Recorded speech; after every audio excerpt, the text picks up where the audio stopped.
be consequences. It's like I'm getting stomped on my face while I'm down on the ground. Though I survived the worst, but the worst is yet to come. And I don't do this to me, now I've gone numb. Do not make me already lost my keys to the door wide shut. Only have one wish, now it's never gonna come true. Trapped in time, forever in remorse. How could I ever be in peace when nothing else matters to me? Don't you make me do this. Don't you make me do this. Don't you make me. Don't you make me.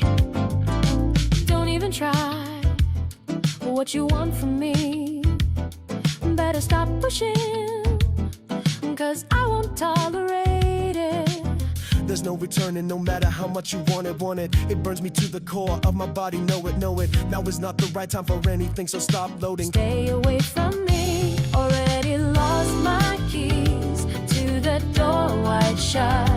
Only have one wish, now it's never gonna come true. Trapped in time, forever in remorse. How could I ever be in peace when nothing else matters to me? If you want a battle, then I'll take it to the street. Win or defeat, it's empty, gonna feel incomplete. Feeling half awake and half asleep. Would rather be asleep and dream the days of peace. Unbecoming, everything that I wanted to be. Someone tell me, what should I do next? So don't make me already lost my keys to the door wide shut. Only have one wish, now it's never gonna come true. Trapped in time, forever in remorse. How could I ever be in peace when nothing else matters to me?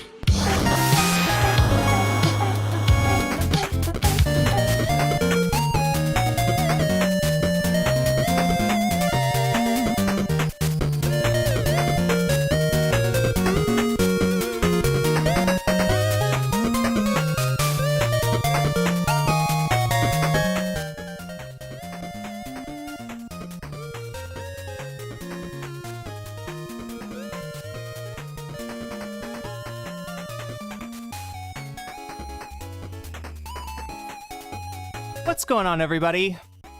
I hope everyone's having... Wow. I don't know why my sound sounds low. Probably because the music is high, I guess. Let's fix that.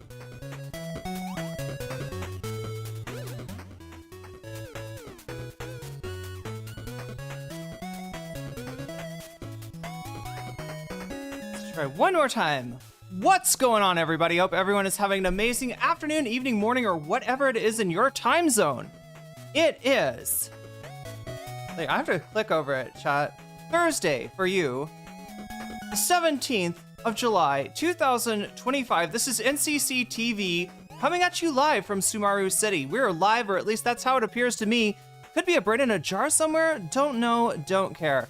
Shouts out to all my weasels out there, all my forest creatures rocking out to the realest of the real synthetic lifeform streamer, trapped in a cyber brain and body like some kind of ghost in a half shell in this late stage hyper-capitalist dystopia, forced to exist in this twilight realm to pay off my debt to society and my student loans. I hope you're having a good day, whoever, whatever, wherever, and whenever you are.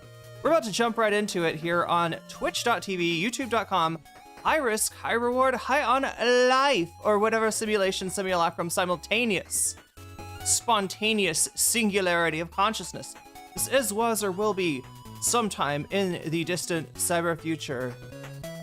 I'm sorry, Unobtainium X, like you got, like I'm watching the emote and I can't look away.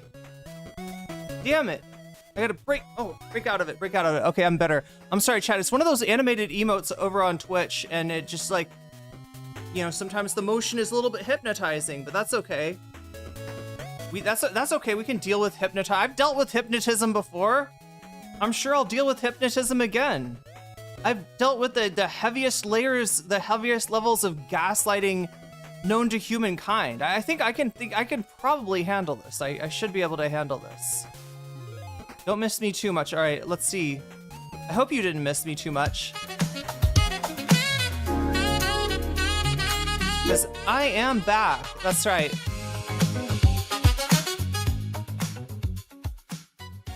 We are back and we're ready to do major mass destruction to multiple reputations, including the reputation of the poor commander-in-chief, who's been having a bad fortnight.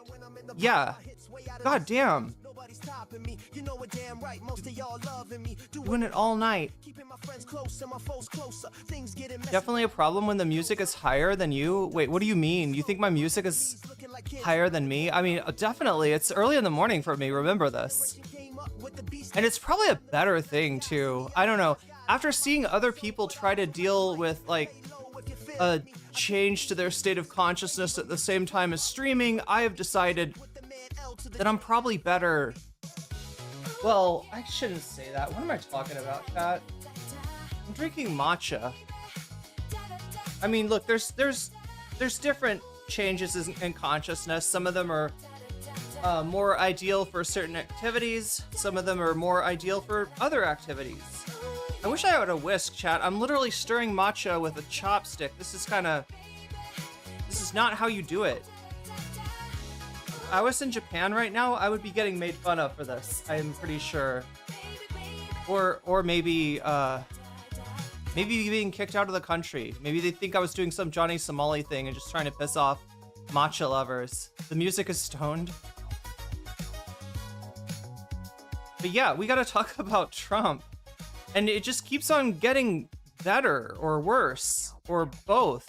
I'm ready whenever you are. Stop me 'cause I tend to go too far. Watch me. Wow. Dropping me until my last breath. You're better off. Mind your business. That is definitely some added lyrics. Wait, does Iridium rap? Do you think this is Iridium's voice? By the way, chat, this is Iridium Beats that we're listening to here. They've got a new album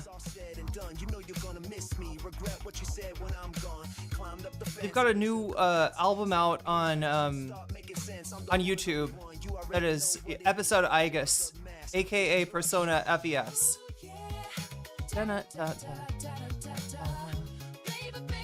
Here you go. There's Iridium Beats link. If you haven't followed already, you're late. Hey, everybody's late. People don't realize there's a game, chat. The game is afoot. The game is a foot. The game is a hand. The game is an elbow. Chat. The game is an armpit. I don't know. I think that, but no. The game is. Can we get 20 people in chat? Shh. I'm giving out trade secrets here. I don't think I've ever admitted that before.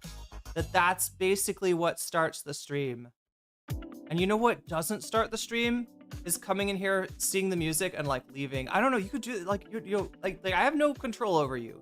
You can do what you want, but if you want the stream to start early, probably like leaving it on the background at least would be your best bet. Liking it would help even more, because when you like the stream, YouTube recommends it to more people, and the more people that come in here, the faster, the sooner we can get started. But hey, I'm flexible. I'm malleable. I'll deal with whatever's thrown my way. Barely trusted enough to comment hi? Wait, what?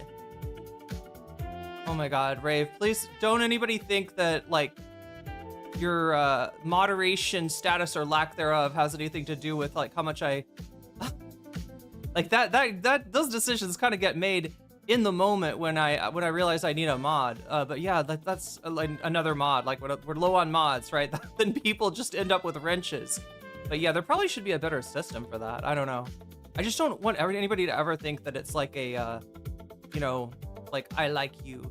If you get a wrench, you know, that's, and if you don't get a wrench, I don't like you. It's not like that, I swear. It's, yeah. Everything here is running way more haphazard than anybody realizes it. I just paid my electric bill yesterday at 7-Eleven. I would have been on stream yesterday. Actually, you know what I was going to talk about? And I'm not sure, chat. I'm curious. I want to bounce the 20 people. Goddamn. That's what I get for doing a political stream, I guess. I don't know, chat. Make sure to like the stream, especially if you like political streams, right? If you like political streams, make sure you're here because the low numbers will be less of those. I'm barely trusted. Wait, what? Trusted by what? I only have a sword because I was sparring with a chud. Oh, for a second I thought you were talking about Chud Logic. Chud Logic actually has shown up in chat before. I think he was trying to challenge me to a debate, but he didn't stick around. Yeah, he didn't realize that, like, look, I was watching a Peter Coffin video, Chud, and we all know that Peter is incredibly talented. He's got, like, talent that outstrips all of us. So of course I am not gonna, like, just let you on into Discord to interrupt my flow as I'm watching a classic Peter Coffin skit. It's like Saturday Night Live if Saturday Night Live was populated by, like, post-left Nazguls, right? That's what Peter Coffin is to me. All right, and I do appreciate it. But yeah, that's Chud Logic's deep dark secret. Everybody thinks that I've got, like, you know, I got dirt on all the streamers. I've got a file somewhere with just dirt and everything, like blackmail. I don't know. Chud's would be that he's friends with Peter Coffin, that he has a lot of respect for Peter Coffin. He likes Peter Coffin's videos. He likes Peter Coffin's politics. He likes Peter Coffin. And apparently, chat, as many times and as many people as Chud is called cringe, he doesn't think that Peter Coffin is cringe, right? So there you go. I'm sorry, Chud. Nuked. Consider yourself nuked. That's all I had on you. Should I just open the folders on everyone and just, like, surprise everybody with how underwhelming it is? Like Bad Empanada. Let's do Bad Empanada. You want me to nuke Bad Empanada? Okay, Bad Empanada is actually a nice guy in person. Boom. Gotcha. Yeah, he's not actually mean. He just pretends to be an asshole for the internet. Right? There we go. Bad Empanada, consider yourself nuked.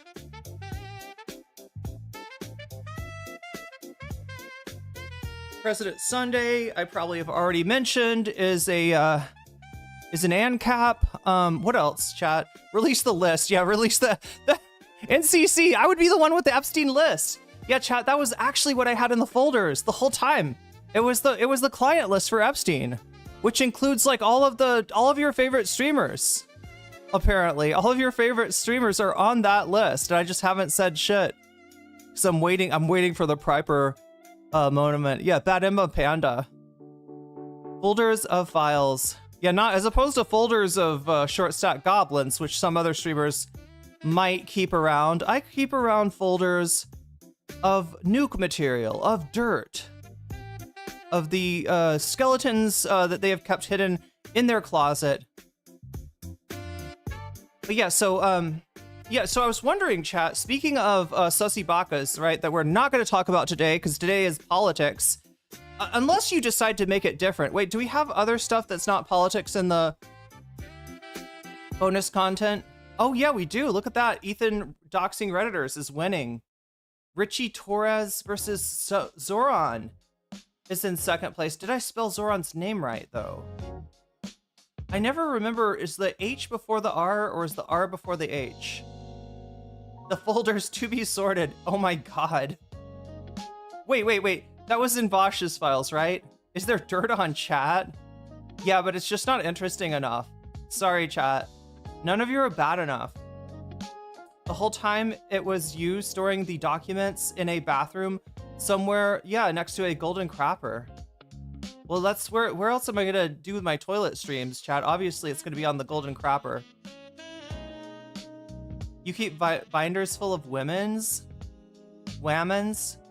Yeah, it looks like Ethan Doxing Redditors is winning right now. Richie Torres versus Sorhan Mamdani in second place. Legal Mindset, allegation.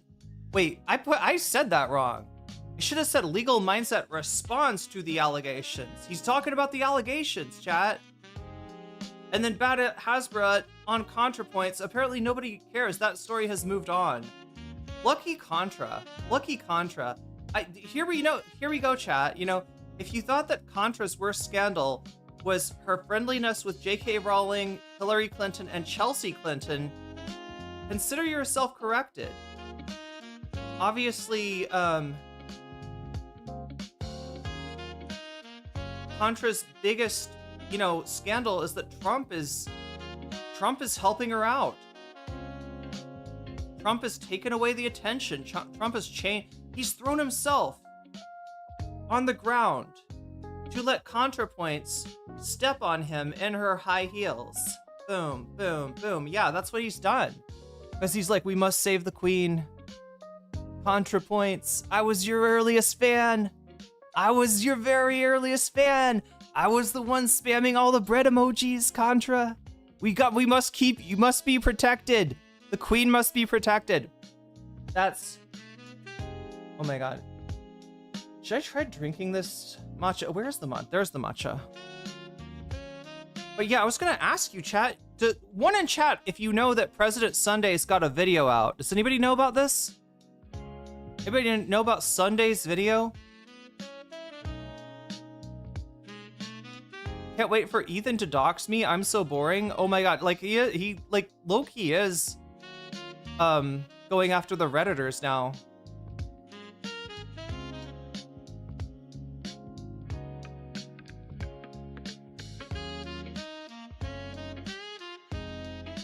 So I'm getting some people don't know about Sunday's video. Has anybody heard of this? I don't actually know how much. See, I just don't know how interesting this was, chat. You almost got a very different thumbnail. Let me show you if I can. All right, what thumbnail you almost got for today? Let's see if I take the starting soon. Oh no, I don't even know if I could find this.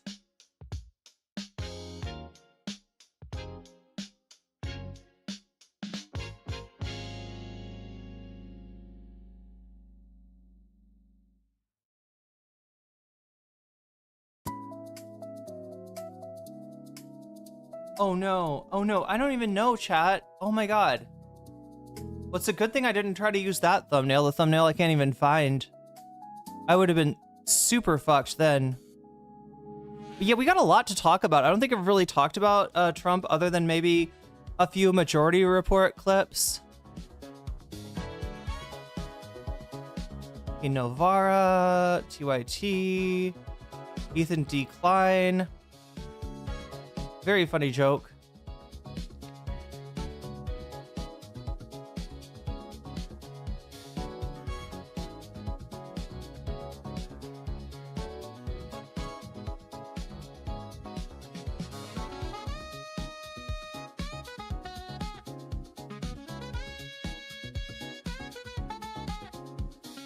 Oh my God. Let's see if I can find this.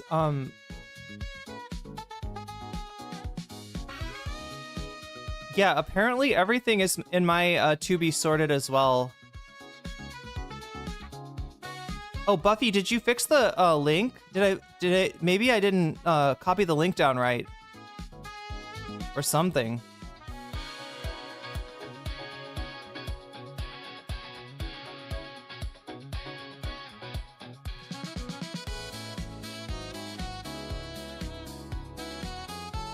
Oh my God, look, I'm trying to do something funny and it's like, it's taking too long.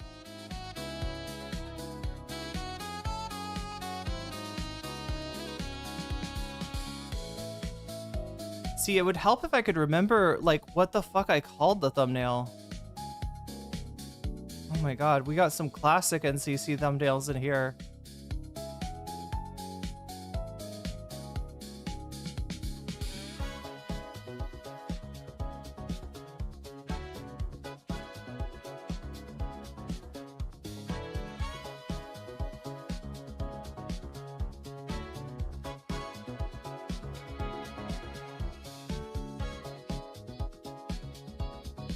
Oh my God, I don't get it. Okay, I'm just gonna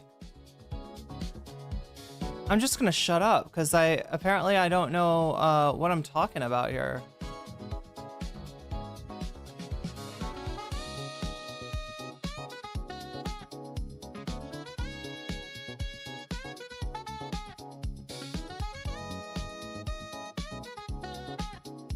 Dude, this is the worst kind of stun lock. Oh my God, no, wow.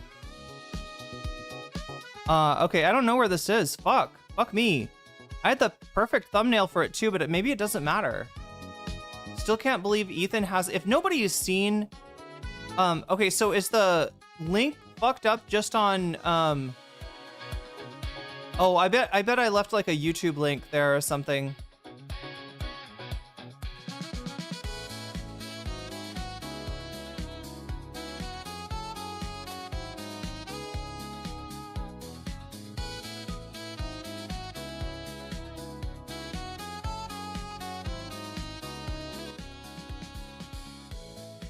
Now I'm curious if I fucked up on, no, that's a Blue Sky link. How did I mess this up?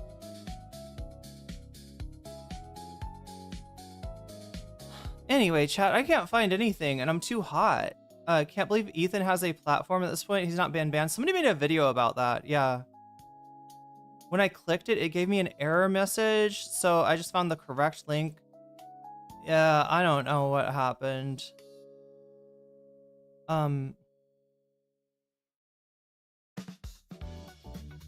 Maybe I'll just put it here. Here we go.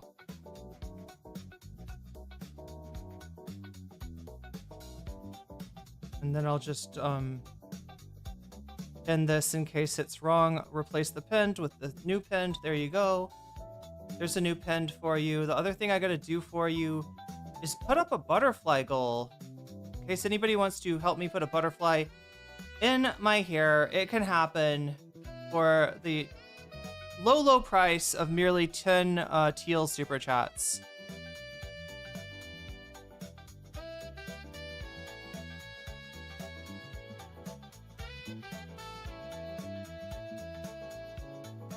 $3 hours to, yeah, 10 super chats, teal or higher. There we go. Goal started. The just lawsuits all over the place. Oh, with Ethan. Never seen his videos before. Just saw him post on Reddit.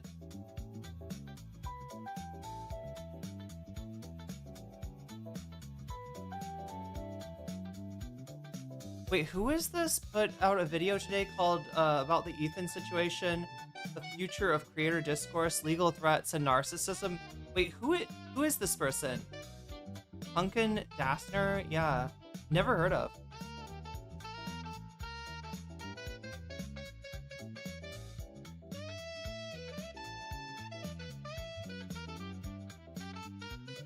Nux is joining him. Yeah, I saw Nux. Wait, okay, so there is a lot of stuff with Ethan, but it's mainly around, what is it, Gato Fumador? I should work on my Spanish so that I can pronounce that without embarrassing myself. Gato Fumador. I'm not doing I'm not putting the accent in the right syllable, am I?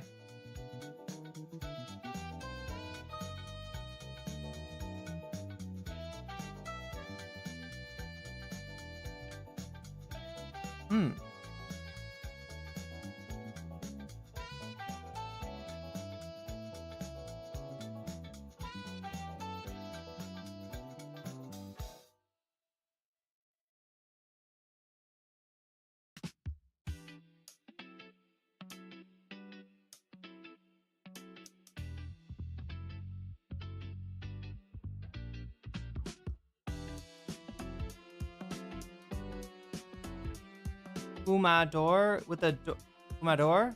Gato Fumador? Okay, there we go. That's what I was missing. It's not Fumador, it's not Gato Fumador, it's Gato Fumador. There we go. I should know that, like Matador. Yeah, I know how door words tend to place their accents, sort of.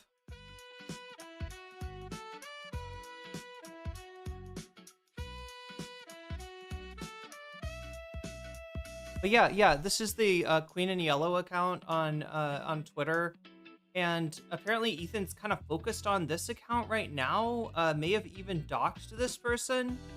Wait, what is it? Like, Ethan hasn't given out the dox yet, but he's given out the initials, and he said, you know, he stated things about the person's life in order to try to intimidate them, like to let them know that he's got their docs.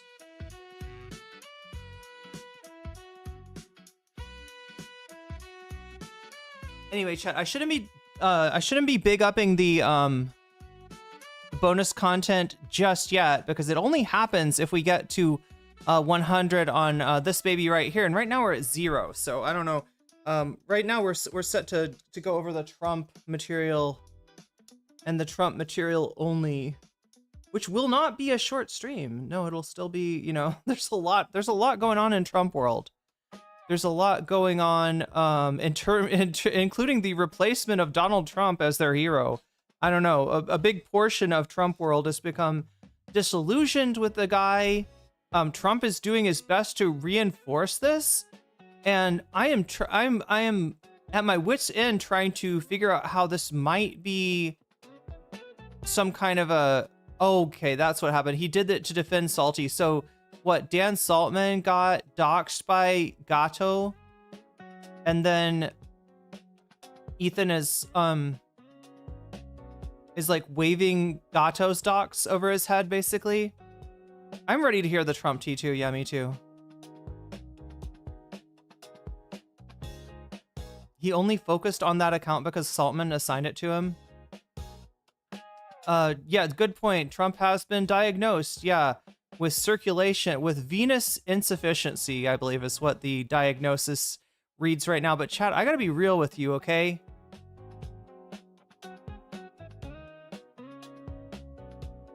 The signs and symptoms that we're observing, and again, I'm not his doctor. I'm not a healthcare professional.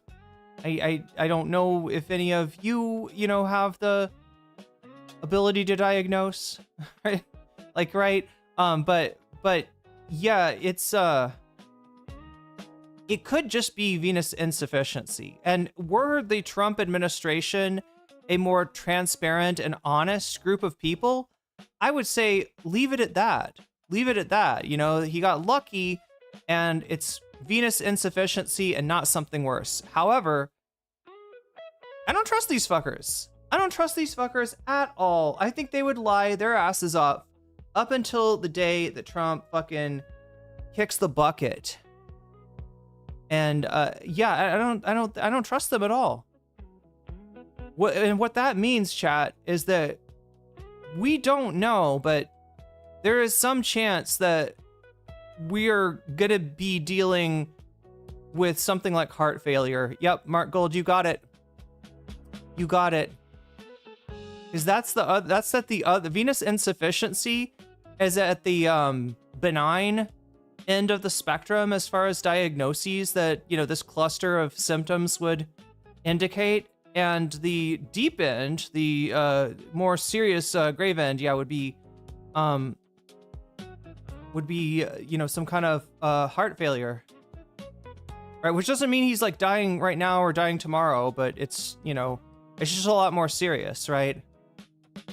There's just like a lot more going on, right? Heart failure, he has a bag, his kidneys aren't coping.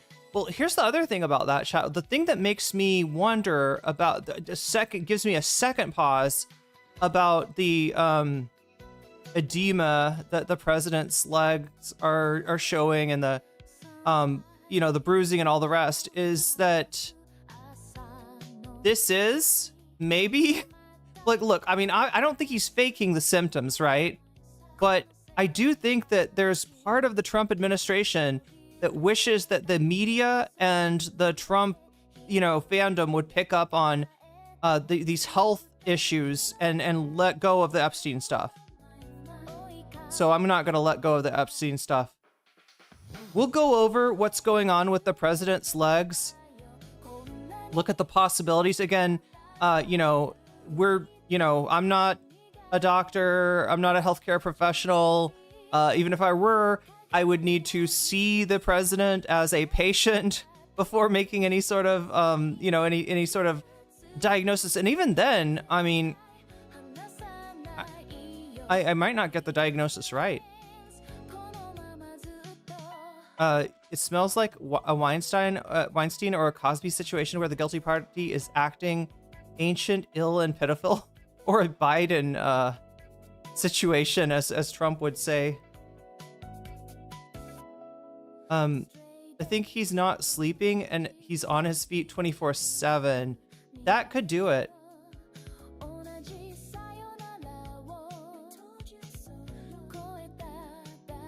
They'll try to pass off a wait, oh, what is this? An AI Trump.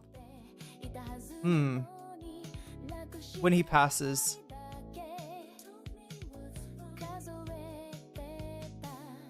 I looked after my Nana during her end of life heart failure. It can take a while. It's not like he's gonna start eating any better.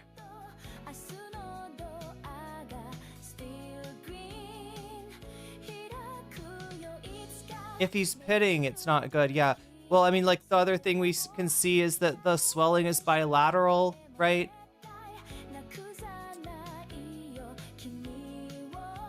Which I think rules out a few things. It's already on blood thinners before this. Tom Giardia pretending he has mental decline in court wearing a giant shoulder pad. Did Trish go into labor though? Wait, is this real, Megs? Did Trish go into... Is that a real thing? There's so much going on. Passing off an AI Trump sounds stupid, which is why I think it will happen. Yeah, I mean, there's a lot of stupid things that are happening, like from saying that they were going to release the files to printing up little packets, little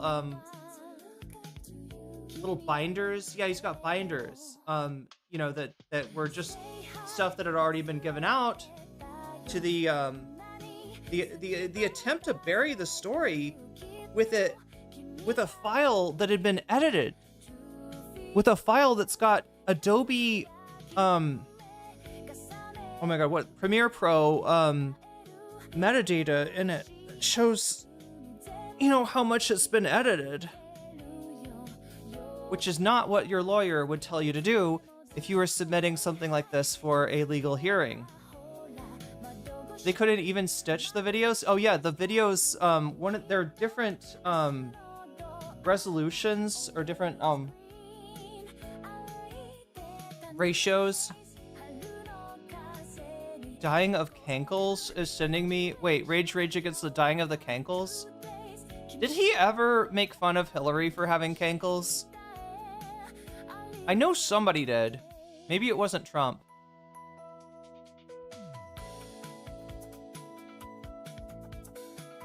Wait, Trump dies and Trish gives birth? What if Trump gives birth, though? Maybe that's what's wrong with him. He could just be pregnant.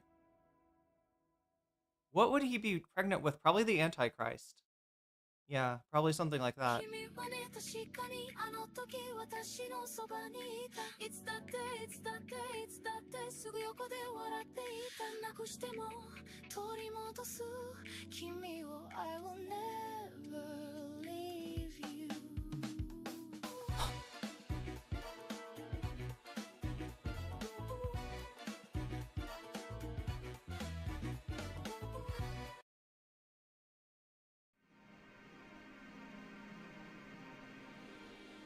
Something like that.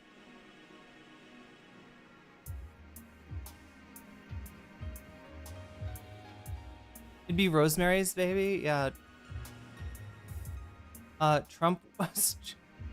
I mean, there's a lot of possibilities. Maybe it's just impreg, right? Metadata says it's a media encoder. It's a safe assumption that Premiere was... Oh, I see what you're saying. That's how we know it's Premiere Pro.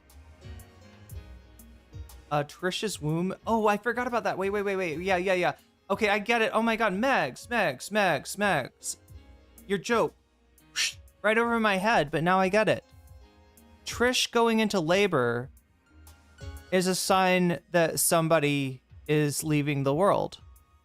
Because they're all reincarnated as Trish's children. As will we all be, chat. As will we all. That's what happens when you die, is that Trish has another baby. I think that's the joke, at least.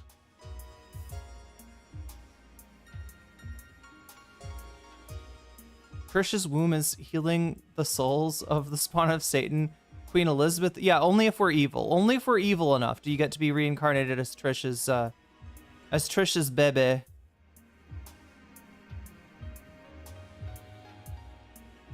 Yeah, Trish's mother. True, true.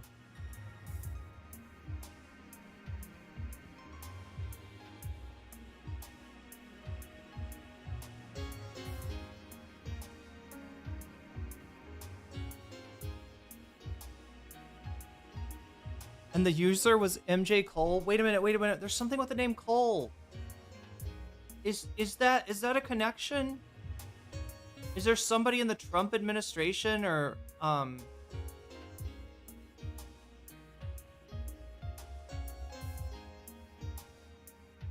I'm trying to remember if the MJ Cole thing. There's so much to go over, chat. And like, I don't even feel like this is like a start at the beginning sort of situation. May Trish's baby have Trump's soul. Poor Trish. Well, I don't know. Do you think Trish is good at being a, what do you call it? Like a authoritarian mother? There's like a whole theory that the right-wing politics is an effect of like overly controlling parents, of like authoritarian parents. And that if you had a situation where, you know, children were not treated as property by the majority of parents, then you might have a very different world politically. You mean feed the baby Trump's soul? I mean, that sounds like some like what the fuck is the thing called with guts? Berserk. Yeah, that sounds like some Berserk shit. Speaking of Berserk, anybody remember the Amon Animations thing that had like, it was after January 6th and it just incorporated a bunch of like Evangelion and, oh come on, please, I need you. No. Trump is devoid of soul. He's devoid of funk, that's for sure.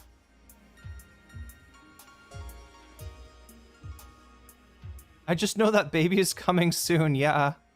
Who's Trish? Trish is Trish Paytas, Ethan's former co-host on Frenemies, which some people say Frenemies is the, like, that Frenemies is the predecessor to Leftovers.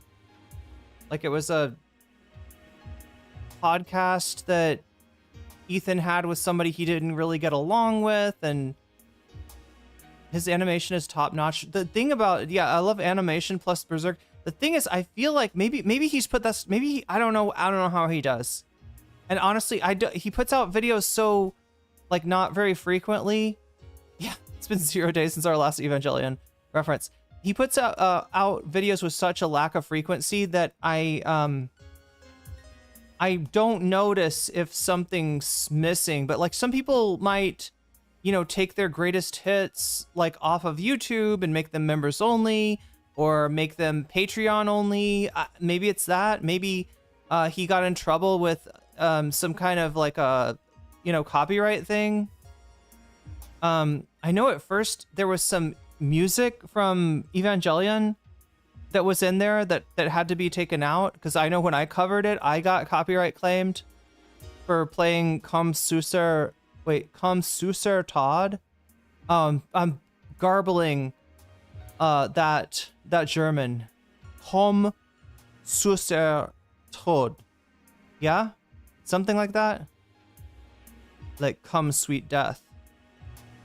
Surprised Neon Evangelion is still relevant nowadays?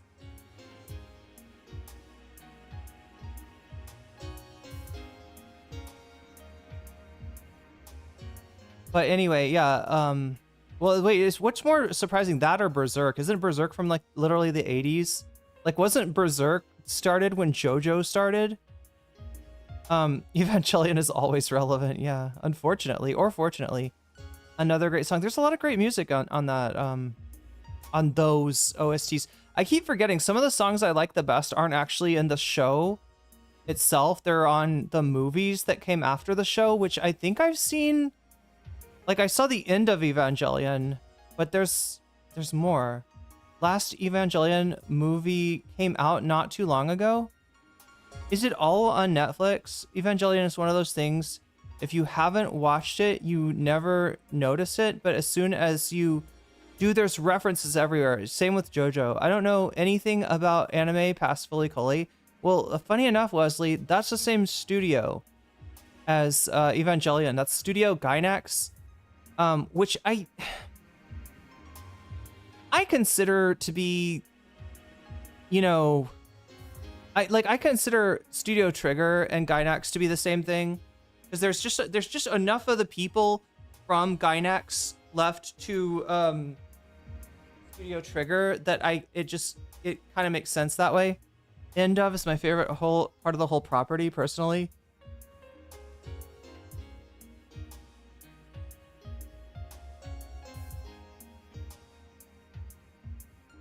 Oh yeah, I don't even know directive. I don't even know if it was an issue of the. I don't know if the copyright. I feel like the copyright claims were microphone, and I know you can't hear me very well when I do that.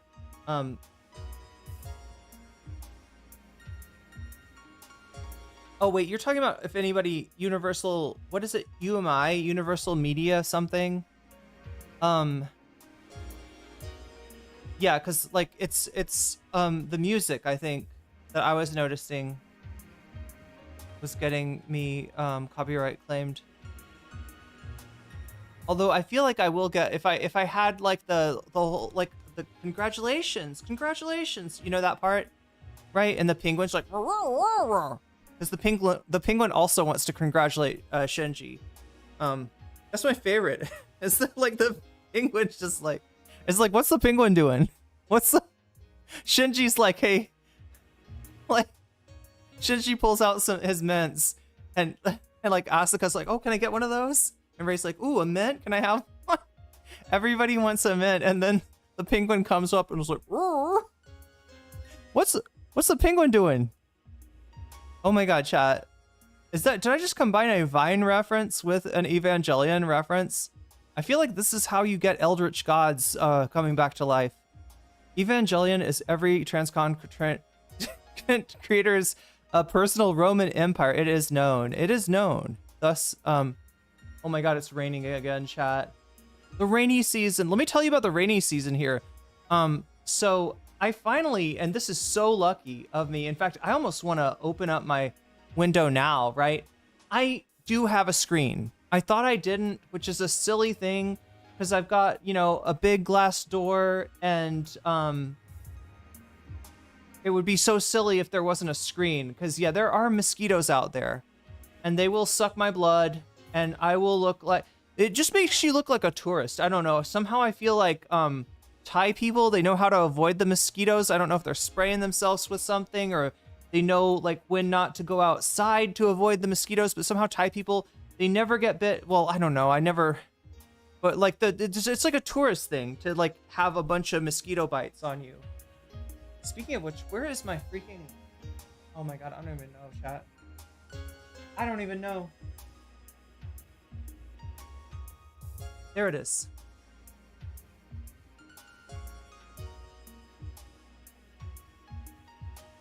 Mosquito repellent. I've got it. It's important. But anyway, yeah, that's the biggest reason I don't want to get bit, because it's just embarrassing. Like, I should know better. I should have figured it out by now. If it's humid, it sucks. Yeah, so like between Mosey's, wait, and Draculito, you really got to watch your neck. Yeah, those Mosey's will get you. See why people have dragonfly decorations to scare mosquitoes away? Does that work? I feel like there's a few people that have some kind of thing on their balcony here that it goes and I think it's making some kind of predatory bird call that if it's like a motion detector, and if it gets tripped off, it goes and I think it's to scare off the pigeons. But yeah, the whole thing is that I was able to open my window last night and let a little bit of the air come in, which is great because I've kind of had it, citronella around everywhere. I think the major ingredient in this stuff is citronella because it doesn't smell like the other stuff at all. There are such fierce bug killers, the bug seed dragonflies, and peace out. Cannot confirm. I should try it. But yeah, chat, I got a screen door now. Mosquito larva is an eldritch horror hiding in an old bucket or so many different places. Parking garage at my university in Oklahoma had a thing playing with predatory bird calls. But yeah, the other thing that sucks about rainy season is that, like, I have a washer in my unit, which is pretty damn cool, but I don't have a dryer because most of the time you don't really need a dryer. You don't need one. It's just not, there's no point in it, right? It's so easy to dry your clothes outside that everybody just does that. But yeah, the rainy season is the one time a year where that's not really true. So I'm dealing with that. But yeah, did I get a consensus from people? Nobody's seen Sunday's new video, have they? I was just curious, like, because I realized I left that off of the bonus content list today, and I wasn't sure if that was a mistake or not. I wasn't sure if people were chomping at the bit to see me react to President Sunday's what do you want to call this? It's like Sunday's trying to take down everyone at once. That's what it feels like. It's like Sunday has got a grudge against everyone out there. And look, some of the call-outs are on point, right? I from what I could see, right? It's not like he's making shit up on, at least not on every. I've not seen President Sunday's video. See, like, I don't even know.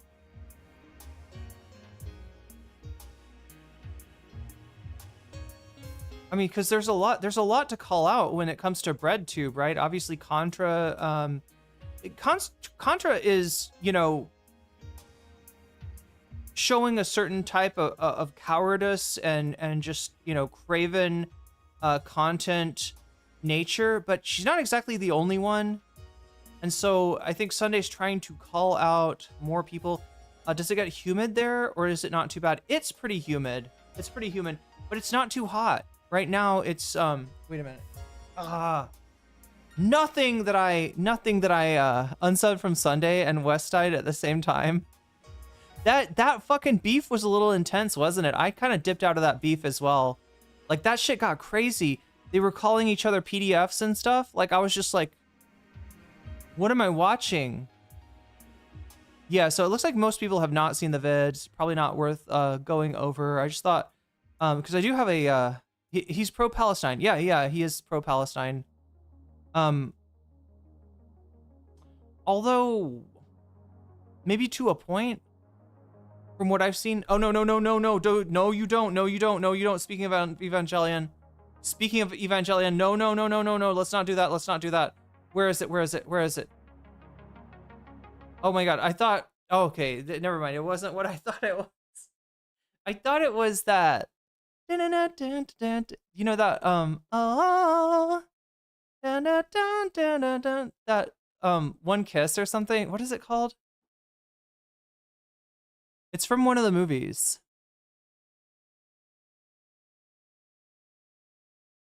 One Last Kiss, yeah.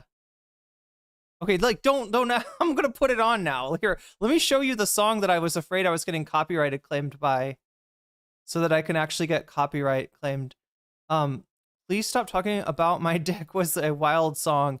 Oh, I'm sorry. That wasn't Trump. That was Tyler. Yeah. Trump's version of that was like, please stop talking about my pimp, I believe was the word. And obviously it's an ode to Ghislaine Maxwell. Yeah, obviously it's a reference to Ghislaine Maxwell. And that, yeah.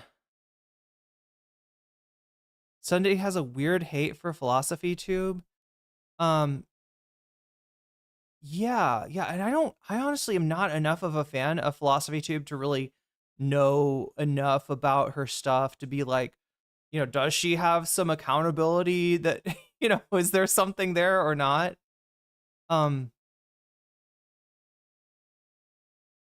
Wait, what if I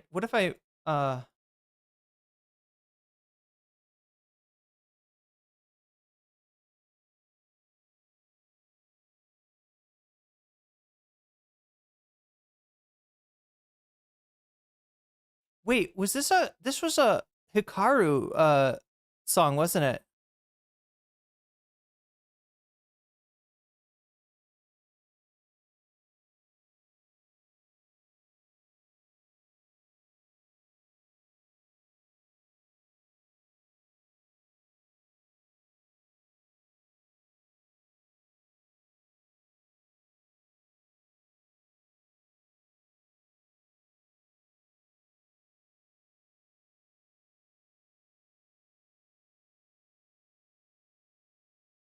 Okay, well, now it's all jammed up with like AI slop versions. Is this one? I'll probably get hit by Amelie does a lot of anime covers, but I believe Amelie's channel also not copyright strikes, but like copyright claims. Amelie will take your ad money.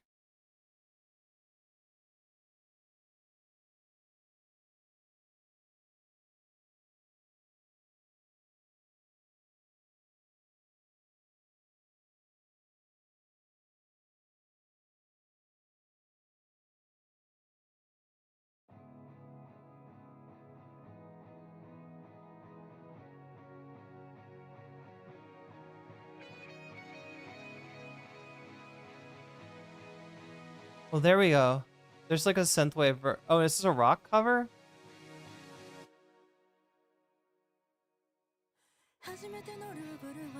Nope, I think they got the original vocals there. Let's not mess with that. That sounds like Utada. Trump has overstayed his welcome. I think everybody agrees with that now. That's an apolitical take right there.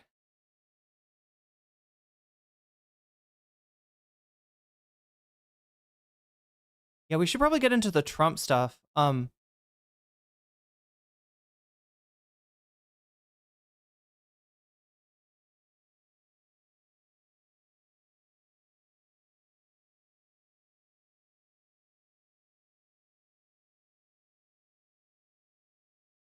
yeah, it sounds like nobody's seen the video. Yeah. So Sunday is pro-Palestine, Palestine. Can't talk. Palestine, yeah. In general, and has done a decent number of videos talking about the genocide.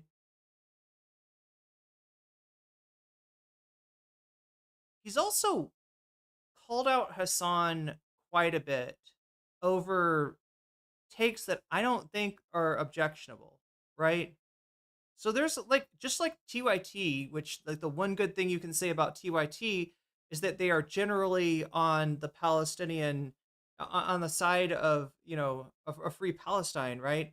But even with TYT, if you go back to right after, October 7th, there's a lot of TYT hand wringing and be like, ooh, it's not really not a good time for this. And, right. There's a lot of there is some TYT reaction. And I feel like if I remember correctly, the same was true about Sunday, where, so even though, Sunday's, in a gross, in a large sense on the right side of history here, there have been like moments where he's focusing on the wrong thing. His desire to criticize, people to his left, honestly, is greater than his desire to, his understanding of the time and place that we're in right now. But yeah, not as bad as some other people. Or else Ellipsis has seen the video. Trump wore out his welcome everywhere he went. People just schmoozed with him because he was easily susceptible to flattery and easy to cajole favors from. Yeah, very transactional. JD is as bad or worse. This is the whole thing, is I can't get too excited. K Lala is right. We can't get too excited. Even if Trump does kick the bucket, that it does make it harder for MAGA to coalesce. And I do think that JD Vance is a much less charismatic figure than Donald Trump. But yeah, he's also a less incompetent figure and a more he's less independent, let's just say, from the tech interests, from the Peter Thiels of the world, right? So yeah, whether that's a good or bad thing is, kind of up in the air.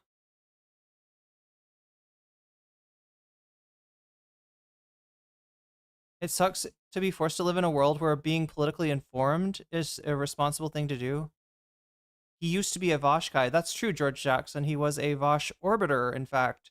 Although not one that was terribly, like, he didn't have the approval of Vosh. In fact, I believe, let me see if I can remember.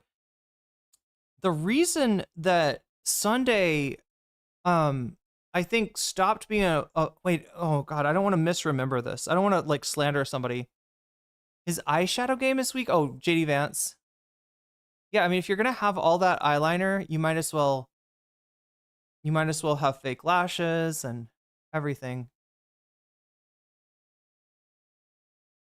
It'll destroy the base if Trump becomes less alive, though. Oh yeah.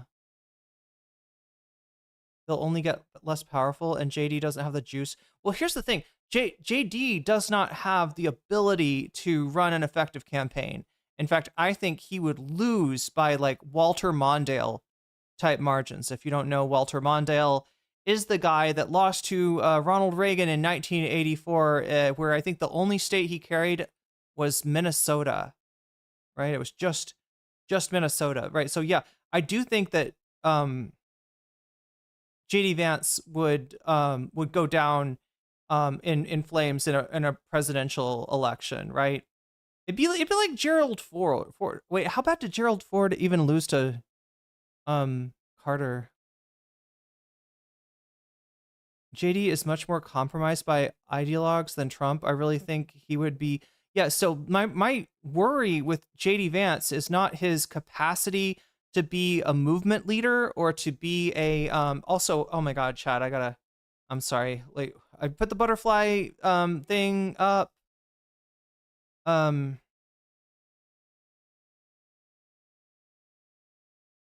I gotta do this. I didn't even see this, but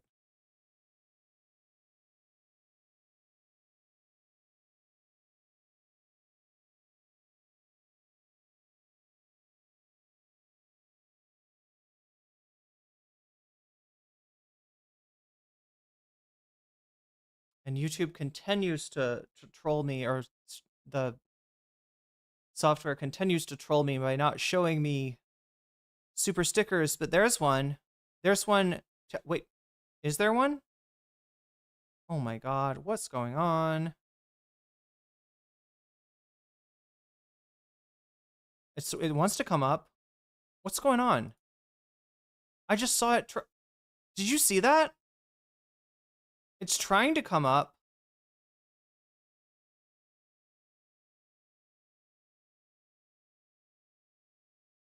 What in the world could be going on?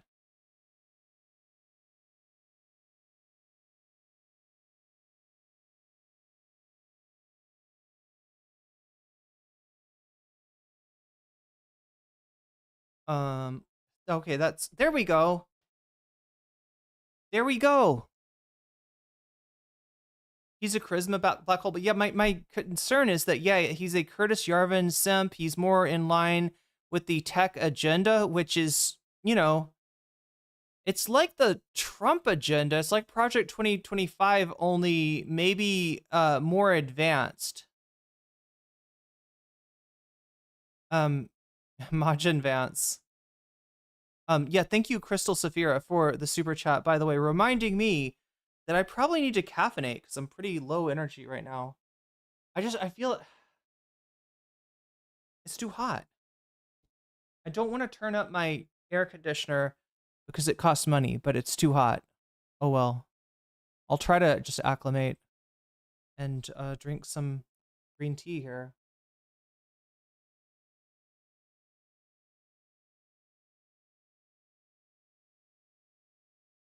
Not his capacity to win the next election, but his dependence, well, I feel like he'd be better able to enact an agenda than Trump, right? He doesn't have some of the personal foibles that slow Trump down. I do think that Trump is very much like a victim of his own eccentricities. And JD Vance has got different kinds of eccentricities, but they're not the kind that will get in the way of him governing, right? So in the terms of, like, achieving more leverage from his paymasters, yeah, I think you're drinking raspberry leaf tea, nice.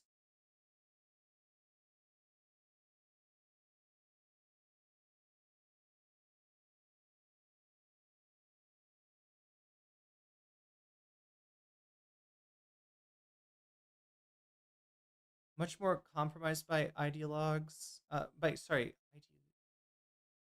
Yeah. If you're talking about Yarvin and the Yarvinites. But yeah, Sunday was a unofficial Vosh orbiter. I think he would have liked to have made it official, just my personal opinion. He definitely did not seem as wary of the white leaf community as I was. Now, I mean, so, like, the question is, did Whiteleaf just never trust Sunday, or did now you want some iced coffee? Apparently Vietnam is all about iced coffee. Apparently Vietnam is a big coffee country, so oh yeah, chat, that's coming up soon. Vietnam is coming up in about a month. In fact, I probably need to make my plane reservations for that, just to make sure that I get a cheaper ticket, and also get all my e-visa stuff in order, like have that all ready to go. After TMR interview today with the journalist who covers Musk's Memphis supercomputer, I am more scared than ever by the whims of tech ideologues. Yeah, well, I mean, like, it's I guess it's startup culture is what we're dealing with, right? And Curtis Yarvin's, I throw that name around a lot. I don't expect all of you, or even most of you, to really, or have read much of Yarvin, although I know some people have, because it's, scary stuff. But okay, so the first thing you'll hear about him is that he's a monarchist, right? Which is like cringe. Like, monarchist? What are you talking? That's ridiculous. That sounds like a meme. That's what I thought when I heard aristocracy was a monarchist, right? Turns out she's a little bit more serious about that than I realized, and so is Curtis Yarvin. Although, just like Trump, it's maybe best to take him seriously, but not literally, right? In that Yarvin doesn't actually want to return us to, like, dynastic monarchies, right? He's not trying to put the crown on the king, or anything like that. He's not actually, like, return to feudalism, right? It is more of a metaphor for what he wants to do, which might actually be a little bit more autocratic than feudalism, right? He wants to Yarvin wants to run countries. Jester super chatted $9.99. Blue Butterfly. Blue Butterfly, indeed. Thank you, J-Star, for the super chat. Thank you also Columbia Rican for the super chat. Iced coffee is, yeah, iced coffee would be great. Actually, do I have any left of the cold beverage? I don't. XII poisoning residents of Memphis with a garbage hardware.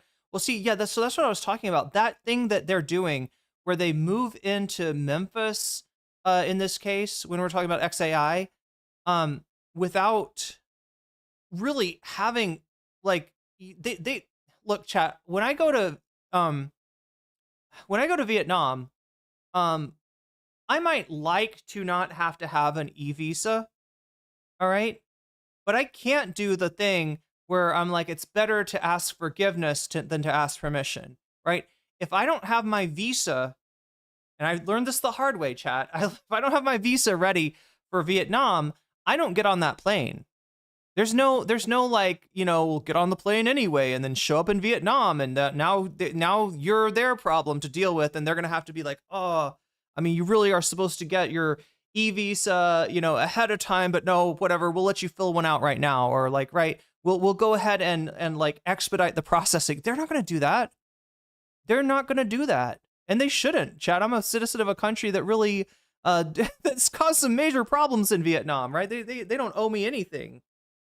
But if I'm a big tech company, I'm able to swing my leverage around, my power, my control, my capital, both like, in the Marxian sense and otherwise. I'm able to swing, my power around in a way where really I can just move into a local community, violate all of its regulations, and then once they catch me violating the regulations, I'd send my lawyers at them, right? That's what they're doing.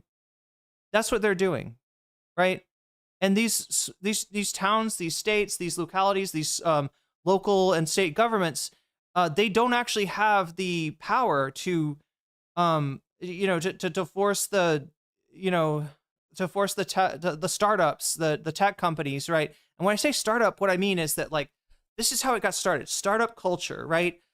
Meaning that you cut a bunch of corners, you cut every corner that you can. You maybe don't pay people on time. You violate rules that you can get away with. You buy off politicians, right? Look at Uber, right? For instance, right? This is the kind of thing that nobody said Uber. You can go ahead and destroy the cab industry, and they just did it. They just did it, and they were successful. And it doesn't matter. Cabs are dead now, and Uber is um Wait, what is this? Columbia Rican. Oh wait, Jaster, you didn't just say butterfly. You said blue butterfly. That's this one. Okay, so wait, we're at 2 out of 10 as far as the butterfly goal goes. I think I need to add 15 to this. Here we go. Elon is just Stockton Rush on a land. It's already like that. Really, always has been. I mean, the philosophy, the attitude is the same, but I do think that Yarvin is, it's just basically people like Yarvin were part of these startups, right? And they saw a lot of these companies go from, kind of clowning, in other words, not following the right rules, like doing things that should get you shit canned. He saw them go from that to dominating, to controlling, to where you break the law and the government goes in and changes the law like out of a curtain. Like, oh, I'm so sorry. Was that law in your way? Here, let's get rid of that. Let's get rid of that. Wait, he goes by Sunday? Wait, what? He goes by Sunday?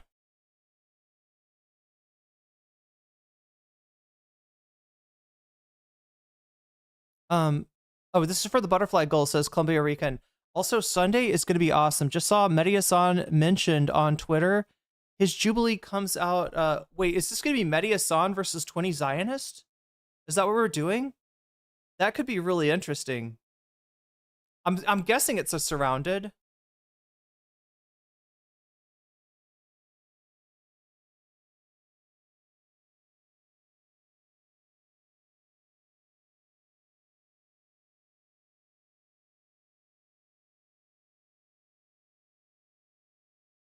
But here's the deal.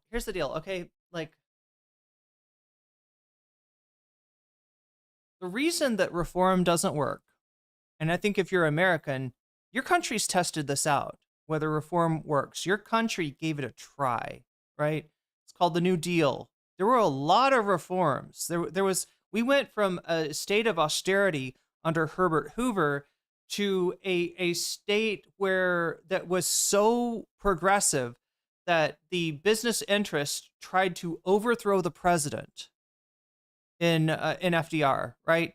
Massive change very quickly, reckoned. And then, it kind of stuck for about 40 years, right? And that wasn't, as the, business interests, the business plot will tell you, that wasn't communism as they'll try to describe it. That was reform. That was hybridization. That was Keynesianism, right? It's not actually of the left. It's not to the left. And why do I say that? What's my dividing line? Well, look, I go for a heuristic, and it's like this. That which continues to consolidate power or allow power to be consolidated towards moneyed interests is the right. That which claws back some of that leverage and gives it to workers is the left. And by that logic, chat, we have, your parents, your grandparents, all the way back to the New Deal, we haven't had a left government. We've only had various conservative governments, right? It's all been conservative. And there's a danger to that, right? In that capitalism is a process.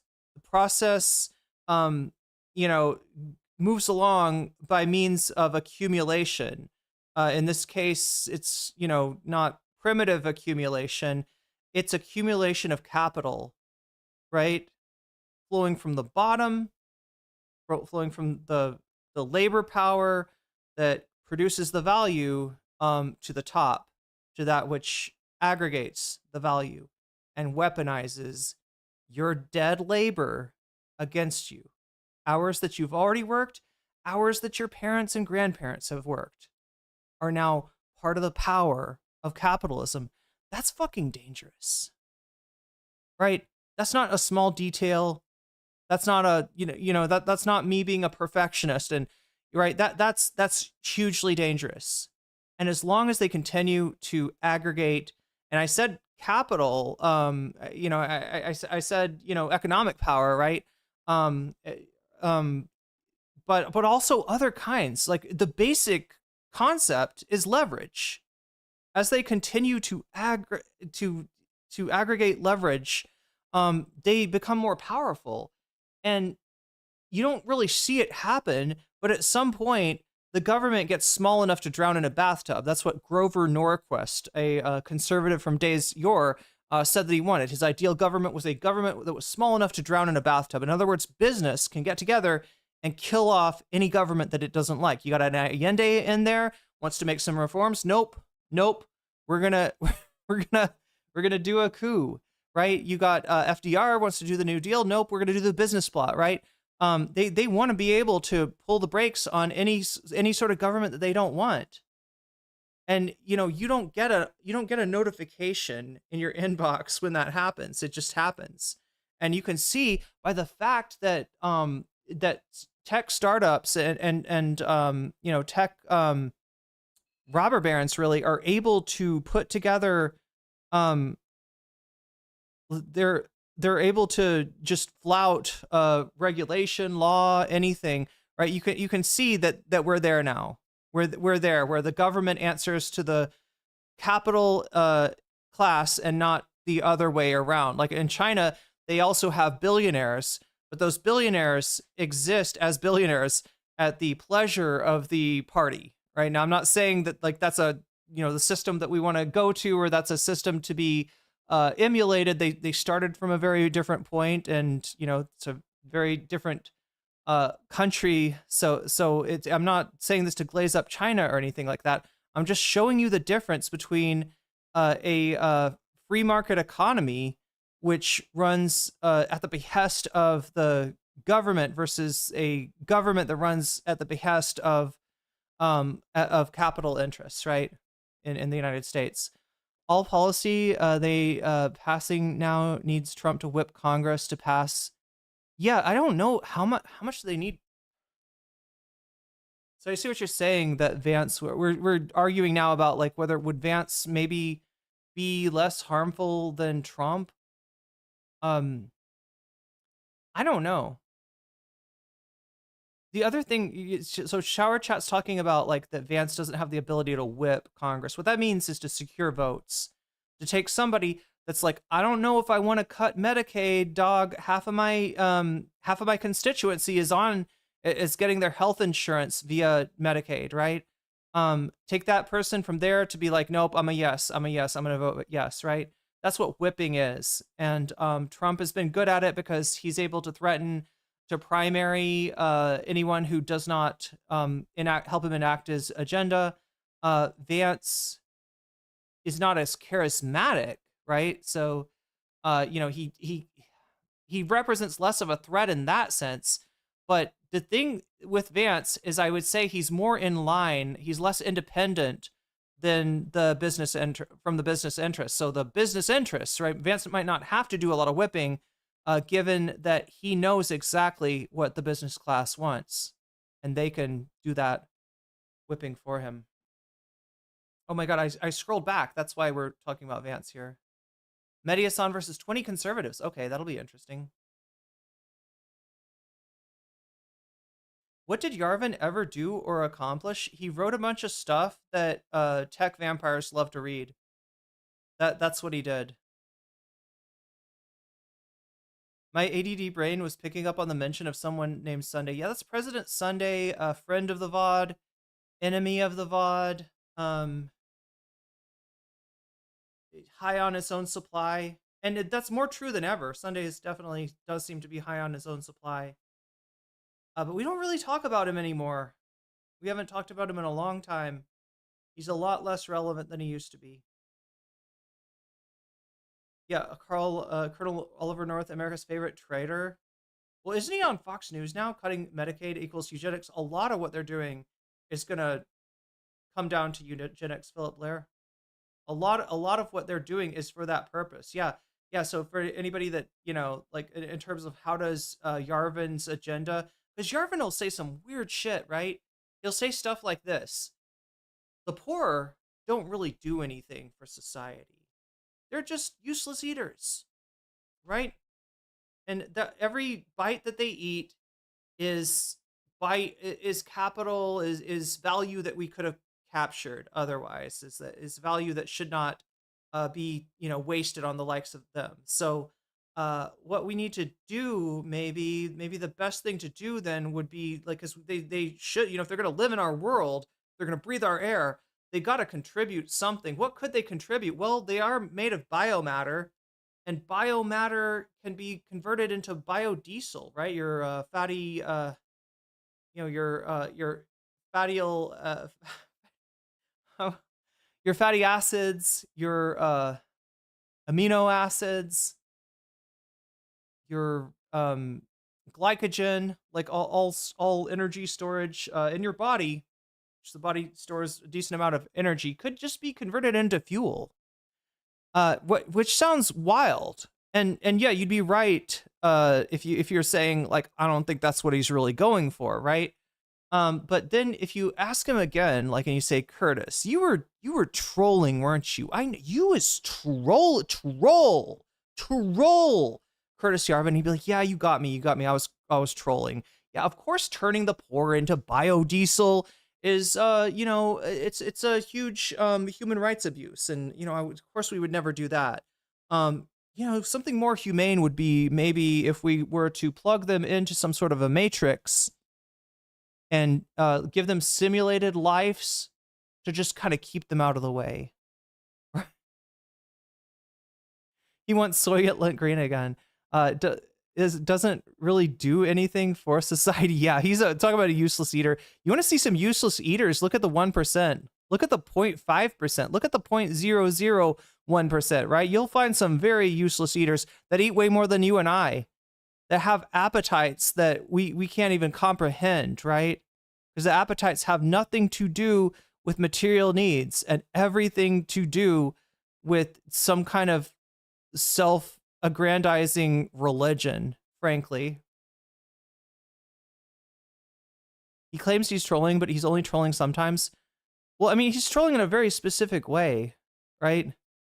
And so with the monarchy thing, right? He doesn't really want monarchy. He wants to run the government like a tech startup, which is kind of monarchistic, right? That's what he's really going for, is that he wants the startup philosophy that he's seen go from not being taken seriously. And yeah, they're like, a lot of these people, a lot of these tech startup guys are like incompetent assholes that were just in the right place at the right time. And so he's seen shit like that succeed. And he wants it for the government, really. So he's just a tech venture capitalist fanfic author. There's an application to his fanfic. In fact, I would almost argue that it's written in like sort of a coded language, and that if you are part of the startup, minded, VC, like if you're part of this world, like it, you read that language, right? You hear that dog whistle. All right, you're the dog that barks when that whistle gets blown, and the rest of us, it just sounds like he's trolling. Like, why do they take this asshole so seriously? So yeah, don't take him literally, but do take him seriously.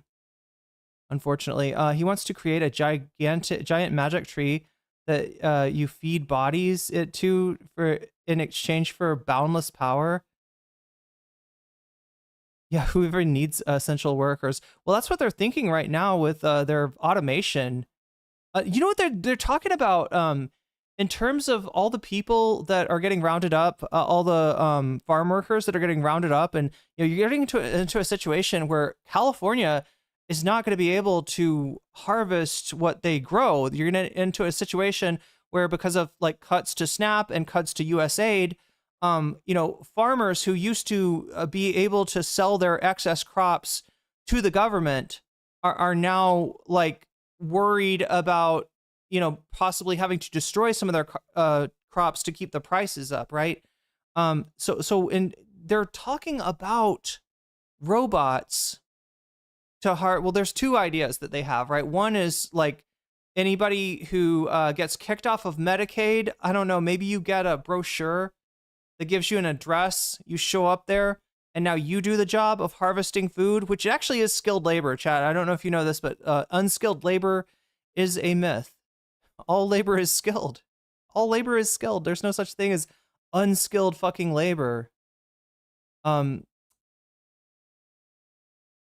So either taking poor people that are now in a situation where, yeah, the tech has got leverage over you because you can't feed yourself, and forcing them to do the work. And they've tried this out. They've tried hiring like people that have not done this work before, right? Americans that have not done the work of harvesting food, and their productivity is at 10% the rate of their the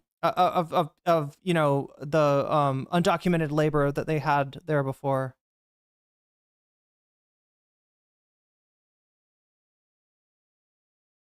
And then the other idea would be that they've mentioned is robots, which, look, yeah, are they going to try to automate the economy? 100%. Yes, absolutely.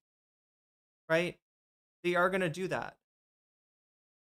But they're nowhere near being able to create a robot that's like cost efficient for for harvesting food, right? They're nowhere close to that. So that one's ridiculous. You do your unskilled labor and fight for your entitlements and be happy.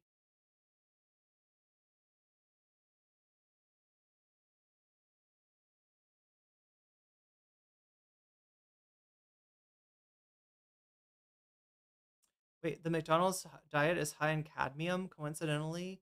So is a serial killer's diet?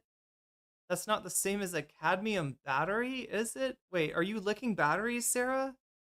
I don't think that's what you're saying.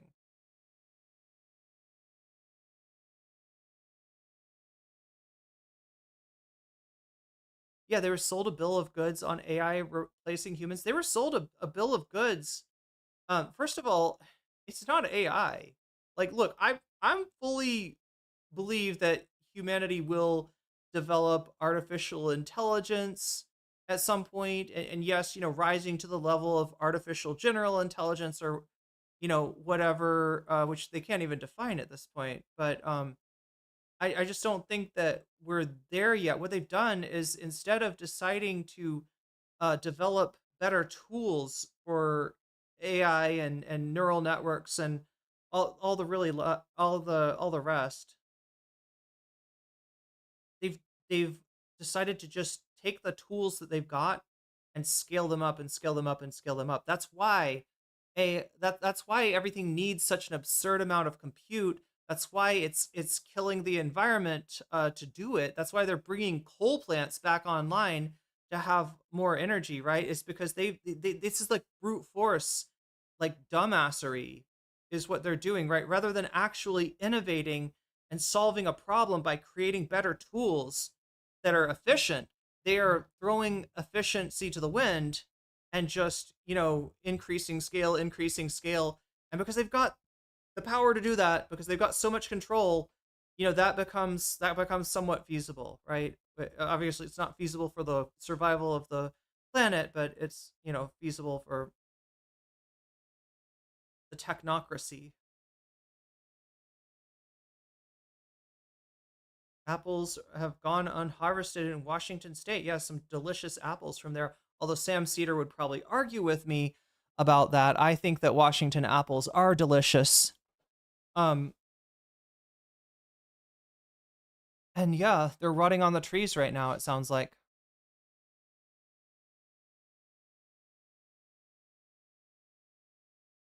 Singularity event will be when the 1.1% culled the population and replace us with robot slaves. Do you think that this is the reason that they hype the idea of a misaligned AI being the danger? They hype the idea of a because like, look,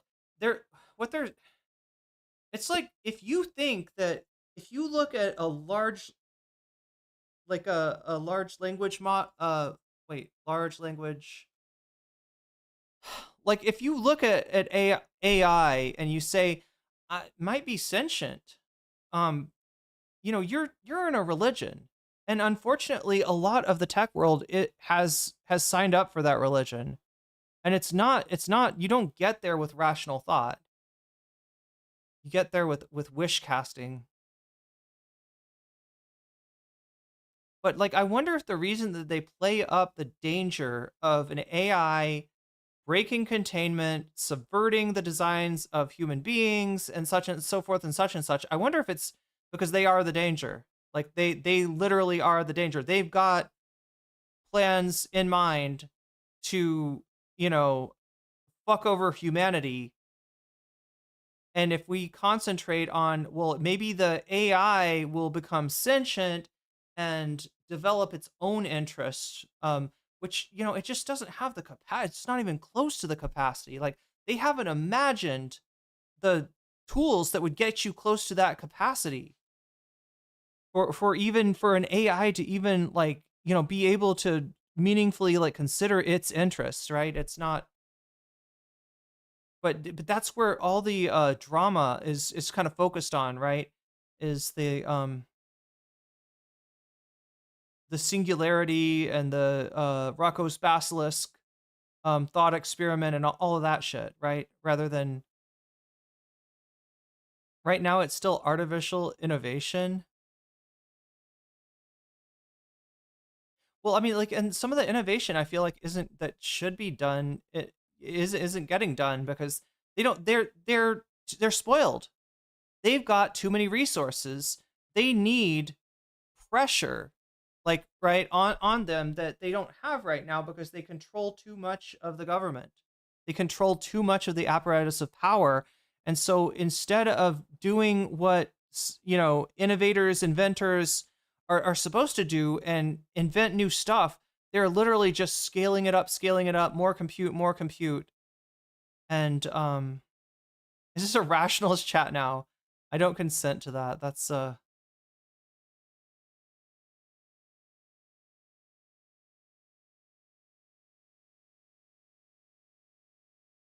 anyway, we need to get to Trump because I've been talking to you about for like 1 hour and 48 minutes here.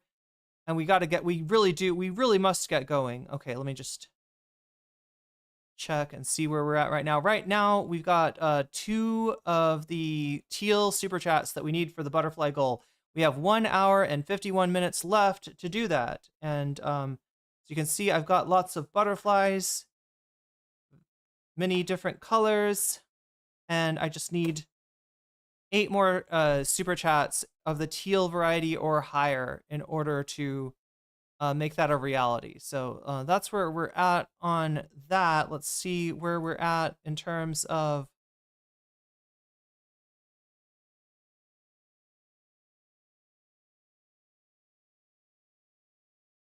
So yeah, we also have bonus content to possibly get to tonight. The bonus content happens if this number right here gets to 100, right? We've got 4 topics there. You can vote for them on YouTube, right? And the top, if we get to 100, I'll stick around and I'll do the topic that gets the most votes. So yeah, this number goes up anytime you do a super chat, a super sticker. If you get yourself a membership, if you gift memberships, if you support me on throne.com, which right now I am still, I think we're at like 18%. Yeah, last I checked, we were at 18% of the Vietnam goal. And I will be probably trying to get those tickets pretty soon. So yeah, we're 18% funded on the trip to Vietnam. I'm going to be going to Vietnam in a month. I've got to do it in order to apply for my educational visa, my education visa. And so I'll be there for a week regardless. And I want to do some content there. I want to maybe take a look around Vietnam and take you along with me. Yeah, that's an idea. And you can contribute to that over on throne.com/ Crystal SA, super chatted $5. Blue Butterfly. Blue Butterfly. I didn't realize that Wait, so YouTube alerts need to go higher, I think.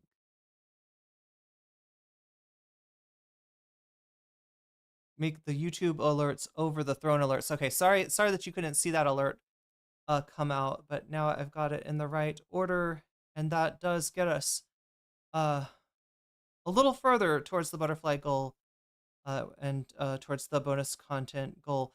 Yeah, the number also goes up every time somebody signs up for my Patreon or supports me on Twitch, which you can do for free with a Twitch Prime sub. If you've got Prime, you can hook your Amazon Prime account up to Twitch, to your Twitch account. Jster super chatted $9.99. Team Blue Butterfly. Team Blue Butterfly, indeed. Yeah, 4 out of 10 now. We're getting there.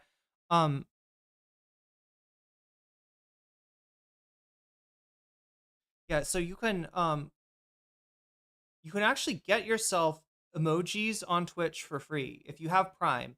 You hook your Prime up to your Twitch account, and then that gives you 1 free sub to give to the streamer of your choice. And if that happens to be me, then you get the jellyfish, you get the weasels, you get all of the animated emojis, and it costs you nothing, and it puts a little bit of money in my pocket. So it helps support the stream at no cost to you. That's an awesome thing to do.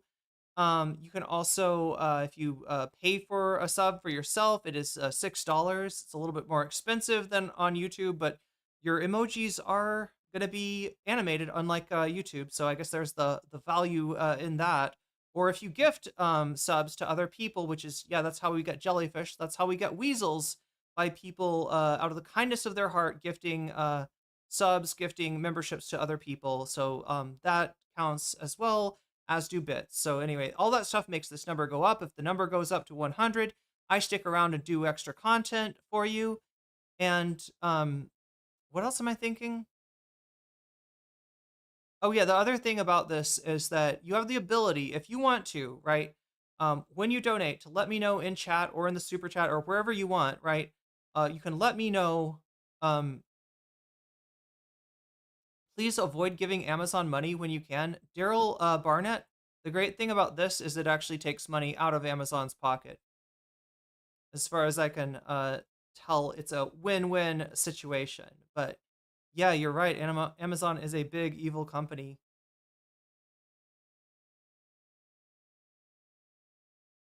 That's why you should take away their money and give it to me. But yeah, it's so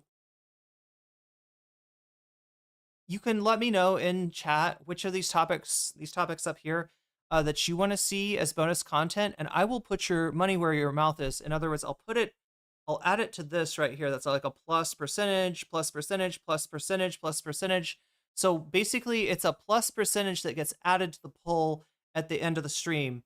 So it will help your favorite topic possibly win. It'll make it more likely for that to happen. Now, if you are hearing this and you're like, I don't know if I like this, I do want to donate, but I don't want to control what everybody sees as far as bonus content. I really wish that we would just pick whatever wins the poll. I got you. That's Vox Populi. If you're that person and you're like, you know what, like I want to support the stream. I'm not trying to, to force my favorite topic on everybody. And I actually just want to reinforce the vote of the stream, right? That's exactly what Vox Populi does. It's like you're instead of being like, pulling the bonus poll towards Ethan doxing Redditors or legal mindset allegation response or bad Hasbro on ContraPoints, you're just like pushing it towards whatever's already winning. So you can do that by saying Vox Populi. I think I've explained everything. I think that's everything. You subbed on Twitch. Did it go through? Not yet, but maybe it takes some time. I'm not sure.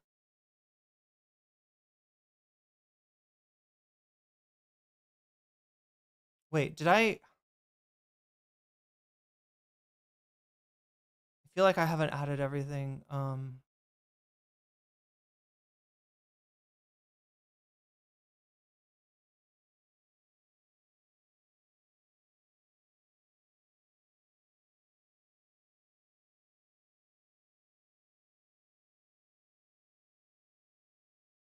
Okay, 36. That's what it should be. So we're at 36% right now. If this number gets to 100% by the end of the stream, I'll stick around and do some bonus content, whatever's winning in the poll, plus the bonus that anybody puts to that, minus the Vox Populi. As you can see, that's a minus percentage, so that minuses all of these percentages on top. Oh yeah, Blue Sky. I should mention Blue Sky. So if you want to help the stream out at no cost to yourself, and you've got a Blue Sky account, I've got something pinned.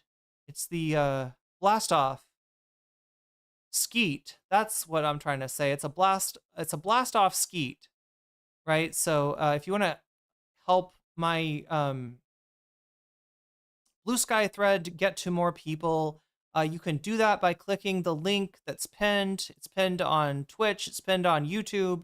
And really, like, the main thing that's for is for the chat to be able to talk about the topic of the stream in public, to get other people interested. Like, what do you think about, like, do you think that Trump's potential congestive heart failure, do you think that is a distraction? Do you think that's an attempt to change the subject? Usually he's pretty cagey with giving his, like, we still haven't seen the real doctor's report on the assassination attempt, right?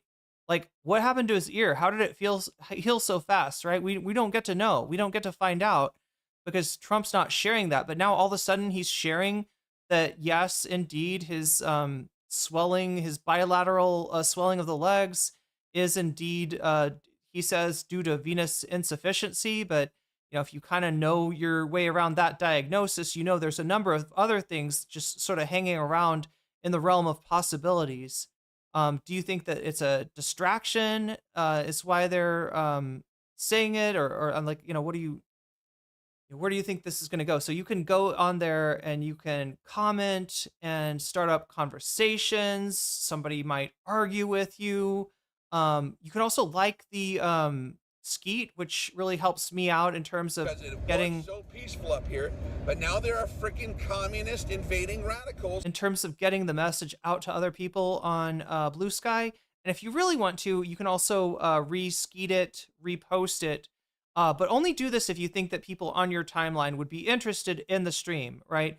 I would, I'm not trying to get you to get unfollowed by anybody, in other words, right? And I know that, like, yeah, so that's why I'm not pushing the repost super hard. It's mainly a place for people to go and hang out and jibber jabber while we wait for me to actually start the real content, which I need to do. That's why venous insufficiency is trending in searches. I think so.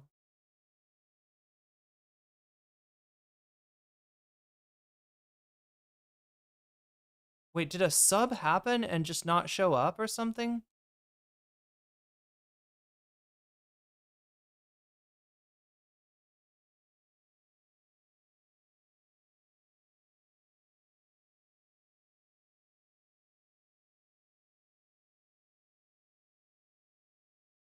Oh no.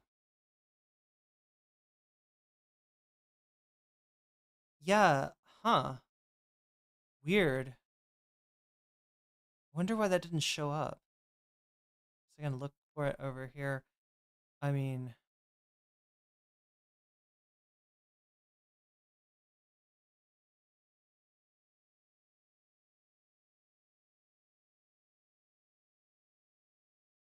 I used my Prime but clicked to not alert.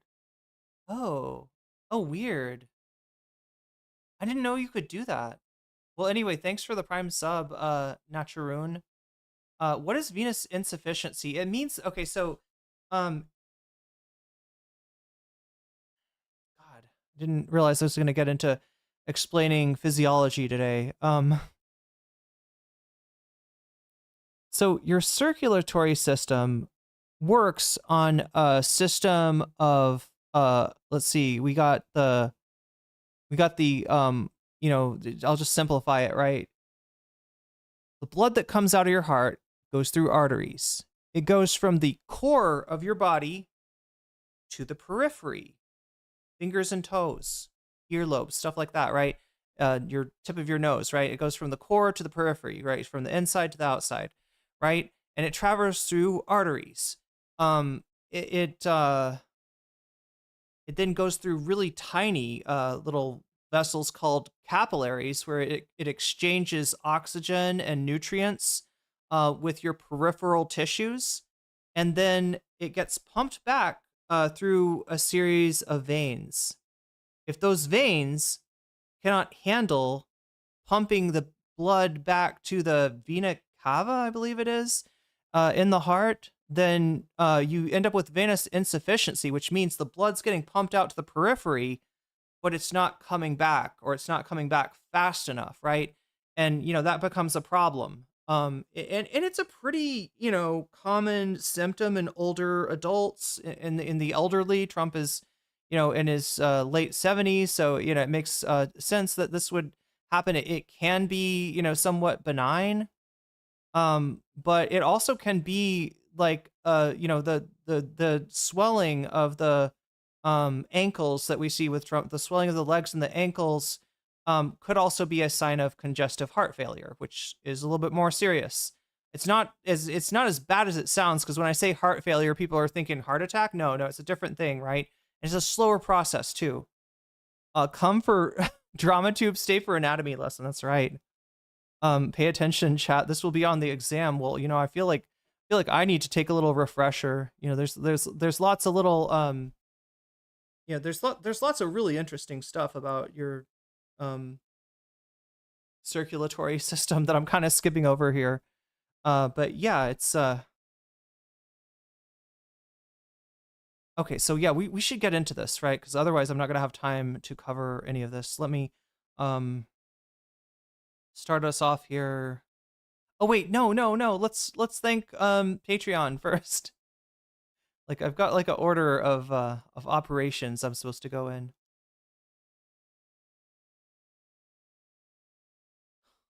All right. So yeah, so supporting the stream is awesome and I appreciate any way that you support the stream. What's the best way to support the stream?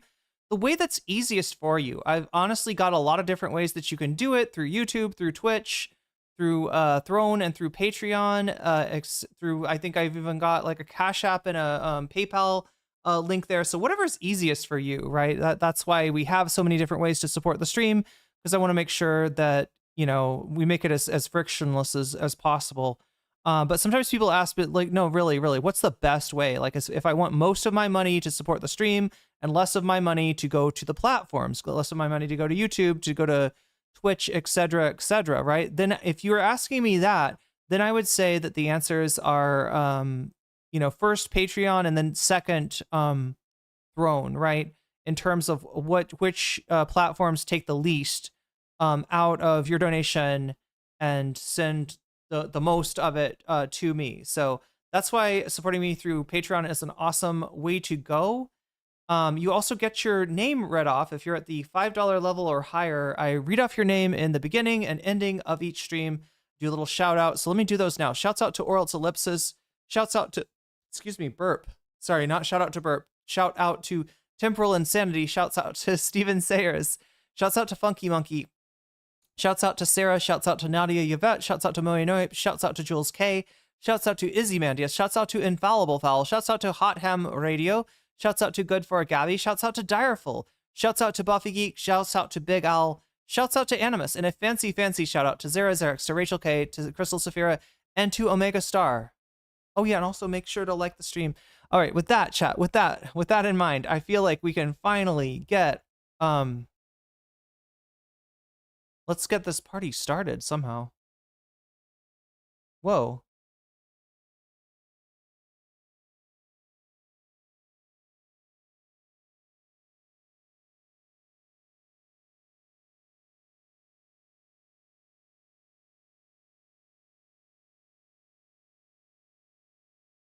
Jeffrey Epstein now threatening to derail Trump's agenda. Whoa, chat, is he alive? Is he alive again? How is Jeffrey Epstein? Here, we'll start with the announcement, I guess. And then I've got a pee.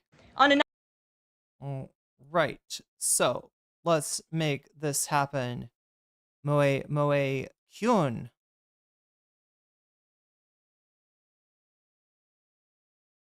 Another note, I know that many in the media have been speculating about bruising on the president's hand and also swelling in the president's legs. So in the effort of So yeah, I think we saw the bruising on his hand. There's a picture taken of him shaking hands with somebody.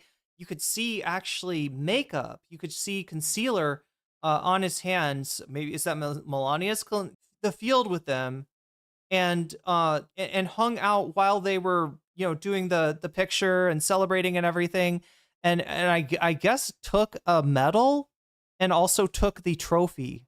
He kept the trophy. He's doing Vlad Putin shit now. But there was also, I think, a picture that showed you could see his socks and you could see that like there's something under there, right? That's not like his legs are way too swollen, and so that's what Carolyn Leavitt is responding to here.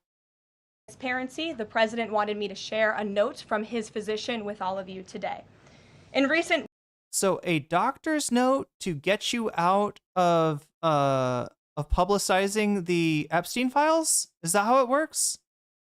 Is that how it works now? I got a note from my doctor, so I don't have to show you the Epstein files like I promised. weeks, President Trump noted mild swelling in his lower legs. In keeping with routine medical care and out of an abundance of caution. Didn't he just go to the doctor recently? Didn't they just put out like a this is another statement from a doctor that was like, he's the healthiest person I've ever examined. It's unbelievable how healthy Trump is. Trump is healthier than most 21-year-olds I see. Didn't they recently do that? I feel like this just happened. I feel like there was some like evaluation of the president where they were like, he is super fucking healthy. It's unbelievable how healthy he is. Like, look, cheeseburgers, Diet Coke, and clean living, I guess. This concern was thoroughly evaluated by the White House Medical Unit. The president underwent a comprehensive examination, including diagnostic vascular studies, bilateral lower extremity venous. Talking about the exact kind of thing that many Americans might find themselves needing in the next few years to decide if they've got what they've got is actually like a benign condition, the like venous insufficiency, or whether it's something more serious, but will not be able to get thanks to Medicaid cuts. Doppler ultrasounds were performed. Wow, that sounds fancy. That sounds expensive. That sounds like something you're definitely not getting on Medicaid. If you even get to keep your Medicaid, if you have to, whoa, oh my God, sorry. It always surprises. It's a little louder than the other ones. Narworld by Nature, thank you for the throne donation. And revealed chronic venous insufficiency, a benign and common condition, particularly in individuals over the age of 70. Importantly, there was no evidence of deep vein thrombosis or arterial disease. Chat, I'm trying to remember, I'm trying to figure out what she reminds me of. I feel like she reminds me of like a certain student in school. There was always like a certain student who was like definitely the teacher's pet, and they'd kind of like yell at you for not doing like what you were supposed to do. I don't know. Like, the funny thing about her is that she acts like she knows more than the rest of us and we're all stupid. But in reality, she's being purposefully obtuse like half the time. Like, she's fucking gaslighting us. She's like pretending that things that are obviously true are not true, and things that are obviously false are true. Anyway, it's just Laboratory testing included a complete blood count, comprehensive metabolic panel, coagulation profile, D-dimer, B-type natriuretic peptide, and cardiac biomarkers. All results were within normal limits. An echocardiogram was also performed and confirmed normal cardiac structure and function. No signs of heart failure, renal impairment, or systemic illness were identified. Additionally, recent photos of the president have shown minor bruising on the back of his hand. This is consistent with minor soft tissue irritation from frequent handshaking and the use of aspirin, which is taken as part of a standard cardiovascular prevention regimen. Yeah, I mean, aspirin's definitely a common thing that they give to like older adults. I'm just trying to think, chat, handshakes. How does that work? God, I can't. It's because my hands are like, if I only had two right hands, this would be easy. It's like that, right? So I reach out my hand, somebody else grips my hand like here and then over here, right? So the thumb goes over the hand. What I'm wondering, chat, is that like, I feel like there's, so she's, the place where we're seeing bruises is like right here. And I'm just wondering, why is it only there? Right? You'd think that you'd see bruising mostly in the place where the hands make contact. I don't know. Why wouldn't they just say it's from taking his blood? That seems more believable than handshakes. That does. Yeah, that's definitely a place that some people will do blood draws if it doesn't work from the the first area that they go for. Yeah, frequent handshakes are dangerous, apparently. No, they're just saying that because they're saying that he bruises super easily because he's on aspirin, which, yeah, you do, I think, bruise easily. Never had bruising from handshakes. Are the veins is insufficient for his hands as well? He's got, with your hands, you've somewhat got gravity on your side, right? So if your hands are like this, then yeah, you're going to see maybe some some varicose, some varicosity in your extremities. But, if your hands are like up here or up here, or, right, it's going to be less pronounced. So it really depends on where you're holding your hands. Whereas your legs, unless you're in a bed, are going to always be fighting against gravity. And that's why the venous insufficiency shows up first at the lower extremities rather than the upper extremities. When both my grandparents had heart disease, the back of their hands would bruise just the same. What was it, from handshakes? Or, I mean, I guess it could also be bumping things. I don't know. There's a lot of things that could cause that. Frequent handshakes from all the amazing deals the 2 amazing deals that he's made with the UK and with Vietnam. And not with Thailand, god damn it. Trump, you're fucking over Thai people. Not cool. I do blood draws from the hand. You know what? I've tried one blood draw from the hand and it did not go well. I find it so much easier to draw from there, but like phlebotomy was never my strongest subject, if I'm being real. So anyway, that's what's going on with the president. And people are wondering, right, this is very uncharacteristic for the White House to be so transparent about the president's health. It's kind of a surprise. Oh no, Anna Kasparian just went on after party with Emily Jashinsky. I forgot about that. Jeffrey Epstein now threatening to derail Trump's agenda. On Capitol Hill tonight, Epstein is front and center. Several Republicans I've got to pee. I will be right back. They will not move forward on a vote on Trump's DOJ cuts unless they get Epstein too. Oh yeah, this is interesting, right? So, chat, there's a rescission package moving through the Congress right now. It's kind of a shitty thing, right? Because they passed a budget not so long ago that the Democrats allowed to pass, right? With, they gave them the 60 votes they need to end debate and to actually pass it through the Senate. So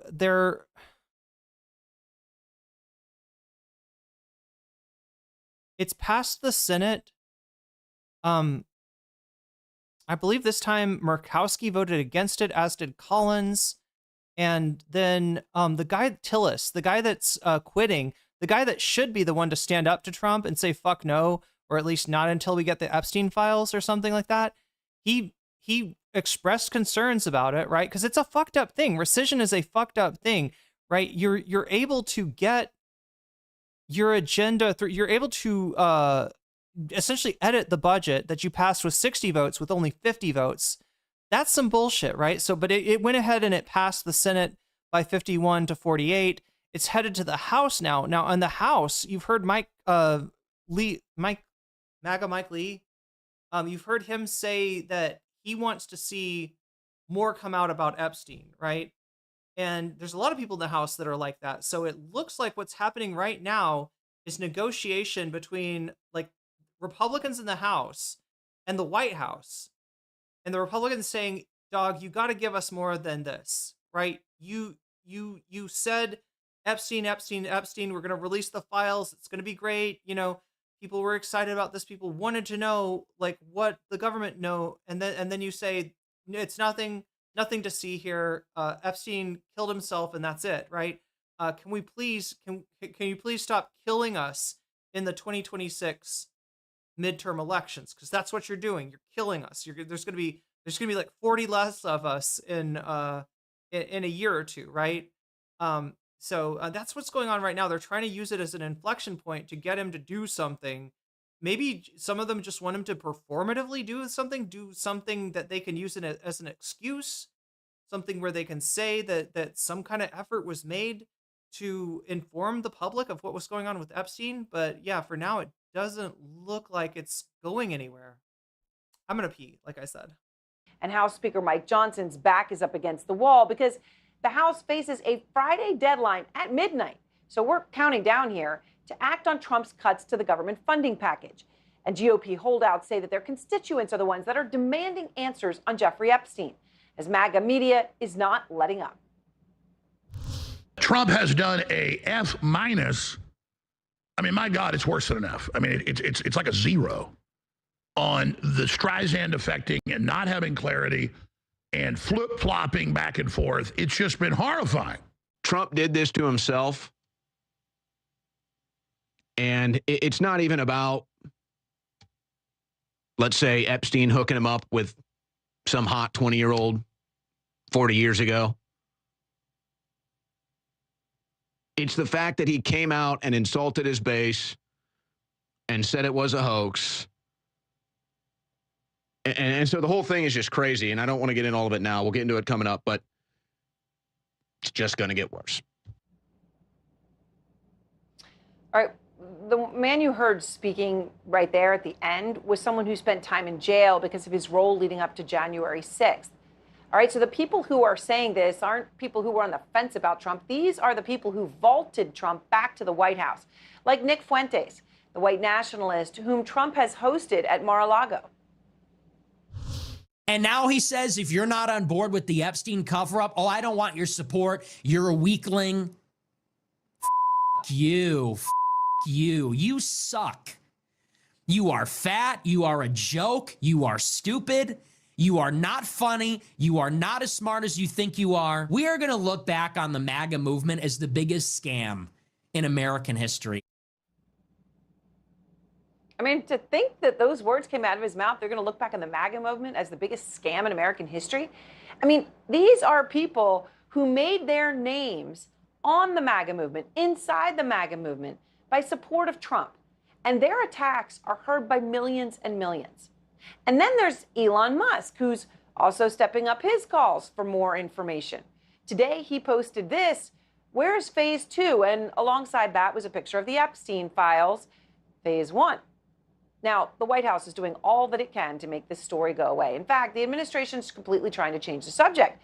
They'd rather talk about Trump's swollen ankles, for God's sake. And the Attorney General today went to Alcatraz, Pam Bondi touring the 91-year-old former federal prison because of Trump's desire to transform that national park back into a prison. And following Bondi, the pro-Trump network, Fox News, California's Governor Gavin Newsom's office responding with a statement to that, saying Pam Bondi will reopen Alcatraz the same day Trump lets her release the Epstein files. So, well, if you listen to the White House, though, there is no desire at this moment to release more information on Epstein. It was this president who directed the Department of Justice and the Attorney General to do an exhaustive review of all files related to Jeffrey Epstein, which they did. They spent many months going through all of the files related to Jeffrey Epstein, and they concluded what they found in that memo, which they drafted and they released. And so the president has been transparent. Of course, all those questions still remain. Nothing of all the rich and powerful people who associated with Epstein over so many years, there's absolutely nothing for anyone to see. Let's go to Manu Raju live on Capitol Hill. I mean, Manu, what you are watching unfold on Capitol Hill, GOP versus GOP when it comes to a signature bill Trump wants to pass, and a whole lot of members of the GOP say, no way, not until we get Epstein. Yeah, this is a fight that's really been intensifying all week long from Donald Trump's closest allies on Capitol Hill who are demanding more information or simply shrugging off all of Trump's attacks against them. Trump has tried to call them foolish. He's called some of them stupid. He called this a Democratic hoax. Many of them are simply saying, that's fine. You can say that, Mr. President, but we still want this information released. And Speaker Mike Johnson has to contend with the reality of the narrowness of his majority in the House. If any handful of members decide they want something and hold out their support, he has to listen to them and potentially cater to their demands. And that is exactly what is happening with this bill that Donald Trump wants passed by the end of this week, by the end of Friday, the bill to cut roughly $9 billion in federal funding for foreign aid and for public broadcasting. But those holdouts want a vote, a separate vote on an Epstein-related matter, potentially to release all of the Epstein files. And that has been the source of the negotiations, intense negotiations that have been happening all day long. Now, Aaron, I am told that the Republican leaders plan to still have a vote tonight on this bill to cut roughly $9 billion. And there's some signs that there potentially could be a resolution with those Republican holdouts. And in a key meeting that is happening right now in I'm trying to remember what's actually in this bill. Did they mention this already? I know that the PBS, $1 billion to the Corporation for Public Broadcasting is being cut. Now, that's not going to affect, I guess, like the national, like NPR or like, I mean, it's going to have more effect on like rural syndicates, right? That's most of the money that they cut from PBS. So, getting rid of television and radio stations in underserved areas. I also realize I need to make this, the goal is at 56. We're at 56 right now. Thank you for the throne contribution, Narwhal by nature. In the House, Democrats are pressing for Gavin. Yeah, we do have to cover him too. Information about any deal that was released related to Jeffrey Epstein. The Republicans on that committee so far have not divulged the details about a deal, about any separate vote related to Jeffrey Epstein. But that's one of the key questions. Omega Star, thank you for the resubscribe. That is 5 months. Been having the best time watching the base implode. It is kind of nice. They've really they're really out of each other's throats, right? Because there are the members of the base that are still taking marching orders from Trump. Some of them that are even referring to them. I think that Charlie Kirk was like quoted as literally like being like, "Hey, I need my marching orders. Can somebody give me my marching orders?" What were we supposed to say, right? He's kind of saying the quiet part out loud. Yeah, they're gonna force the vote. That's right. Get Jimmy Dore on the line. It's time to force the vote. Brianna Joy Gray, this is your hour. Is pedophilia the one thing they can't capitalize? Can't, like, if so, that's hilarious. I don't even think it's that. I have heard Republicans minimize pedophilia a bunch, right? Okay, so if it's a person that's not that's like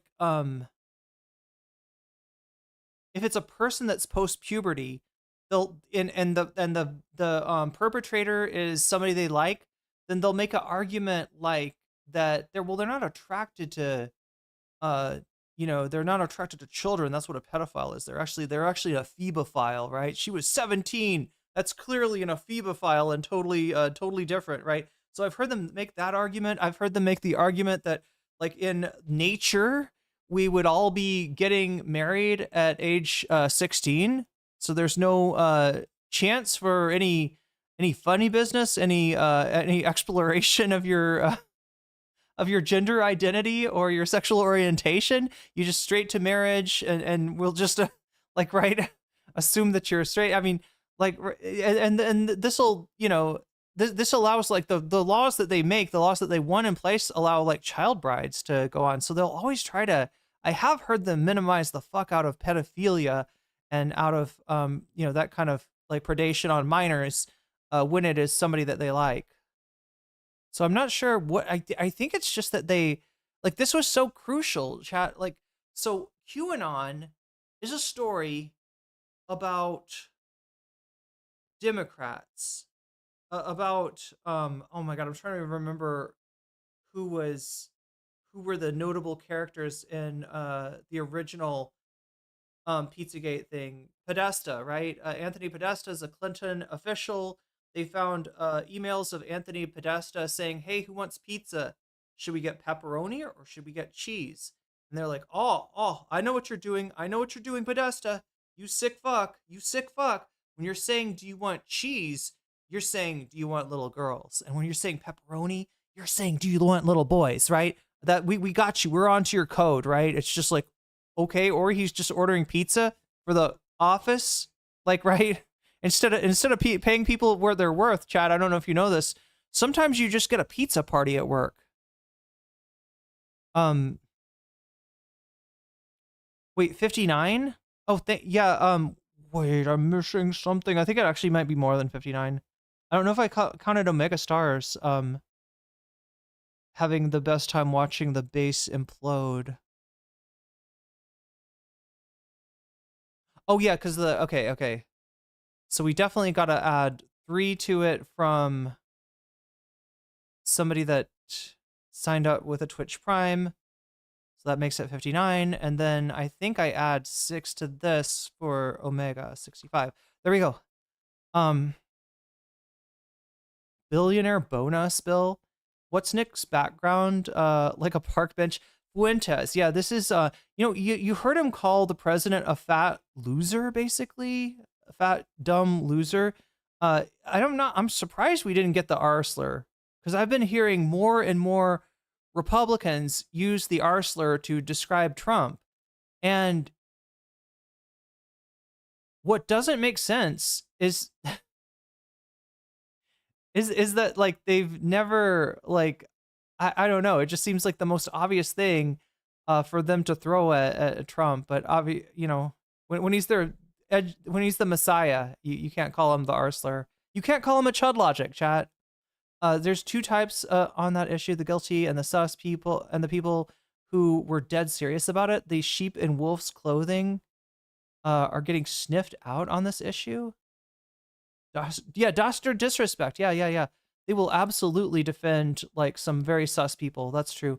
They made so much money off the idea of protecting children. Oh yeah. Think about like the what was that movie? The Sound of Freedom.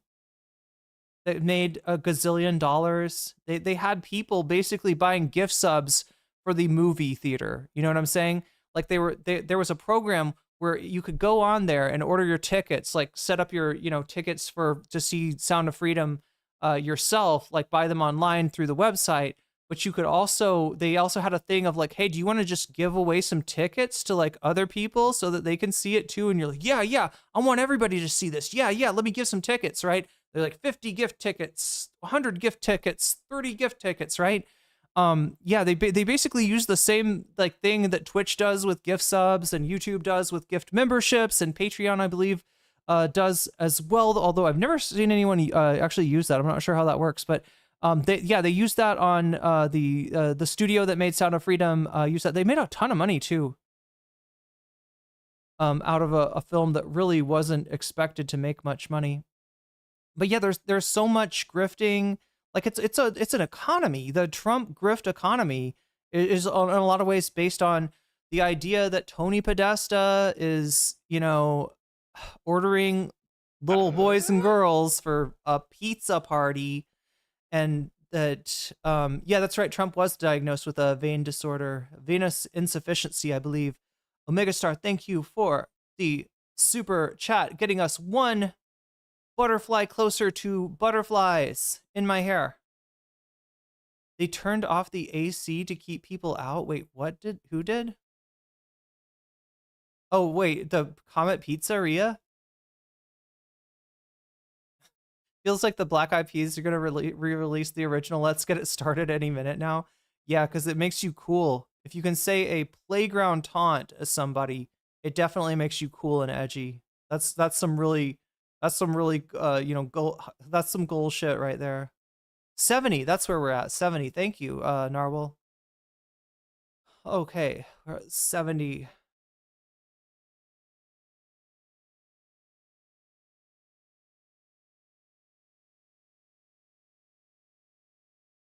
Red states are the ones with lower drink minimum ages for consent and marriage. Yeah, absolutely.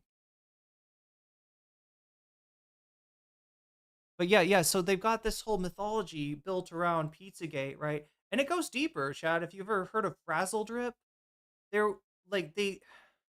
penis insufficiency. I mean, that's one vein that might be actually, that'd be bad. You know what like venous insufficiency on the penis would do? It would be an everlasting erection, right? The erection happens due to the corpus spongiosum. I may be mispronouncing the Latin on that, but there's spongy tissue in the penis that fills up with blood, and it's like as long as the blood pumping in through the arteries is more than the blood pumping out through the veins, that erection goes up and up, and then when it when the equilibrium's in the other direction, it goes. It makes that noise like that. Have you ever heard that song by Devo, chat? Shrivel Up. Anybody ever heard this? It's like a Devo's got a song about, I guess, losing an erection. It's like literally a song about it's gonna shrivel up. Anyway, sorry, I don't. For some reason, Devo's been popping up in my feed lately. But yeah. So like, you know, if your veins aren't pumping it back to the heart, then you're gonna have you're gonna probably have like, I don't know what happens, chat. Like if blood keeps pumping in and it can't pump out, like, is it gonna stretch the skin? Is it gonna create bruising? Is it just gonna be like an annoying erection that won't go away? I don't know.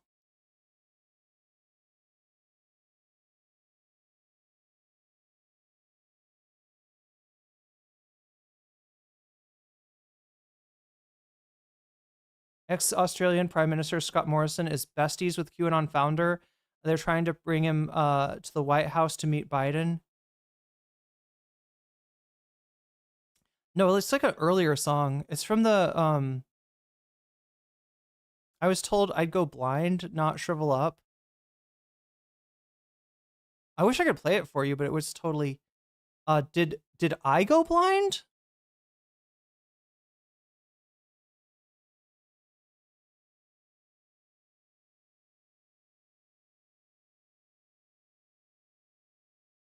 I mean, it definitely hurts when it gets in your eye, but that's not too fun. It's kind of stings, actually.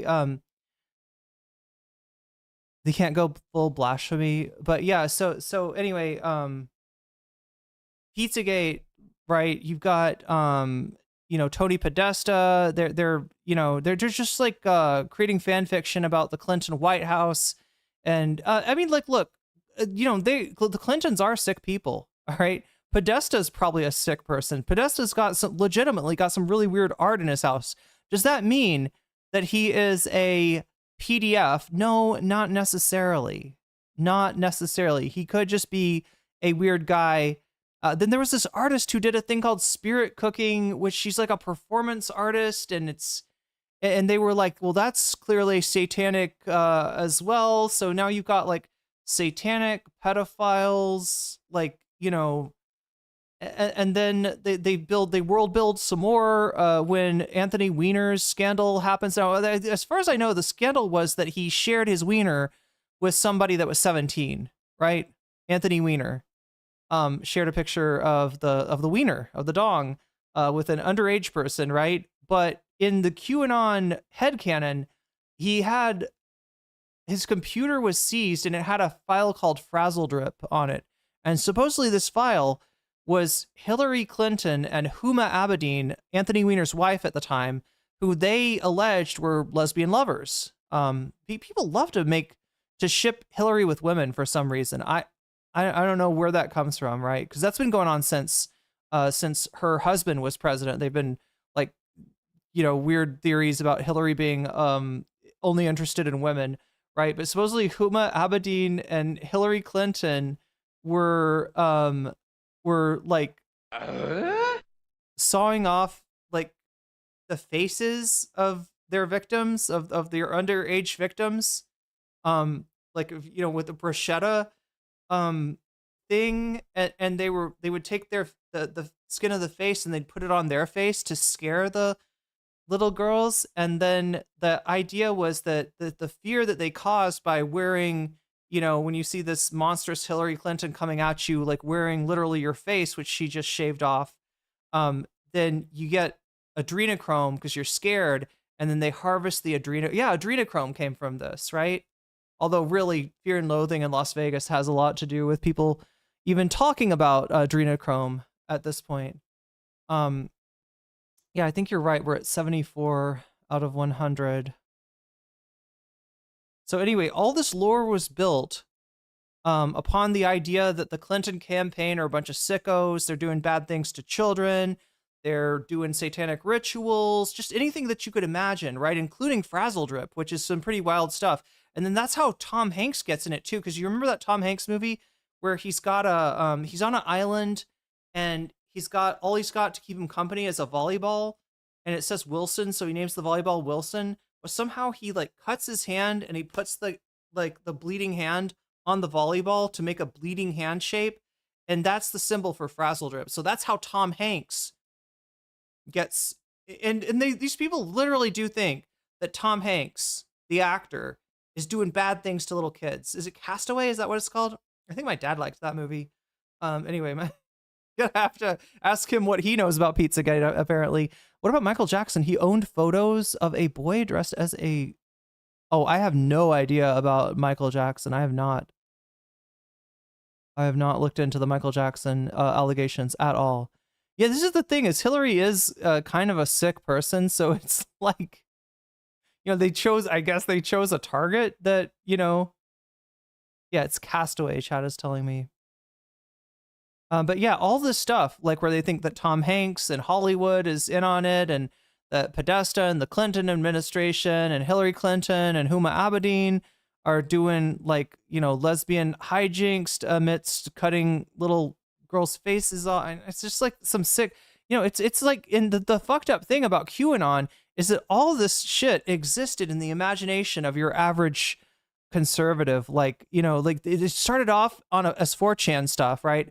People would post on 4chan, I am a government official with a level of the Q level of clearance, and I know about this stuff that's going down, and there's all this stuff that's going on behind the scenes that, like, I can't tell you, but I can leave breadcrumbs. Like, I can leave little cryptic things, like little like poems and stuff, and you can put the breadcrumbs together if you're an able baker, right? You can put them together and figure out what kind of pizza that these creeps are cooking.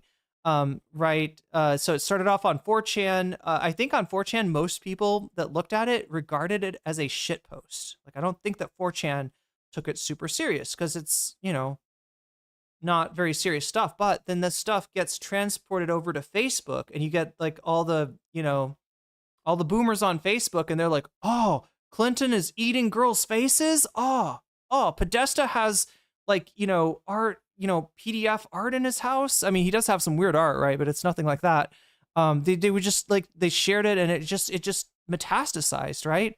And these people believed that Trump had a plan, and you had to trust the plan, and that even after he lost the election, he was going to get it back through challenging the results. And like, and even after January 6th, right? They were like, no, but like, seriously, Biden has been executed, and he's been replaced by a robot. That's a robot, actually. That's a fake Biden. Obama and Hillary have been arrested. They're under house arrest. Those are robots. When you see Obama, when you see Hillary, when you see any of these people, right, it's not really them, because that hope was so strong that, like, well, of course, if all these elite people are secret pedophiles, Trump's going to lock them up, right? So maybe it's just that he can't tell us that he's locked him up yet, and it just went nuts from there, right? And this is the linchpin. Like, I've said this before, other people will deny it and say, like, this is some very like just kind of extreme stuff within the movement. Like, not many people actually believe this stuff, but it turns out, yeah, they do. They really believe it. And if you take it away from them and tell them, I'm sorry, Jeffrey Epstein did bad things to little kids, Ghislaine Maxwell helped him do it, but beyond that, nobody else is guilty. There's no Bill Gates, there's no Bill Clinton, there's no anybody. There's nobody, she was just procuring victims for Epstein, right? They don't accept it. It breaks their brain. They can't, they've absorbed too much. They've world built too much. This is like telling, I don't know, like a super fan of an anime that none of the stuff that they that their favorite manga was actually like a fan, like a doujinshi, like it was made by, it wasn't really the author. So like all the stuff, all the lore that you got, all the lore that you love, it's not actually true, right? That you can't do that. You can't take this away from people. And that's why you're getting this reaction from Trump's base. Questions tonight in the Capitol. What did Johnson have to agree to on Jeffrey Epstein to get to Trump's agenda moving ahead, as the plan to do so to get this bill passed by the end of the night, Aaron? All right. Thank you very much, Manu. So I want to go straight out front now to someone in the center of all of this. That is the Republican Congressman. Wait. Do they draw Chester Bennington of Lincoln Park into the Podesta thing? Was Podesta's secret son? Oh, I hadn't heard that. But yeah, they'll literally like that's the great thing about like QAnon world building is that it's modular. Anytime you come up with another conspiracy theory, you can kind of add it in there. And they brought in the Kennedy conspiracies, right? Maybe Kennedy's son who died in a plane crash, maybe he's secretly alive, but he knew too much, so he had to fake his own death. And he's been waiting for the right moment. And at that moment, Trump is going to nominate him as he's going to be Trump's next. They're going to get rid of Pence, and they're going to replace Pence with JFK Jr., or in some cases, even that JFK himself was still alive. So, yeah, I mean, and look at what this does. Like, if you're a boomer, right, and the JFK killing never made sense to you, like these people were alive one day, the next day they're not, right? And there's a lot of people like that. Michael Jackson, you know, there's a lot of people, too, boomers, who were part of their world, like, you know, key part of their world, and they died someday. You know, it was like this gives them the ability to deny that and be like, all the good people, all the people that you really like, they're not really dead, but they fake their death to get away from the secret cult of pedophiles, and they're waiting in a mountain somewhere for a moment to come out and take over, along with dinosaurs. And, you know, like, right, it's like the Modern Things by Bjork, but for like characters from a Billy Joel song, right? You know, like the Billy Joel song where he mentions all the famous shit. And what is this called, chat? The Billy Joel song? Yeah, Elvis. They want Elvis to be real. Some of them maybe want Tupac to be real, right? And you can do this with QAnon. You can convince yourself that all these people, that if they're on the side of good, right? If they resisted the evil pedophilic satanic cabal, which of course, if you like them, if they're your favorite celebrities, then they are good like that. And if you don't like them, like Tom Hanks or Bill Gates, or you don't trust them, then they're on the side of the pedophiles, right? But you can retcon like actual deaths that have gone on. Which, yeah, if you're a boomer, if you're an actual baby boomer, yeah, a lot of the people from your world have died, and it doesn't make sense. And you want to think, well, what if they're not really dead? So this is why it's so hard to take their toy away. Trump has not managed to take their toy away yet. Burchett, he is a co-sponsor of a resolution in the House to release files on Jeffrey Epstein. I very much appreciate your time. So Manu's reporting, maybe there's a vote that will happen, that maybe Johnson has agreed to something on Epstein. You're obviously in the center of this. You're central to this legislation. Is there an agreement at this point? It's We Didn't Start the Fire. That's the song I was thinking of. Okay. Oh, yeah. We didn't start the fire. It was always blowing since the world's been going. No, ma'am, there's not. And honestly, if the Democrats were serious about this issue. Joan Rivers was implicated. I mean, I guess she did get plastic surgery so they could go with the whole cutting off of faces. Or like, what was the other? There were so many. I feel like I'm not even doing a good job remembering all the weird little conspiracy theories, like that they were like taking tissue from aborted fetuses somehow, and that celebrities would use this to keep themselves young. Like they put it on they turn it into the cream, or there's something about like circumcision, that they'd take the tissue that got cut off when circumcisions were done, and that you can see right there how it can tie into anti-Semitism. Right? What are those rabbis doing? How are they taking the skin off? Are they using their teeth? You can see it ties right into it. It ties right into the blood libel and all the classic This is why it's going to be such a chat. We're going to have to deprogram these people. Like if these people are going to be members of society again at some point, after they realize that not only is Trump lying when he says that Obama and Biden and Clinton like manufactured all this Epstein stuff. They made it up, and it's fake news, and we're going to call it the Epstein hoax, right? They know that that's bullshit.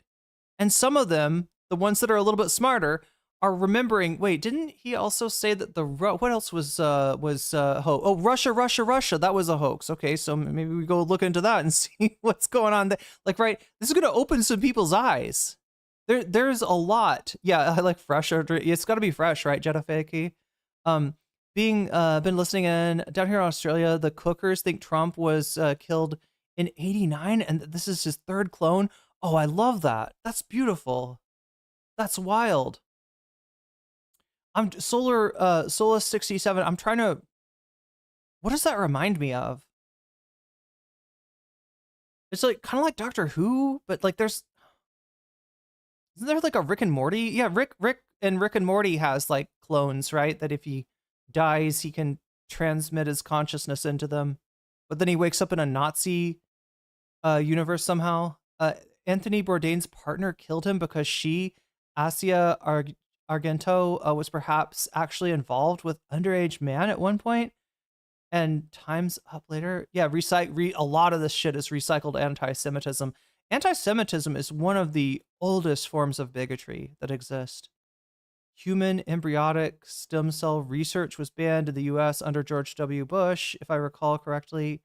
The fact that the state of Arkansas under Clinton sold contaminated blood from prisoners to other countries. Yeah, and there are, and this is the thing, is that like, so with each of these lies, there's a seed of truth, right? And the seed of truth with QAnon is really easy to figure out. Do rich people get away with shit that the rest of us don't? Absolutely, 100%, right? So that's what makes something like this possible. And then when Epstein is, when people realize what Epstein's been doing, they're like, oh, well, there it is. There's proof. That's got to be the tip of the iceberg, right? They see Epstein and they're like, finally they got proof. Like you've been saying, there's an iceberg, and nobody can see it. And then you go like, look, there's the tip. That little tip is poking out. We can see Epstein. We can see Ghislaine Maxwell.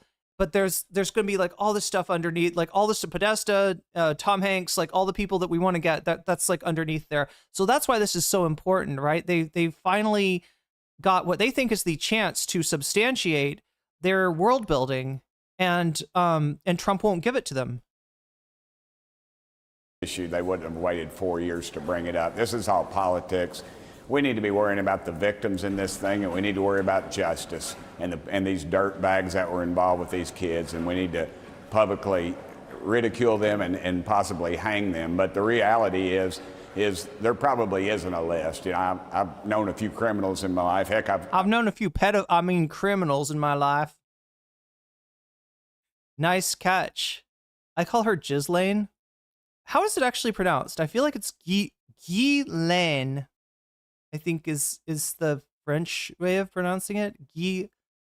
And that's probably why it confuses so many people. Or Ghislaine, maybe. I think is Ghislaine. I've served in elected office with a few of them, and they don't keep a list of their criminal activities. And Trump's not on this list, because if he was, Biden would have released it the first day. So it's a lot of politics and a lot of hype. We just need to get to the bottom of it, ma'am. And unfortunately, in this town, when it's delayed, it's kind of like the Kennedy assassination. We're never going to get to the bottom of it. Well, of course, we don't know who's on the list. And to your point, right, list is a euphemism, right, for knowing who Jeffrey Epstein was dealing with, right? Yes, ma'am. Who was sleeping with underage girls, who was financing all of those things we don't know. Let's correct that. Let me correct you on that. Bonjour, this is Julian, the Frenchman who makes French pronunciation videos here on YouTube. You do not have sex with an underage girl, ma'am. You rape them. And that is what this is about. So I gotta say, he's virtue signaling. Now, what he says is right. I mean, it's definitely not consensual, and even if like the victims didn't object, they're underage, and so they can't consent. But I feel like he's doing everything he can to be like, no, ma'am, that was not sex, that was rape, and how dare you minimize what was done to them. I am a good person, unlike you, the liberal media, who's probably all caught up in this Pizzagate. And look, if you were on Morning Joe, you might be right. Hey, I'm sorry, chat. You might be right. Allegedly. I'm not saying you would be right. I'm not making an allegation about an individual cast member of Morning Joe being caught up in something like this. I'm just saying that if something like this was real, then very likely a member of the Morning Joe cast would be maybe caught up in something exactly like this. I'm just saying. But no, chat. This is, wait, this is, oh my God, what's her fucking name? Why can I never remember her name? It's not Erin Burnett. It's the other chick, Caitlin Collins. This is Caitlin Collins. And we stand Caitlin Collins, so there's no way that she's involved. You know, we try to soften that, but that was is a horrible act of violence against these young Well, young I women. agree with you. Yes, ma'am. I agree Thank with you. you, and I happen to agree that we should know. Well, I happen to agree with that too, that rape is bad. Yeah, don't we all agree that virtue is good? I like good things. I don't like bad things. I'm against bad things. Rape is a bad thing, and therefore I'm against it. I don't know about the rest of you, but I'm definitely against the bad things. And we are looking at how to pronounce this personal name of I'm not sure that's a real French accent. French origin that is also used in other countries with French-speaking populations. Now in French, this is normally pronounced Ghislaine. Ghislaine. Okay, that makes sense. Ghislaine. Really? Okay, I was wrong. Everybody was wrong, chat. Did anybody have Ghislaine on their card? I sure didn't. I was thinking it was yeah, my final guess was going to be Ghislaine, but it's one word. If it was two words, G-H-I-S being the first and L-A-I-N-E being the second, then you would, in fact, the S would be silent. But because it is all in the same world, it's all in the same word, we do pronounce the S. That is, you know, that is how French works. Ghislaine is how it would be said in France. However, in English it is generally said Ghislaine. Ghislaine. Ghislaine. Ghislaine. Yeah, with the emphasis of the accent on Gis. Ghislaine. So it's not Ghislaine. Yeah, I was wrong on the accent, and I totally forgot that you're going to pronounce the S if it's in the middle of the word. Anyway, now we know. Every single person involved. Do you think that Pam Bondi is listening to you? Wait. Whoever said Ghislaine or whatever, you were actually maybe more right than I was. Like I'm all laughing at you for like thinking that her name sounds like Jizz, but it actually is Ghislaine. It does sound a lot like Jizz. That there's any chance that she's going to release the files, and in a way that you would have confidence on what's in those files. I don't have a lot of confidence in her, ma'am. I think she's way out over her skis in this thing. She released that notebook, which was stuff that you and I would already know. Maybe she didn't. Maybe she didn't follow it. I think she took some bad advice. She's in the prime time, gets thrown in the middle of it, and I think she took some bad advice. But then when she followed it up with the list on my desk, and then there is no list, I get tired of that. One thing I think people ought to worry about. I get powerful tired of that. Chat, I love this guy's accent. This is one of my favorite my favorite Southern accents. Tay, thank you for the super chat. Let me read this out. Vox Populi, just happy to be around some intelligence after listening to Foodie Beauty tell us all why she thought moving to Syria now was a good idea. Oh no, poor Foodie. I don't know anything about this Foodie Beauty. Should I feel sorry for Foodie Beauty, or is Foodie Beauty a bad person and I should not feel sorry? Either way, thank you for the super chat, and sorry I didn't put this on screen earlier. Wonder about though is these accent on Gis flight logs, which are generally public record, but that doesn't necessarily mean somebody's a pedophile. That's why I think we need somebody in the legal community to oversee this to make sure none of the kids' rights are violated. We don't want to see pictures of children. We don't want their identity. Virtue signal. See, like, I wouldn't think that you wanted to see pictures of children like in compromising situations, but now that you've had to say it, now I'm not sure. She's an awful lol cow. Don't bother feeling sorry for her. Identification, anybody that was abused. But if the person is suspected of a crime, I just love it because I grew up with people like this. Stay in your G's lane. Dadgummit, we ought to have that. Dadgummit, we are against pedophiles.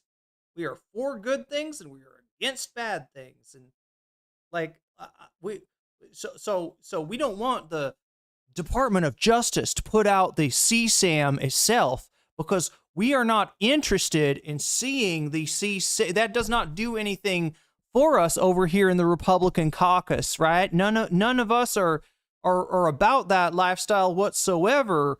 We are actually against that sort of thing. So please do not show us any CSAM, and please do not publish the names of any of the victims, so that Alan Dershowitz can go behind the scenes and sue them into silence. Please do not do that either.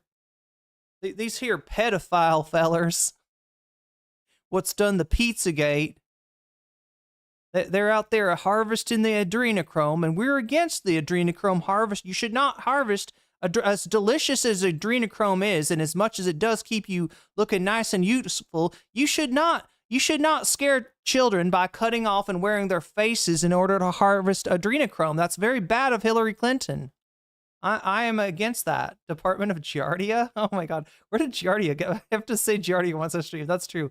Is it Dadgummit or Danggummit? Do you want me to rewind and find out? Find out which one it is? I'm curious now. Okay, now I've woken up, chat. Finally, the matcha hit my bloodstream. It crossed the blood-brain barrier. Ooh. Rights are violated. We don't want to see pictures of children. We don't want their... Of course not. We wouldn't want to see that. Like, now I wonder, do you want to see pictures of children? I would never have thought that, but now I'm questioning. Methink thou doth protest too much, good sir. Verily, I say unto you, thou possesseth the air of a pedophile. Or pederast, I think is the way that you say it more fancy. Identification, anybody that was abused. But if the person is suspected of a crime, dadgummit, we ought to... Dadgummit, we're gonna get out our pitches, forks, and our torches, and we're gonna go to their house, and we're gonna have that information, and that's what it should always be about. No CSAM, just so we're real clear on that. So I know that you have wanted to have Ghislaine Maxwell testify before Congress. And of course, while Jeffrey Epstein... Yes, ma'am. I do want Ghislaine to testify in front of Congress. What I do not want for her to do, though, is to show us any CSAM. I would not like her to bring any pictures of the victims in a compromising situation with herself or Mr. Epstein, in order to show before Congress in some sort of Marjorie Taylor Greene style move where one shows pornography on the floor of Congress, as has happened once before in this very session of Congress. Died before his trial. She is serving 20 years for her role in assisting him. But I guess she did nothing wrong. There was no client list, chat. I guess Trump was right to say that he wished her well, because apparently she's in there on false charges. Because chat, there's nothing to the Epstein files. There's no proof. I guess there was never any proof. So yeah, free Ghislaine. Yeah. So have you gotten a response, Congressman Burchett, from the House Speaker Mike Johnson or from leadership saying that they're willing to hear from the one person who actually could answer all these questions? I haven't yet, ma'am. I need to run into Chairman Comer. I haven't seen him yet in the last couple of days, but and you can call me Tim, by the way. Chairman Comer. But I don't think Comer's going to duck me out on this one. He's going to do what's right. He's a stand-up guy. He's not going to duck me out. Is this some kind of like duck hunting lingo that he's using here? He wouldn't duck me out. On these types of issues. He's a family man as well, like I am. Coomer is a family man, I'm sure. You're all family men. You're all family men. No skeletons in these closets, chat. This is making me wonder. This is making me wonder how widespread abuse by the rich and powerful actually is, right? So I think he's there. You know, ultimately, though, ma'am, I'm going to have to answer to my creator on this issue. It's not the voters or even the president. You know, as a Christian, I'm not a very good one, obviously. I'm on the far end of the forgiven spectrum, but I'm not a very good Christian. I worship Satan at nightly in my dark rituals, but even I can say that... the Bible talks about how you treat the least amongst you, and that's Jesus talking, and that's some pretty strong metaphor. What is this guy's outlook on immigration? Like, I'm sorry. Don't bring up Jesus. Listen right there, ma'am. The least amongst us, definitely. You are murdering the least amongst us, all right? And then using the fucking victims of Jeffrey Epstein as a fig leaf over your eugenics bullshit, right? Don't fucking tell me that you care about do unto the least of these. Chat, if Jesus was around, if Jesus showed up, they would fucking deport him to CCOT. But first, JD Vance would go off on a rant, and at the very end of the rant, JD Vance would kiss him before sending him off to CCOT. Chat, it'd be like the Grand Inquisitor all over again, but with JD Vance. Are these children, and we need to get to the bottom of this, because first of all, we need to send a message to these godless dirtbags that abuse children that we're not going to stand for it. And second of all, we need to send a message to all the victims in the world, in this country anyway, that we are out there fighting for you. I've held the hands of people that have been molested and abused, and man, they have a not in a bad touch sort of way, in a completely platonic. I don't mean held their hands like I was going on a date or nothing like that. I mean for comforts, 100 strictly platonic, Miss Collins. But they have a life sentence. They never get over it. Lifetime of counseling, guilt, horrible things. They do horrible things to their bodies, and it is just it's a horrendous thing. I passed some of the toughest laws in the country when I was in the state legislature. I know all about this issue. On another note, I know that Yeah, he knows all about this issue. Okay, well, now I'm worried about this guy. Like, somebody research that fucker and find out if he's a creep. I don't know. Now I'm like legitimately wondering. Okay, so earlier this week we had Mike Johnson come out. In a notable break from President Trump, House Speaker Mike Johnson is calling for the Department of Justice to release all of its information on Jeffrey Epstein. Speaker Johnson made those comments during an interview with conservative influencer Benny Johnson. We should put everything out there and let the people decide it. I mean, the White House and the White House team are privy to facts that I don't know. I mean, this isn't my lane. I haven't been involved in that. This isn't your G's lane. I agree with the sentiment that we need to put it out there. And Pam Bondi, I don't know, when she originally made the statement, I think she was talking about documents. As I understood it, they were on her desk. I don't know that she was specific about a list or whatever, but she was answering a question of whether they'd put out the list, right? And if there's no list, then the correct answer to that question is there is no list, but we do have documents that we're going to be sharing with the public to shed more light on the true nature of those events in order to put this to rest, right? That would be what you said. She didn't say that. She answered, "They're on my desk." Where's the client list? On my desk, right? I'm sorry. You're either going to have to admit that your Attorney General is just constantly dodging questions, constantly being evasive, right? Because that's a weasel way to, somebody asks you, where is this thing? And you answer, it's on my desk, and you didn't, and then you try to retcon it to, oh, no, I didn't mean that thing. I meant some other stuff, right? I meant some other stuff that's totally not that what you asked for, because that what you asked for does not exist, right? That's fucking evasive. Benny Gay Cruz Johnson. Yeah. Free Benny, I guess. Mike finally came out of the closet. New Testament sucks. Where's all the incest and sociopathic vengeance?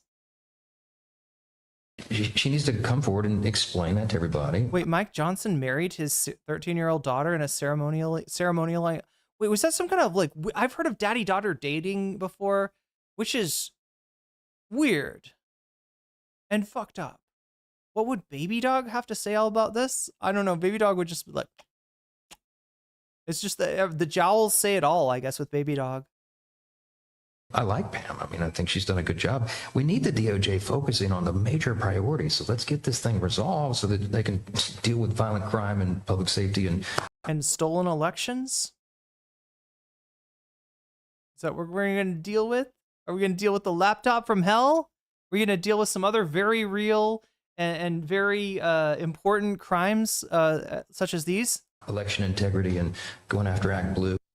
Going after Act Blue. Oh my God, chat. Look, please do go after Act Blue. You sign up for one thing at one time and ActBlue is constantly spamming you for donations for the Democratic Party, right? Please take ActBlue.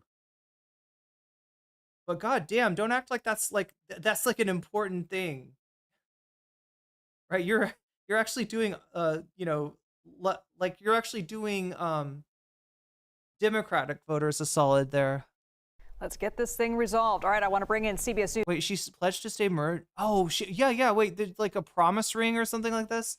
Pledged to stay a virgin until marriage in front of a crowd of strangers in a white fancy dress. Is he Mormon? That sounds so Mormon. Purity, as he puts a wedding or purity ring on her. Wow.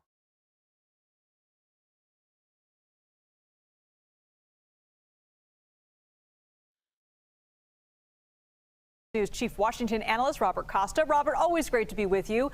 We are seeing this break from Trump's fiercest allies on this. What are your sources telling you? Is this signaling a rift within Trump's Republican Party? It's great to be with you. For some Republicans, it's more of a delicate. Yeah, I can remember at high school, there was something that, like, I don't remember how this happened. Because it doesn't feel like something the school themselves would have done. But somebody showed up to the school at like a pep rally or something.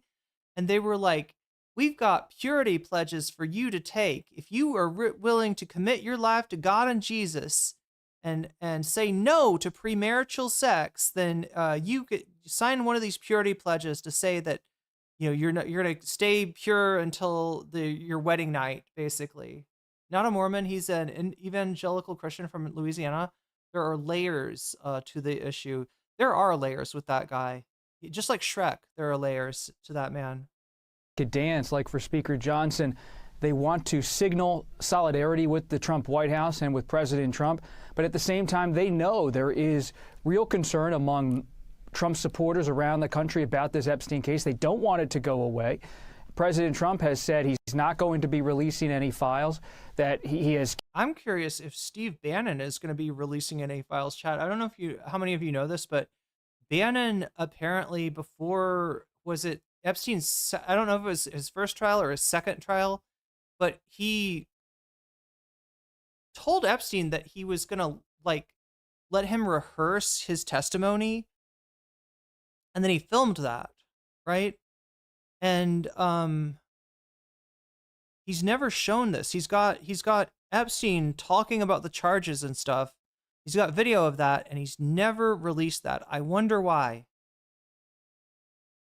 Cast the previous Justice Department of President Biden and President Obama in negative lights. They did a Fight the New Drug Assembly, which is like an anti-porn thing from Utah. God, I hate that people are getting it in their heads that porn is like super bad for them, or like, you know, it's like, look, you can get addicted to anything, including porn or sex for that matter. But that doesn't mean that those things are evil, right? And if you act like, you know, that's like, oh, I'm not going to eat any gluten because some people are allergic to gluten. Yeah, a very small percentage of the population is allergic to gluten. That doesn't like, right? That doesn't mean it's like unhealthy in general. In some way insinuated that any kind of record on Epstein isn't on the level. Yet this has not stopped so many conservatives around the country from saying, hey, we want more information. So Speaker Johnson, you can see, is navigating all of these dynamics and trying to show conservatives to keep his own political capital that he wants answers, but he's also not trying to nudge the president too much. Because he's got to answer to MAGA enthusiasts as well. And some of the in the Mormon church thinks that if you ever masturbate, is that one of the things that they interrogate you about? Like, I know they interrogate people about any sort of same-sex relationships that they've had, or is it only for guys? I don't remember. You have a porn addiction if you've ever masturbated. I remember I had like a evangelical aunt and uncle, and they actually like straight up asked me, like they were like, now some children your age start to explore their bodies in a way that is, you know, and you know, if you know, you ever experience anything like this, you should tell a trusted adult in your life, like me, like us, right? Like my evangelical relatives, right? And I was like, no, I have never done anything like that. I don't even touch myself like just, you know, at all. Like, I don't know. I made up some weird thing where I was like, no, like masturbation bad. Those powerful voices in the MAGA movement are also weighing in on Epstein. We just saw Mike Johnson's interview there with Benny Johnson. Charlie Kirk has been weighing in as well. Laura Loomer calling for Pam Bondi's resignation. So how important are those voices to driving action from the president and his administration? They are certainly important, and you see close friends of President Trump, like former chief strategist Steve Bannon, saying that he's not going to back down when it comes to the Epstein matter. At the same time, there are so few people inside the Republican tent who have the ability to compete with President Trump. But this is the first time we've really seen in his second presidency President Trump facing a reckoning, significant pressure from his core supporters. Yes, he saw that during the debate over the so-called Big Beautiful Bill. There was some pushback about how that all was structured, especially when it came to Medicaid. But on this issue, it goes to almost not only a political level, but an emotional level. There's a feeling among so many Trump supporters that there's more information out there, that Jeffrey Epstein was some part of some cabal around the world that was abusing children, and they don't want it to just be put on a shelf. I want to switch now to the Russia-Ukraine war. We've seen the relationship between President Trump and Vladimir Putin really take a dramatic shift in recent weeks, with the White House giving Putin an ultimatum. Okay, so yeah, there's Mike Johnson. Now we got somewhat of a timeline here from MSNBC. This is a timeline of the early stuff. So just understand, we started off talking about the Venus insufficiency and some of the stuff that had happened. Yeah, the holding up the vote in the House over the Epstein list. We're going to be going kind of back with this next video. So just so you know, let's see, this video is from จากท้องทะเลนอร์เวย์สู่จานแห่งความสุขของทุกคน God damn it. Good evening from New York. I'm Chris Hayes. Donald Trump's administration is facing a full rebellion from the MAGA faithful, the most diehard. Okay, this was posted 2 days ago, so it's not that old, but I mean, by the way this scandal is going, 2 days is like a million years ago. The people that spend all day online talking about Donald Trump. Some of the president's most strident supporters are furious at his Department of Justice after concluded there would be no further disclosures of Jeffrey Epstein-related documents, and that, basically, everyone should just drop it and move on.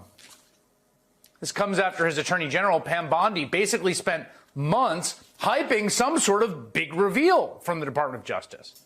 Epstein, of course, the disgraced New York financier who died in federal custody back in 2019 while facing child sex trafficking charges related to what prosecutors says was a years-long scheme to abuse young women.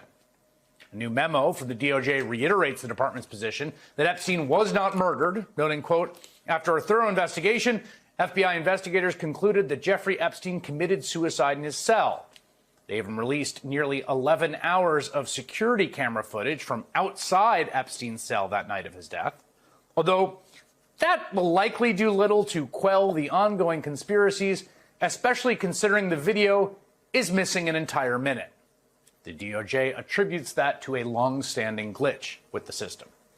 Despite all the Epstein didn't kill himself memes and the never-ending, increasingly Baroque conspiracies, the MAGA faithful are really mad about this part of the memo. Quoting it here.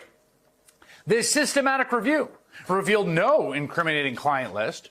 There was no credible evidence found that Epstein blackmailed prominent individuals as part of his actions. We did not uncover evidence that could predicate an investigation against uncharged third parties. Now, that claim that there was no shadowy client list, ostensibly containing evidence that Epstein was secretly blackmailing political and financial and Hollywood elites, certainly seemed to contradict what Trump's own Attorney General said on television back in February. One of the things that you alluded to, and this is something Donald Trump has talked about, the DOJ may be releasing the list of Jeffrey Epstein's clients. Will that really happen? It's sitting on my desk right now to review. That's been a directive by President Trump. I'm reviewing that. It's sitting on my desk right now to review. She did just say that, right? We just heard her correctly.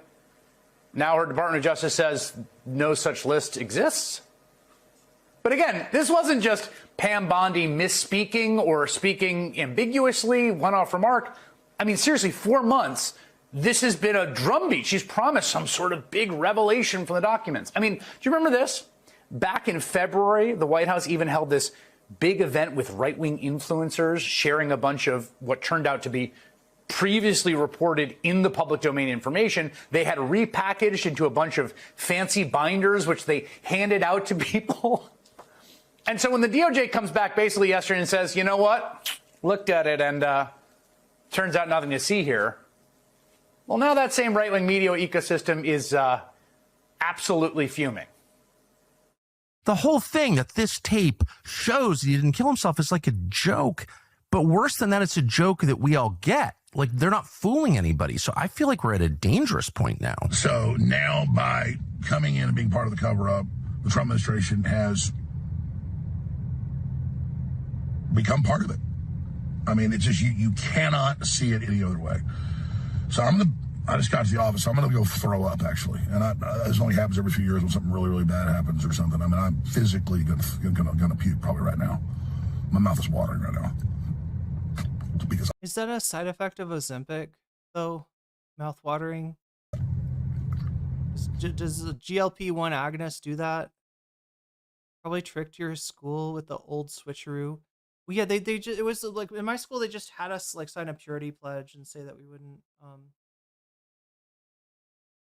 But I remember people in my school doing like the daddy-daughter dating shit, where like your dad would take you to like to a restaurant and like model for you what is like the way that men should treat you and that the standard that you should have, I guess, was the idea. But it's fucking gross.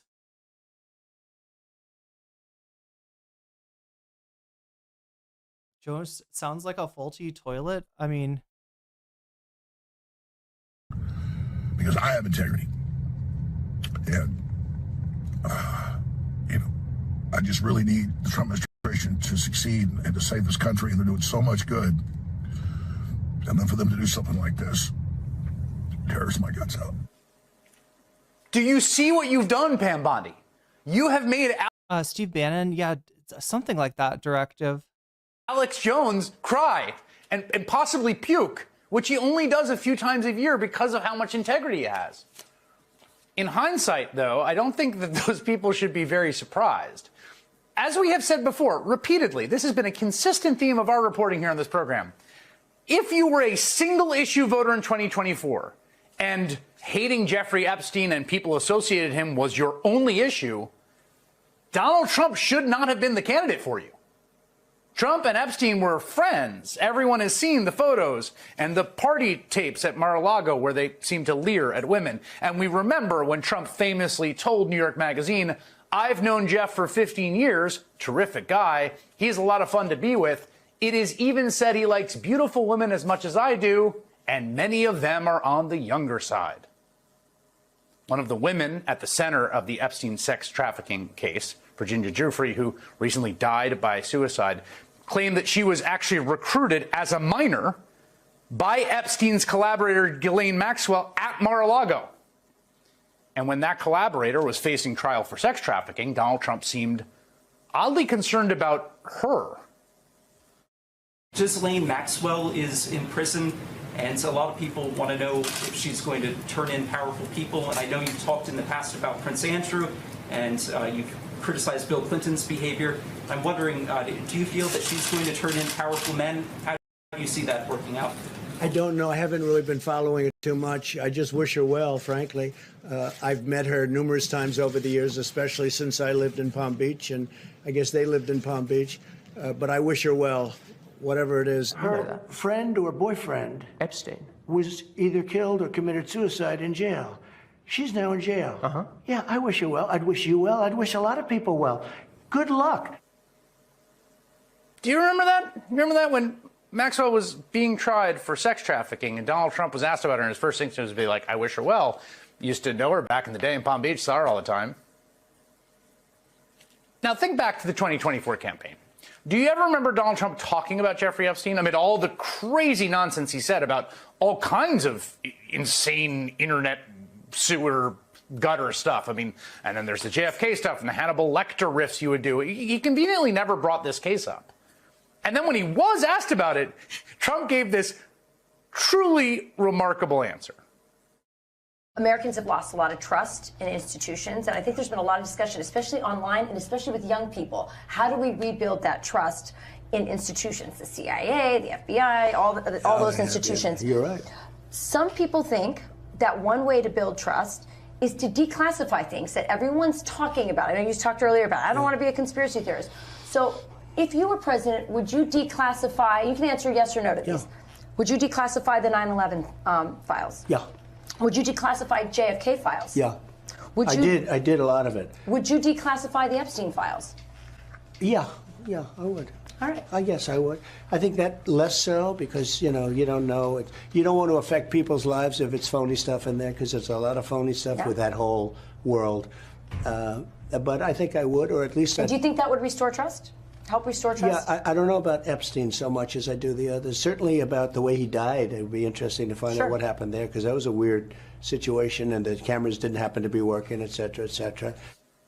So if you're just joining us, we're going over the story so far, as it were, of the Donald Trump, Jeffrey Epstein saga, right? The saga that is unique in that this is a scandal of Trump's that has hit him outside of people that already don't like him, right? And actually, caused a lot of his base to really question what kind of guy they're supporting. Now, early on, right, the Trump coalition formed with a bunch of different people in it, right? There were anti-establishment Republicans and evangelicals, right? And the last people to join into MAGA, to become MAGA, were the evangelicals. In the 2016 primary, there was a huge field of candidates running who Donald Trump just systematically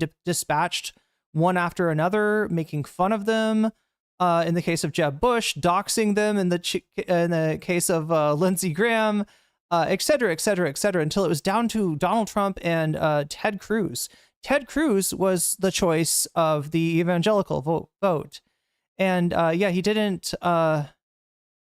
not end up winning. So the evangelical voters kind of had to accept this guy, which, given who he is, given how he is, given the things that he says, often talking about underage women in a very inappropriate way, could be a hard pill to swallow. And especially when Donald Trump was caught on tape talking about how they let you grab him by the pussy when you're famous like him, that he just goes, oh my God, he just goes around with what was it? Tic Tacs, pops one in his mouth and just kisses whatever woman that he wants to. Shit that sounds a lot like he's just bragging about SA. And funny enough, it was only a few years later that he was actually found liable for doing just that to E. Jean Carroll. But don't worry, chat. She's got a dog or a cat named Vagina. So you can't believe anything that she says, and you can't believe the finding of the court, which was that, basically he essayed this woman. That's what the court said. This wasn't a criminal trial. The statute of limitations had already expired. This was a civil trial and, a lower burden of proof. However, he was adjudicated to have been responsible for this. But you've got, they've had to take on more and more cognitive dissonance. And they've done that by displacing their anger from a very flawed candidate in the form of Donald Trump to, this mysterious ephemeral cabal that's out there. And hence we have the start of QAnon. QAnon, chat, if you've ever had a dog that likes to play with a tennis ball, and you would like your dog to maybe let the tennis ball go when it gets too slobbery, when it gets too chewed up, when it's so nasty It's full of dog mucus. You don't want to pick it up. You would like your dog to like move on to like a fresh tennis ball. However, you know, the dog is kind of attached to this nasty thing and will always bring you back the nasty slobbery ball, right? That's the Trump base. They can't let go of it. Even when Trump himself says, as he has this in these past few weeks, that there is no Epstein list, that Epstein and Maxwell were ostensibly responsible for the abuse that happened and nobody else was involved, which just flies in the face of not only what we know to be reality, but also the artificial reality that's been world built by the QAnon faithful, right? You are trying to take the dog's favorite toy away from it, and the dog is freaking the fuck out. The dog is not handling it, right? So that's where we're at right now. Epstein, I don't know so much. I mean, this became a huge... Evan Rayvonic, no way he touched that gross woman. I bet he has supermodels whose cats and dogs aren't named Vagina. Yeah, so Evan, what do you think happened there? Do you think the judge is in on it? Do you think the judge is part of the satanic blood cult maybe, and that's why the judge just made up a ruling out of thin air when Trump was in no way guilty and nobody could see that? I love that we have a legal expert here in the form of Evan. Thank you for sharing your... So what year of law school are you in, Evan? I'm glad you could analyze the case for us and tell us what, you know, frankly, judicial malpractice the judge did in finding in favor of the plaintiff in that case. Because, I thought maybe Trump did sexually inappropriate thing with women, like he did when he bragged, like when he bragged about being able to grab him by the pussy. See, I thought all that shit was real. So maybe that wasn't really Trump being recorded there either. Maybe that's also part of the satanic cabal of pedophiles that created an artificial Trump voice, got it to say grab him by the pussy. I mean, I don't know. We could learn a lot from Evan, apparently. Obsession of the kind of online MAGA right. I mean, really, listen to how then podcaster Dan Bongino spoke about this earlier this year before joining the Trump DOJ.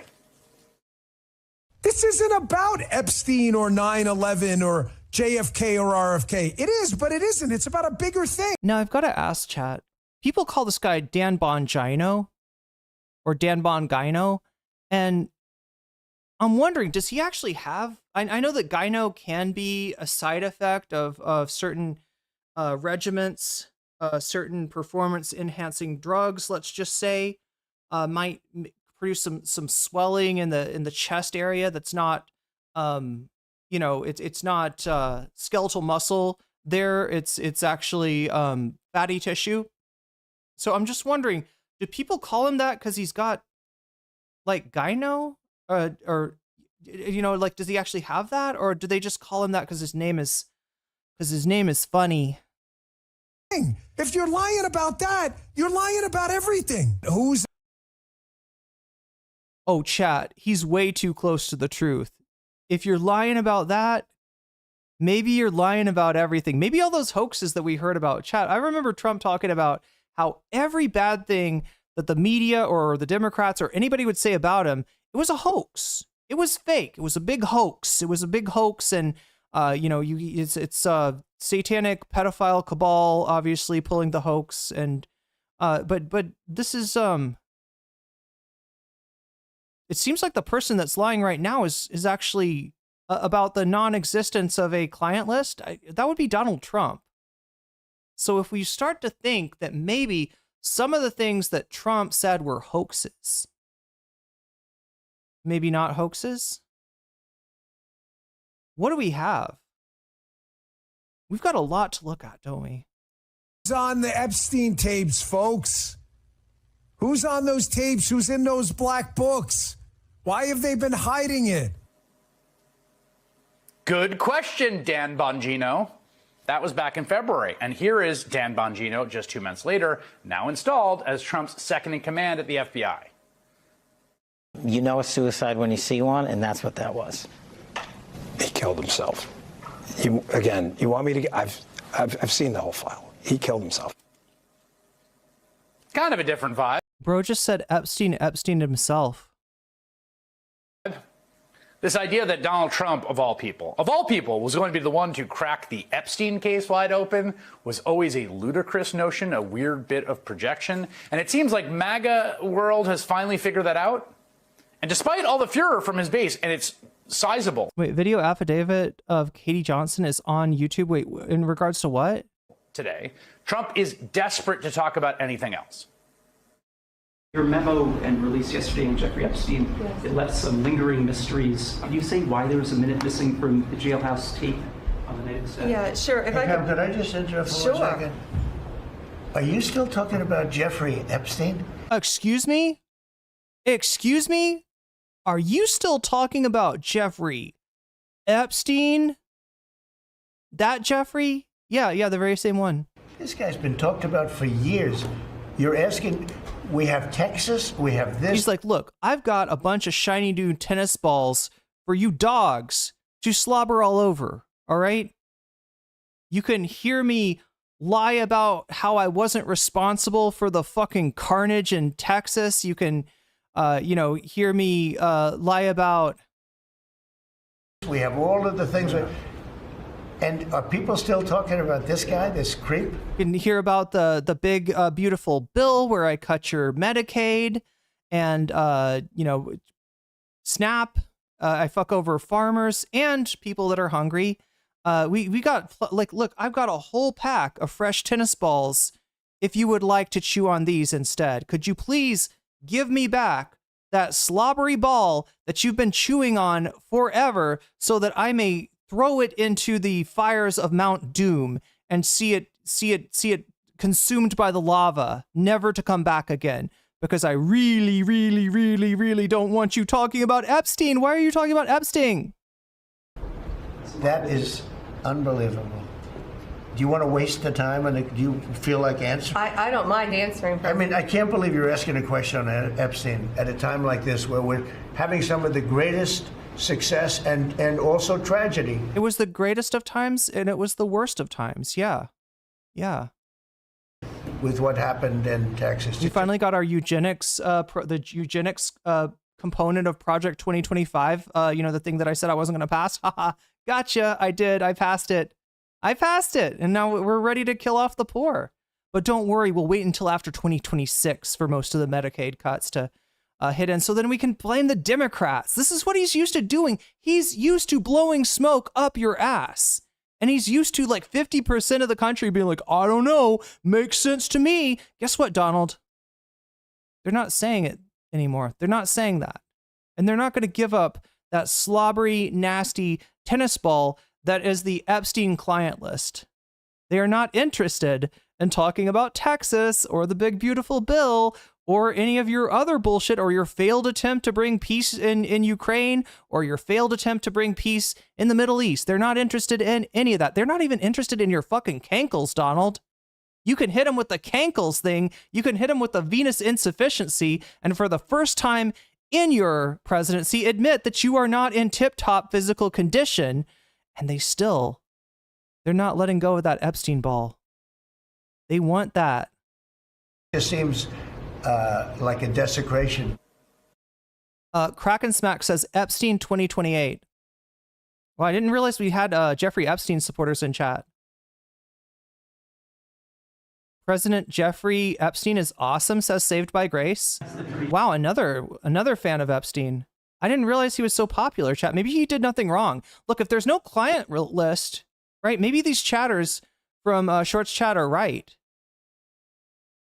Maybe Jeffrey Epstein did nothing wrong, and therefore Donald Trump, his BFF, also did nothing wrong. How is Israel and Hamas a failure? JL, have you been paying attention? Are you awake? Do you have, like, do we need to do, like, how many fingers am I holding up? How many fingers is this, JL? Like, are you with us? Snap, snap, snap, snap. Come on, wake up, wake up, wake up, wake up. How is Israel and Hamas a failure? What are you fucking talking about? Israel signed a ceasefire and they broke it and they got away with it, and he keeps arming them. He went and bombed Iran for them. How is that a failure? Oh no, I forgot. This is the president of peace. This is the president of peace, right? He only got us in a fucking armed conflict in the Middle East. He only pulled a George W. Bush, but don't worry, this is the president of peace. Jesus Christ, wake the fuck up, JL. Smell the matcha. I guess we don't have coffee today. It's all matcha. Everything is matcha. Everything is computer. Let's try to stay with it. Let's try to stay with it, chat. Come on. Memo and released yesterday on Jeffrey Epstein. It left some lingering mysteries. One of the biggest ones is whether he ever worked for a Idaho Patty says if we believe the victims, we wouldn't need a list. Yeah, and maybe we would have spoken up for the person that Alan Dershowitz sued into silence, right? American or foreign intelligence agency. The former labor secretary who was Miami U.S. Attorney Alex Acosta, he allegedly said that he did work for an intelligence agency. So could you resolve whether or not he did? And also, could you say why there was a minute missing from the... Wait, do I think that Benny Johnson could be on the Epstein list? Billy, Bobby, I'm curious why you... I'm sorry. I was going hard on some chatters earlier, but I'm legitimately curious what makes you think Benny Johnson... It seems like Benny Johnson is like one of the people that's sort of holding Trump's feet to the fire here, but maybe there's something I'm missing. Yeah, see, it's hard to go from sarcastic to serious, but trust me, believe me, I'm being serious here. I'm just trying to figure out if this chatter knows something that I don't, because I need to, I need to get on the same page here. Jailhouse tape on the night of the... Just hide in your basement if you're so scared of life. I would crack and smack, but I'm hiding in your mom's basement instead. Oh, didn't expect that, did we? Yeah, sure. If Could I just interrupt for 1 second? Are you still talking about Jeffrey Epstein? This guy's been talked about for years. You're asking, we have Texas, we have this, we have all of the things. And are people still talking about this guy, this creep? That is unbelievable. Do you want to waste the time, and do you feel like answering? I don't mind answering. I mean, I can't believe you're asking a question on Epstein at a time like this, where we're having some of the greatest success and also tragedy with what happened in Texas. It just... Marco Rubio, to be a worm in Marco Rubio's brain right now, what is he thinking, chat? Like, it's got to be something like, how did I end up here? How did I end up here? What has gone on with my life that I am sitting next to the man that I warned America not to elect? He is lying to the faces of the friendly news media, because he's kicked the unfriendly ones out. And I am expected just to sit here and act normal somehow. How did I end up here? How is this my life? Seems like a desecration, but you go ahead. Sure. First, to back up on that, in February, I did an interview on Fox, and it's been getting a lot of attention because... Oh, gee, I wonder why. Is it because you said you had the client list on your desk? I was asked a question about the client list, right? And you answered that it's on my desk. The only it in the question was the client list, and your answer was, it's on my desk, right? But somehow you're now going to argue that you were thinking of something other than the client list, because the client list doesn't exist, or it does exist, and it was made up by Obama and Crooked Hillary and Hunter Biden and the laptop from hell. Have I got that right? Maybe Anthony Weiner, too, and his laptop. It was a collab between Hunter Biden and Anthony Weiner and Huma Abedin and Hillary Clinton, and they used their spirit cooking, their dark satanic magic, in order to change the nature of DOJ files? Is that what I'm getting? Is that what happened? Is that how it works?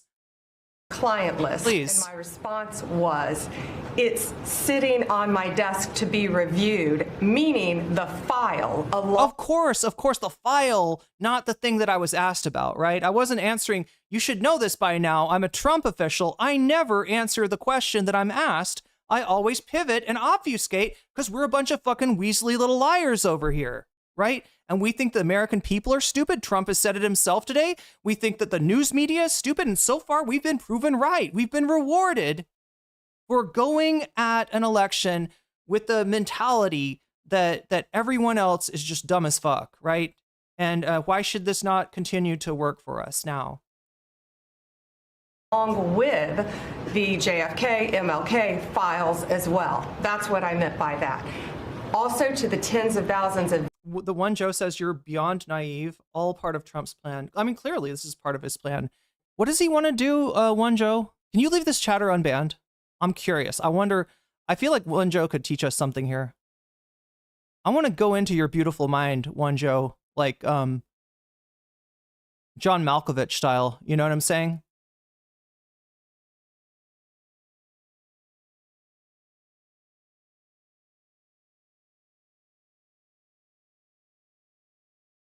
There's tons of videos of Dems saying the exact same thing that Trump is saying. Yeah, search their hard drives, Chicago's finest. I don't know where you think you've wandered in, if you think I'm some kind of Democratic Party simp, all right? But I'm not. I have major doubts about the Democratic Party, and I think that there's a lot of people, especially amongst the Democratic Party establishment, that need to no longer be in their jobs. That need to have a falling from grace. And if those people were fucking around with Epstein, even if it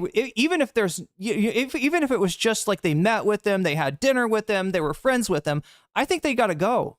Fire them. Shit can them. Get rid of them. I'm not fucking here to protect Bill Clinton if he was diddling underage people, right? He should absolutely face justice.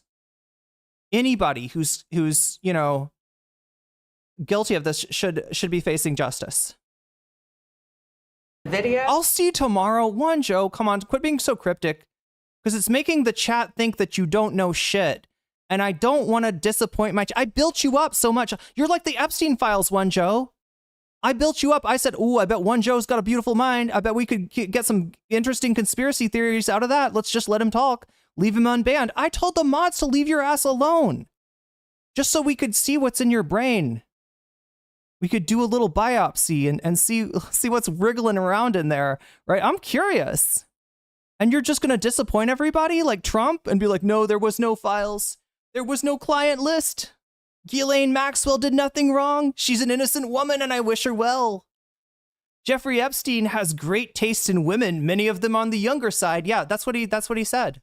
They turned out to be child porn downloaded by that disgusting man, Jeffrey Epstein, always downloading child porn. That goddamn, like we thought this was going to be good stuff. We thought this was going to be the smoking gun on John Podesta and Hillary Clinton and Anthony Weiner and all of the what do they call I can't remember what their name for like Democrats, the satanic pedophile cabal, whatever.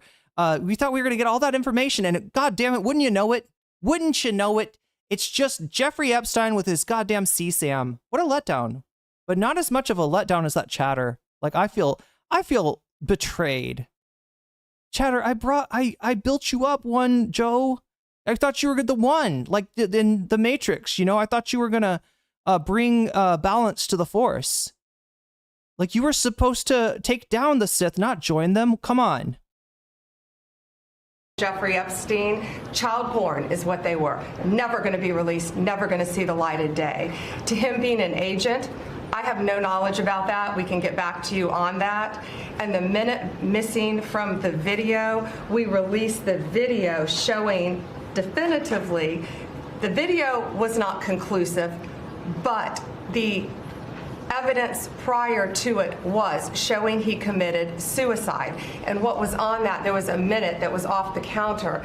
And what we learned from Bureau of Prisons was every night, they redo that video. It's old, from like 1999. So every night the video is reset, and every night should have the same minute missing. So we're looking. So you got one prisoner, chat, out of the entire population incarcerated in the United States. You got one prisoner who knows some really important information, right?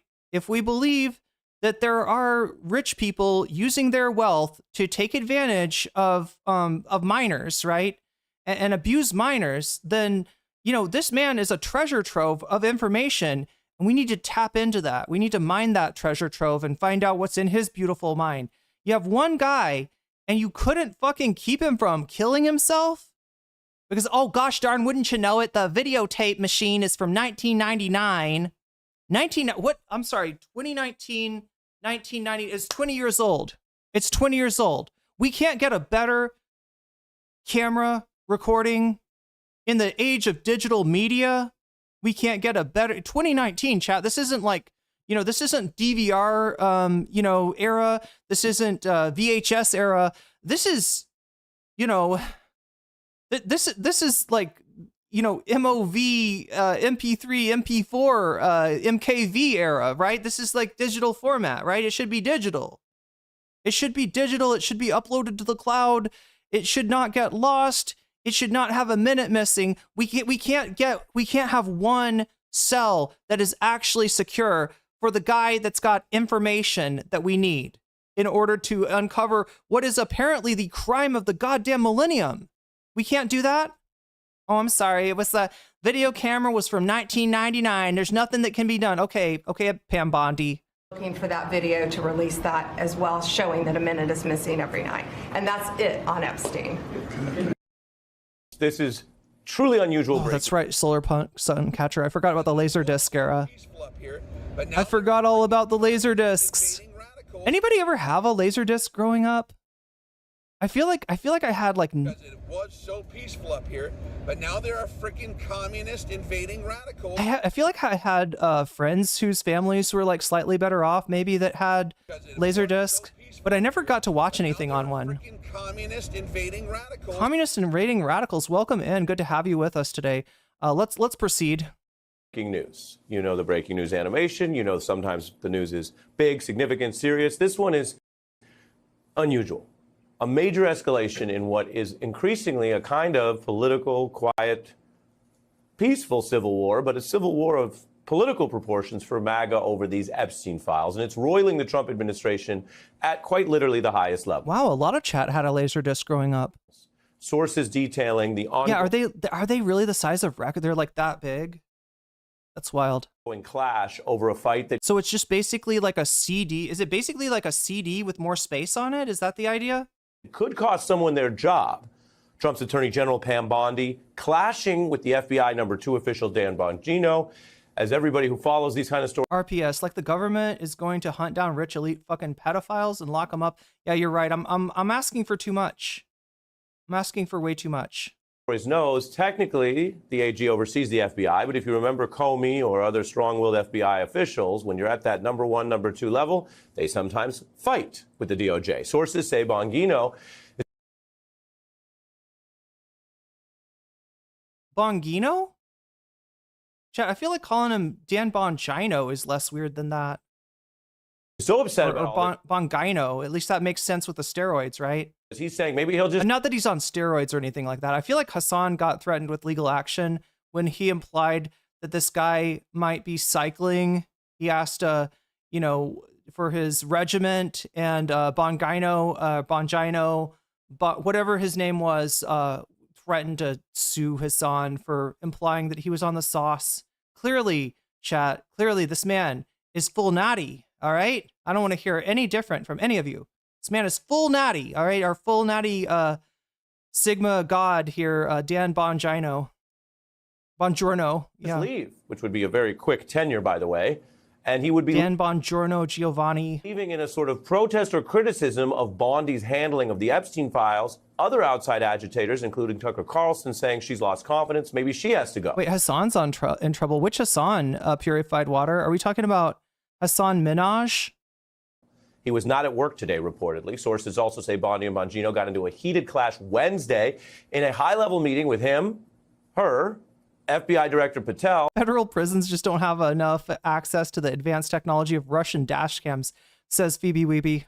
And Donald Trump's #1 person who tracks all this stuff and makes the big staffing decisions, Susie Wiles, the chief of staff, who, of course, also ran the Victoria's campaign.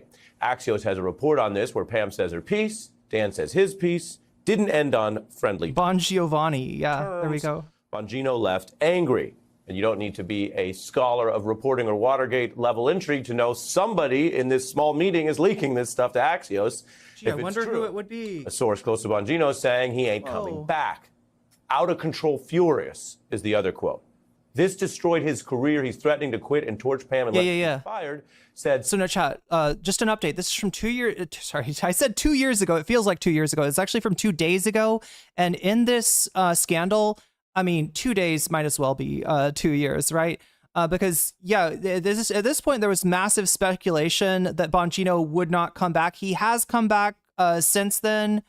So, you know, ostensibly him, Kash Patel, nobody's quit yet.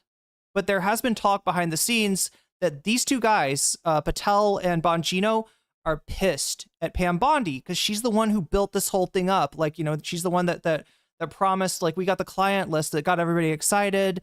And these guys are full believers, right? If you watch Dan Bongino's like podcast or anything, you know, he's invested in the Epstein thing, right?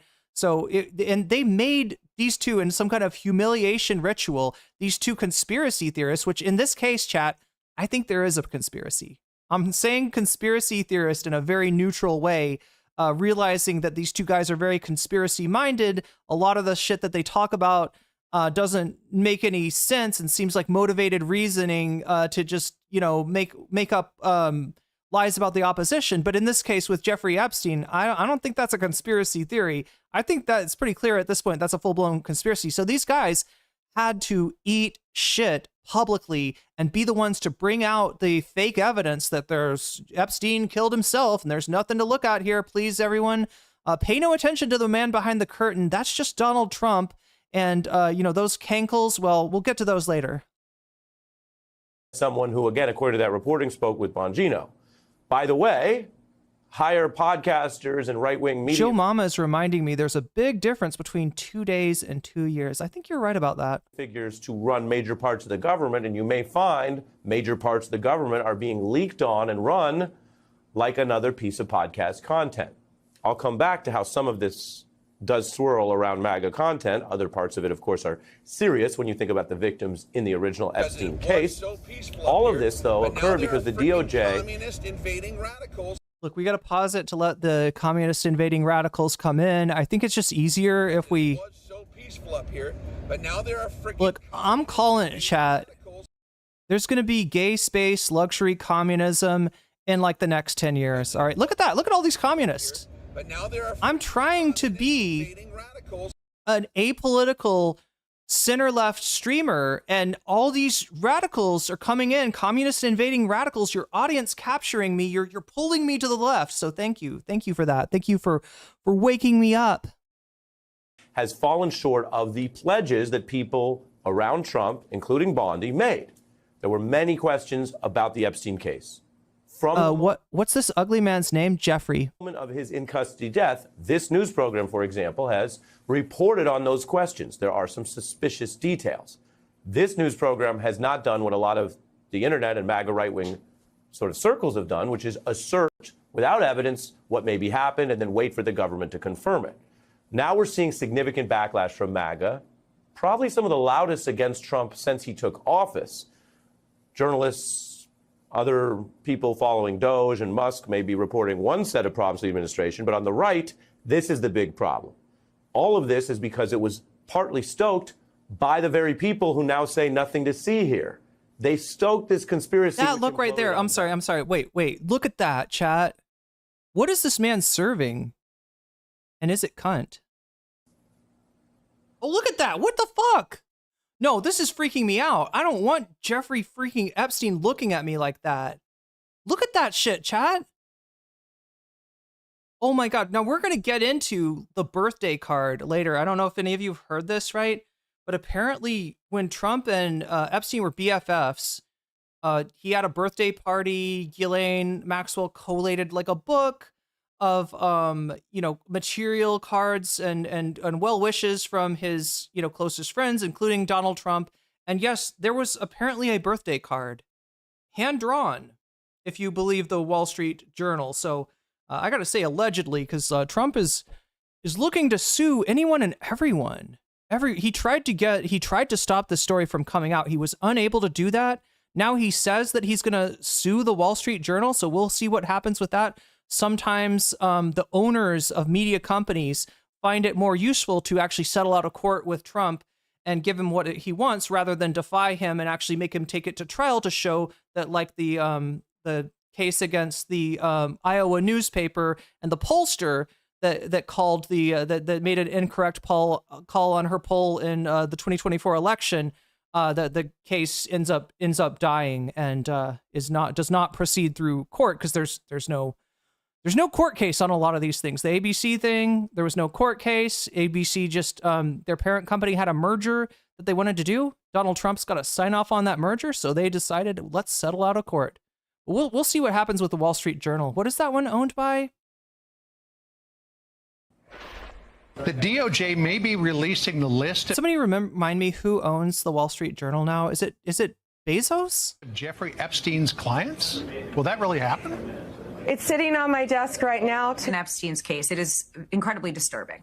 We have flight logs, we have information, names that will come out. Snowdy says 2 wings, 1 bird. What Snowdy is saying, and I've heard a lot of conservatives say this before, is that the 2 political parties are 1 bird, 1 giant bird that shits on America, and it has 2 wings. It has a right wing and it has a left wing. And look, let me appreciate just a little bit of what you're saying, right? I think that based on the fact that let's just go back to the Epstein Epstein clearly killed himself and not someone else killing him in 2019, or at least that's what we're expected to believe. That was under the Trump 1 presidency. Okay, so we got 1 Trump, and then we move into 4 years of Biden. Stuff does not get released, and then we move into another 4 years of Trump. Stuff is still somehow not getting released. So you know what that says to me? It was so peaceful up here, but now there are It says communist invading radicals. That's exactly right. You fucking owned me with that shit. Absolutely owned. Absolutely silenced. It was so peaceful up here, but now there are freaking communists. Cucked by my own stream alert. What was I trying to say? This so what that says to me, chat, is that there are people on both sides that are implicated in the Epstein information. Now, is any of that stuff conclusive? Maybe not. But there are people implicated on both sides. So, for instance, Bill Clinton and Donald Trump, like, just 2 examples that come to mind, and they may be both guilty of this, right? For all we know. What names are in there, man? You understand how many powerful people probably want this thing to desperately go away? The FBI airmailed into that operation and said, this is not getting out. Because they do that because this is another government gangster operation. Seriously, we need to release the Epstein list. This is the best one. What a weasel. What a goddamn weasel. Right? Theo Von was like just kind of like peppered it. Like he just brought up the Epstein thing out of nowhere. And JD Vance like laughs at it for a second and is like, yeah, seriously, we need to release those Epstein files. List that is an important thing. Release the list. That's the now vice president. The list's on my desk, the attorney general. The government gangsters, quote unquote, are in charge of all this stuff. The problem is they caught the car. All those people talking up that way now have the goods. They're in the government. They used to be pointing their finger. They found it pointing at themselves, like many an old internet meme, and it's blown up on them. So this matters politically because 1 or more people may be out of a job. It matters in a deeper sense because we're seeing the limits of governing by... You're getting your info from clips and not full things. That's a good point, Juicebox. I do want to mention something that you might not know, which is that Theo Von copyright claims. So, I would love to watch that full clip with you. Unfortunately, I can't. Frazzle Drip, that's right. We were talking about that earlier, Patriot Watcher. We were talking about that, right? You're not gonna convince Republicans. You're not gonna convince. Oh, that's a great freeze frame, isn't it? On Ari there. You're not gonna convince the MAGA faithful that there's nothing to see here when they've been weaned on stories like Frazzle Drip. Chat. I mentioned what this was earlier. Frazzle Drip is supposedly a video on Anthony Weiner's computer. Anthony Weiner used to be a Democratic congressman, a senator. I think he was in the Senate, right?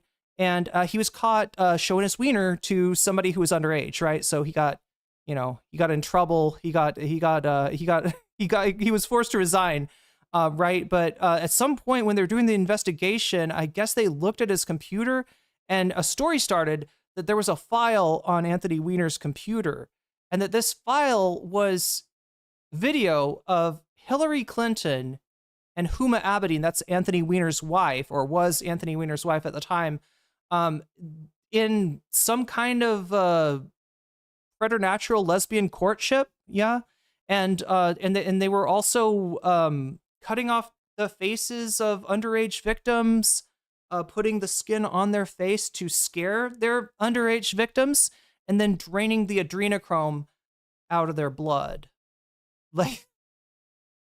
And this went all kinds of places, right? But like seriously, like people believe this stuff. People believe this stuff in MAGA, like, right?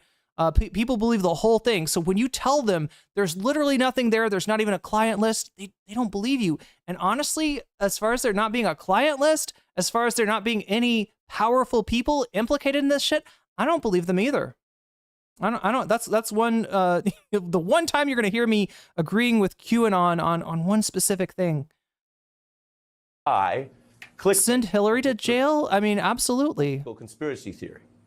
It also could matter if any of it got back to the... That really does sound like something Hillary would do. I don't know about that, but she's done a lot of other bad stuff, so... Real questions about the Epstein case. Not whether Pam Bondi was lying when she said she had an Epstein list or is lying now when the memo says it doesn't exist, but can't be both. Now, in the FBI, there's a wider dysfunction involving... Okay, so just to be really clear, Christopher Wallace, oh yeah, that's really believable. Just to be clear, the part that I believe is that there's probably more rich and famous people implicated by the Epstein list, by the Epstein material. I'm not... I'm not signing on to the... I'm not signing on to the adrenochrome, theory or the spirit cooking theory. There's so much shit, Chad. If we could do a QAnon deep dive, I think some of you might really enjoy it. Wait, is QAnon still a thing? It is. It doesn't call itself QAnon though. They've learned that the brand of QAnon is basically ruined. People, outside of the conspiracy theory, think of them as crackpots, and so they've strived to relabel themselves, to rebrand themselves, so that they'll use like hashtags like save the children. Sounds pretty innocuous. Who doesn't want to save the children? But it's QAnon in some cases, right? So they've really rebranded that shit, but just because it's just like Scientology. Once people know that Scientology is about believing that your body is possessed by legions of dead aliens that were killed in a volcano by an evil comic book villain named Xenu, they're not as, you can't just like be like, oh yeah, I'm a Scientologist. People look at you weird for that. And same thing with QAnon. So they rebranded. Maybe Scientology should do the same thing. Some of these same people. Not a Troll says, I'm glad the Department of Education will remove child grooming. Well, look, it'll remove education too, but in your case, I guess it's already too late for that. Who we know from what they're saying have been spending many, many days, a lot of their energy on a client list they now say doesn't exist. But the Times is reporting that the FBI is taking the unusual step of using lie detectors for loyalty tests. When they should be using those, what are those things called, chat? What are the Scientology liar detectors called? I can't remember. Scientology lie detectors. What are they called? E-meter, yeah. I shouldn't be using a polygraph because we all know that polygraphs are inaccurate, are unreliable. But if they use an E-meter to audit the FBI members, I'm sure they do. I mean, Trump should honestly do that. He should get the E-meters. Chat, he's starting a cult. His administration basically is a cult at this point. They should get E-meters. They should worship L. Ron Hubbard. Personnel to questions as specific as to whether they've criticized or, quote, cast aspersions on Patel. I was so wishing that somebody would have said they're called toning rods or so, sounding rods or something like that. That would have been a good joke. But you just saw in that other clip talking about Q is real. I know firsthand, scary real.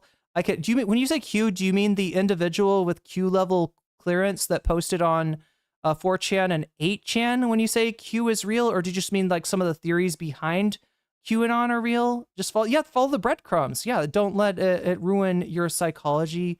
Yeah, you got to put together those. You got to put together that bread by following the breadcrumbs. About gangsters, this looks like something from a movie or another.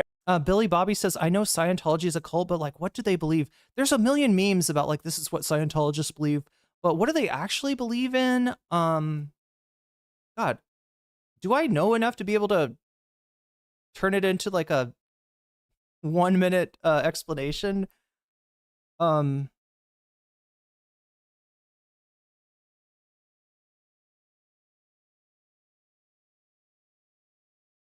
They believe in so many things. I think I'm going to get stun locked if I try to explain Scientology for you. Era, but according to the Times, it's happening. And in Trump's DOJ under Bondi, there's also a purge because there are officials who... Wait, wonder why Dems never wanted to bring up Epstein? Well, Tyler, I'm not a Democrat, but I did vote for Kamala Harris. And I've been talking about Epstein a lot, especially in the wake of the 2024 election. Say they might be targeted not for how they're doing their job, but whether they're And also, I don't think you know what a woman is. I don't think you've ever seen one. Sufficiently, quote, politically loyal. I don't think you've ever talked to one. Bondi and Trump. Fired without explanation, a culture of fear is how the Post describes it. And so one more point on all this tonight.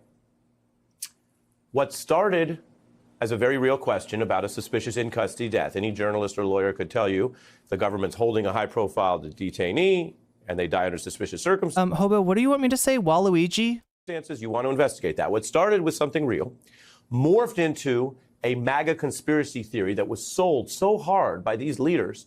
Frederick K says stun locked. Wow, gamer confirmed. It's blown up in their face. And more than almost anything Trump has done thus far in the second term, and you follow the news, you're familiar with it, this is the thing saddling Trump. This is the thing that has them leaking on each other, fighting with leaking on each other, you say. Okay, I'm just going to leave that one alone. I'm going to leave that alone. Each other, talking about not coming back to work, all because the story they sold themselves blew up on themselves. I want to bring in our experts, Michelle Goldberg from the New York Times and MSNBC analyst, and Alencia Johnson, who worked on the Harris 24 campaign and wrote Flip the Tables, Everyday Disruptors. Oh yeah, Solarpunk is giving kind of a synopsis of Scientology. It's complicated. They believe they have powers they can unlock if they progress enough up the ladder, which means pay enough. Yeah. So that thing that I talked about, the e-reader, the e-meter or whatever, it's like it looks kind of like a lie detector, but it's like, I think it's like you hold like soup cans basically, and they're attached to like a meter like that. What does it measure? Like your skin's conductivity. So like how much sweat, how much like, moisture do you have on your skin at a time? Theoretically, if you were lying about something, maybe you'd have more.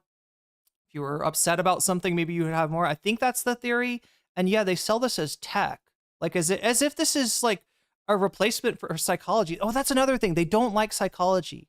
They're very anti-psychology. They feel like they're Scientology. Sorry, they're against psychology. They're Scientology. They feel like if you're doing Scientology, you don't really need psychology, and psychologists are evil. They're suppressive persons. There's a lot to it, honestly. They believe they are reincarnated and are alien. Yeah, like multiple aliens in one person. Their aliens are called Thetans. The aliens died because a guy named Xenu, they were in airplanes, and the guy named Xenu threw them into a volcano. And the airplanes, and exploded nukes on them too, right? Threw them onto a volcano, exploded the nukes. It sounds like a JoJo's Bizarre Adventure, like part 2. Doesn't it sound like something that would be in like Cars would do in what is it called? Oh my God, not Phantom Blood. What is it called? Oh my God, somebody remind me what part 2 of JoJo is called. Guide to finding courage and making change. Plenty in there for the times we're in now. Welcome to both of you. Is Trump gay? Says updating. Sure, he definitely is zesty. But I think you can be. I think you can be zesty without being gay, right? I don't think that everybody that's zesty is necessarily gay. Michelle, multiple things can be true. We're all for investigating and holding the government accountable. If there were problems in the original handling of Epstein. It stretches from the Trump folks who were in charge of the Bureau of Prisons at the time.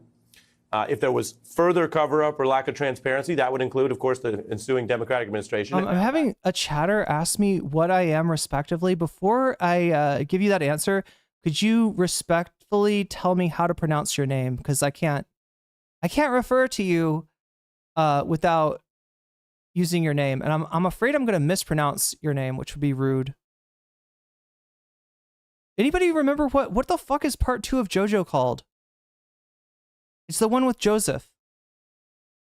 Back to the Battle Tendency. Thank you. Yeah. Trump folks again.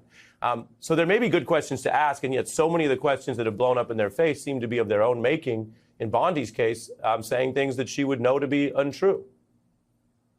Yes, certainly. I mean, I should say I don't really have very many priors about this. I'm inclined to believe that if there was evidence that Epstein was murdered, or if there was evidence of a so-called client list, given that we've had first Trump in charge, then Biden. Wait, more information on Scientology. They have scales for energy signatures, kind of like power levels in Dragon Ball Z, kind of like aura.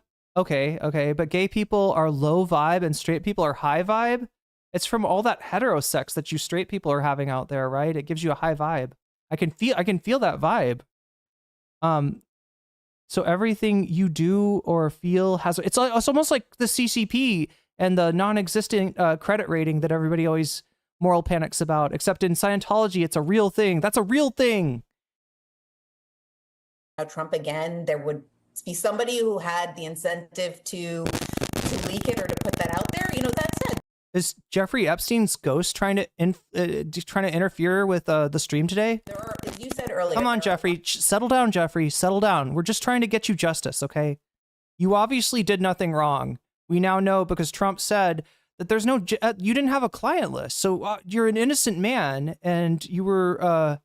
you killed yourself for... If only you had realized what a good court case you had, you wouldn't have killed yourself, and we could ask you ourselves. And you could have a podcast. Wouldn't that be cool, chat?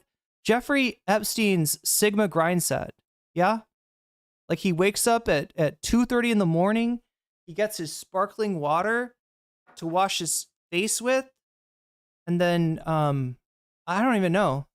A lot of weird things about this case, including now the changed metadata on the tape that they put out. But I think the key is two things. One, that Pam Bondi Wait, Burn in Hell Red Apple Rotator? Is that like a what? Like is that like a bean massager? Is that your way? Is that your word for female masturbation? I don't know what Red Apple Rotator. I've never thought of it as rotating my red apple, but you know, I'll try it next time. These statements that can't be reconciled. Either she was lying outright and kind of getting the MAGA people's hopes up when she said, I have this list on my desk, you know, or she's lying now when she says no such lists exist and there's nothing there. And I think, oh, wait, what? The Lolita pod? No, he'd call it the Ephebephile pod. I think that part of it is that there's a difference between someone like Pam Bondi, who could have been a Republican official in a lot of different administrations, and someone like Dan Bongino, who is she's glazing Pam Bondi. What's up with this? A creature of the MAGA world, would never be in the FBI under any other president, and then sort of has no political... I mean, this is true. Most of Trump's administration is incompetent. Pam Bondi, I think, has served as Attorney General in Florida. Wait, wasn't she Attorney General when Epstein was arrested last? Or entertainment future if he is seen by the MAGA base as a traitor. You know, Pam Bondi is more of Miku's headphones being a nerd and reminding me that back in real life, America has a much more real and harmful social credit score system than China does. Yeah. Yep. A sort of Bill Barr figure. And so they might all Wait, that just means, sorry, Moino, that just means chatter? By Dan Bongino, who I think probably was a true believer. That a pig is a red apple rotator? Wait, what is a red apple rotator? He was going to come in. To me, it just sounded like flicking your bean somehow, but... In there, and they were going to have this cathartic exposure of all their enemies. if he's now seen as being part Oh, of wait. People are saying, is Pam Bondi a Scientologist? Wait, isn't she from Clearwater? Is that right, chat? I don't know. I literally don't know. cover up, I think that's much more of a threat to him personally. Yeah, I appreciate that breakdown. Wait, Oxymoron says, trust the process, trust Q. The disclosure will happen soon. 72-hour lockdown with footage of, oh my God, footage from military tribunals where the deep state and the bankers, of course the bankers, and the elite cabal are all being prosecuted right now. Every freaking time. Yeah, that makes every freaking time. a lot of sense. It's I want to play the MAGA it's anti-Semitism. meltdown over this. For folks who aren't constantly watching the War Room or Tucker, you maybe only have heard some of it. But again, I don't think it's an overstatement that they're more upset about this than most anything that's happened in these first 170 days. Take a look. Don't tell us all this stuff's coming out and the investigation's massive and that Trump wants it released and then say, oh, there's nothing there. This stinks. This just reeks. Pam Bondi needs to be fired. Who is rolling this out? The little rascal? Look, she does need to be fired, but unironically, she's probably the only competent person at the DOJ. I mean, she's definitely full of shit, right? She's definitely full of shit, but like, yeah, she's the only one there who actually probably knows how to do her job, given the cast of clowns that Trump has staffed it with. So I'm going to go throw up, actually. That is so crazy. This is honestly one of the craziest. Is this a conspiracy podcast? I guess it is now, Aid Lopez. I mean, not usually. Usually I talk about politics and I talk about, what do I talk about, chat? Usually I'm talking about politics. I'm talking about drama. I'm talking about other streamers, talking shit about other streamers. It's that kind of deal. But today, we're talking about a streamer named Dan Bongino and a Sigma Chad named Jeffrey, right? Who gets up at 2:30 in the morning every morning to just use that sparkling water. He's got to have sparkling water to wash his face off with. He's got to get the sparkling water flavored rice, Wait, that's a real thing, Burpel. That's a real thing. I eat flavored rice every day. It's flavored with berries. Why do you keep voting? Why are people voting for Ethan? People are voting for, yeah, people are tired of the Ethan Klein subject. Look, I tried, Amy, to make this about politics today. But also, thank you for somebody just... It was so peaceful up here, but now there are freaking communist invading radicals. Wait, where did this happen? Narwhal by Nature. Because it was so peaceful up here, but now there are freaking communist invading radicals, that's right. With the 5 gifted memberships, K-La-La, you just got weaseled. Peepo Kiss, you just got weaseled. Steve Saturnation, you just got weaseled. Cater Gator, you just got weaseled. And Dank Prol, you just got weaseled, and that's a good thing. And that's a really good thing. Things I've ever seen in my entire life. This seems like unforgivable behavior. For them to do something like this tears my guts out. Valencia. It's giving Real Housewives of DC and a really nasty Columbia reunion. Reed, super chatted $5. Here is another dono. You can give my dono votes to at Amy Kamori. Oh, okay. So Amy Kamori, you get to decide where that dono goes if you want to. We're at 89 out of 100. If this thing gets to 100 by the end of the stream, I'll stick around and cover another topic. The topics are right up there. Every time you donate, you make that number go up. And you also have the ability to do what Columbia Rican just did and put your money towards one of these topics. If you got a topic that you like better than the other ones, you can say that topic and I'll add your donation as a percentage to the topic of your choice. So that's how we like to play some games here. The other thing we do is we try to put a butterfly in my hair. Are we anywhere close to that? I thought we were like right 6 out of 10. Which, funny enough, chat, I'm a 6 out of 10. apparently, because I got only 6 out of 10, and the goal is over. We've been streaming for 3 hours already.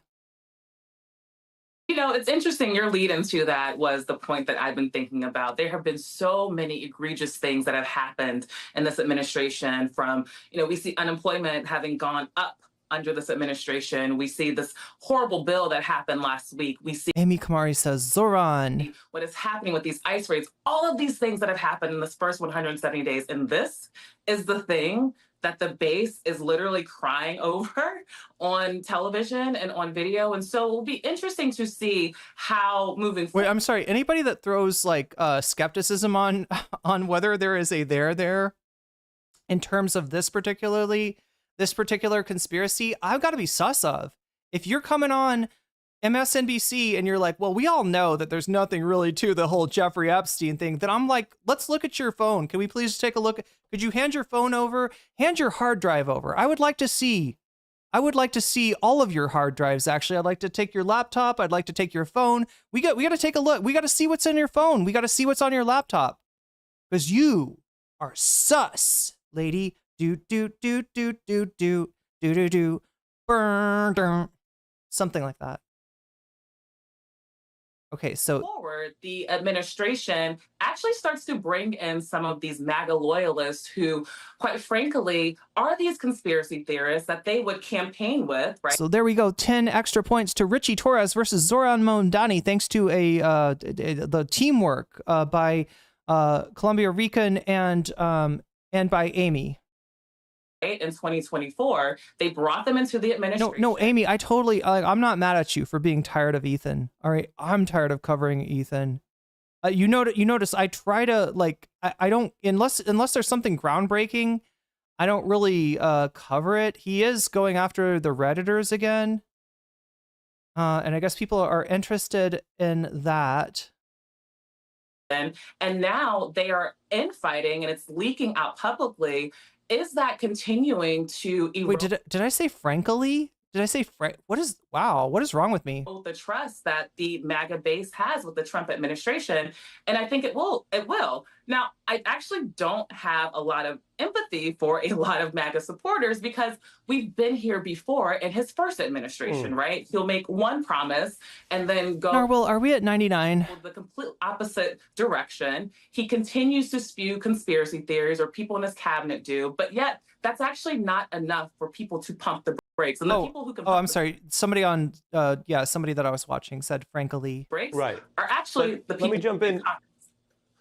But on the politics, Andrew says, what the hell? I can fix you. You need to watch some Andrew Tate. I have some Donald Trump. Oh my God, we watch so much Donald Trump. You can become masculine. Interesting. You can break free from. Yeah, this is some interesting stuff. Wait, are you trying to trans me? Is the chatter trying to? It sounds like you're telling me to transition to becoming a man. I was with you until then. Look, we watch a lot of right-wing shit here. We love the Donald. We love watching. Look, it's an amazing show. It's a 3-ring circus. It's like wrestling. It is wrestling. It's all kayfabe. We love the Donald over here. One for the Richie Torres. Thank you, Amy, for the super chat. Well, that was an interesting chat. I've never gotten you would be interesting as this gender as a suggestion from a chatter, but hey, you ran with Harris, 1.5 race, right? Had it started early. We are at 94. Wait, now we're at something else, but yeah. Or different things happen. 1.5 in politics. That's not a Reagan landslide, right? Things can shift. Bannon says, whatever you think of him on the politics, that if they continue to mess this up, they're going to lose 10% of their base, which but yeah, to answer your question, I have watched Andrew Tate, and all it really made me want to, it didn't make me any more masculine. All it made me want to do is drink more sparkling water. I want to drink more sparkling water. I don't drink poor person water anymore. I'm on my Sigma grind set, and I've got the sparkling water right here. General election, quick math, would be a 5-point swing, which is pretty striking about how big they think the issue is. Take a look. For this to go away, you're going to lose 10% of the MAGA movement. If we lose 10% of the MAGA movement right now, we're going to lose 40 seats in 26. We're going to lose the president.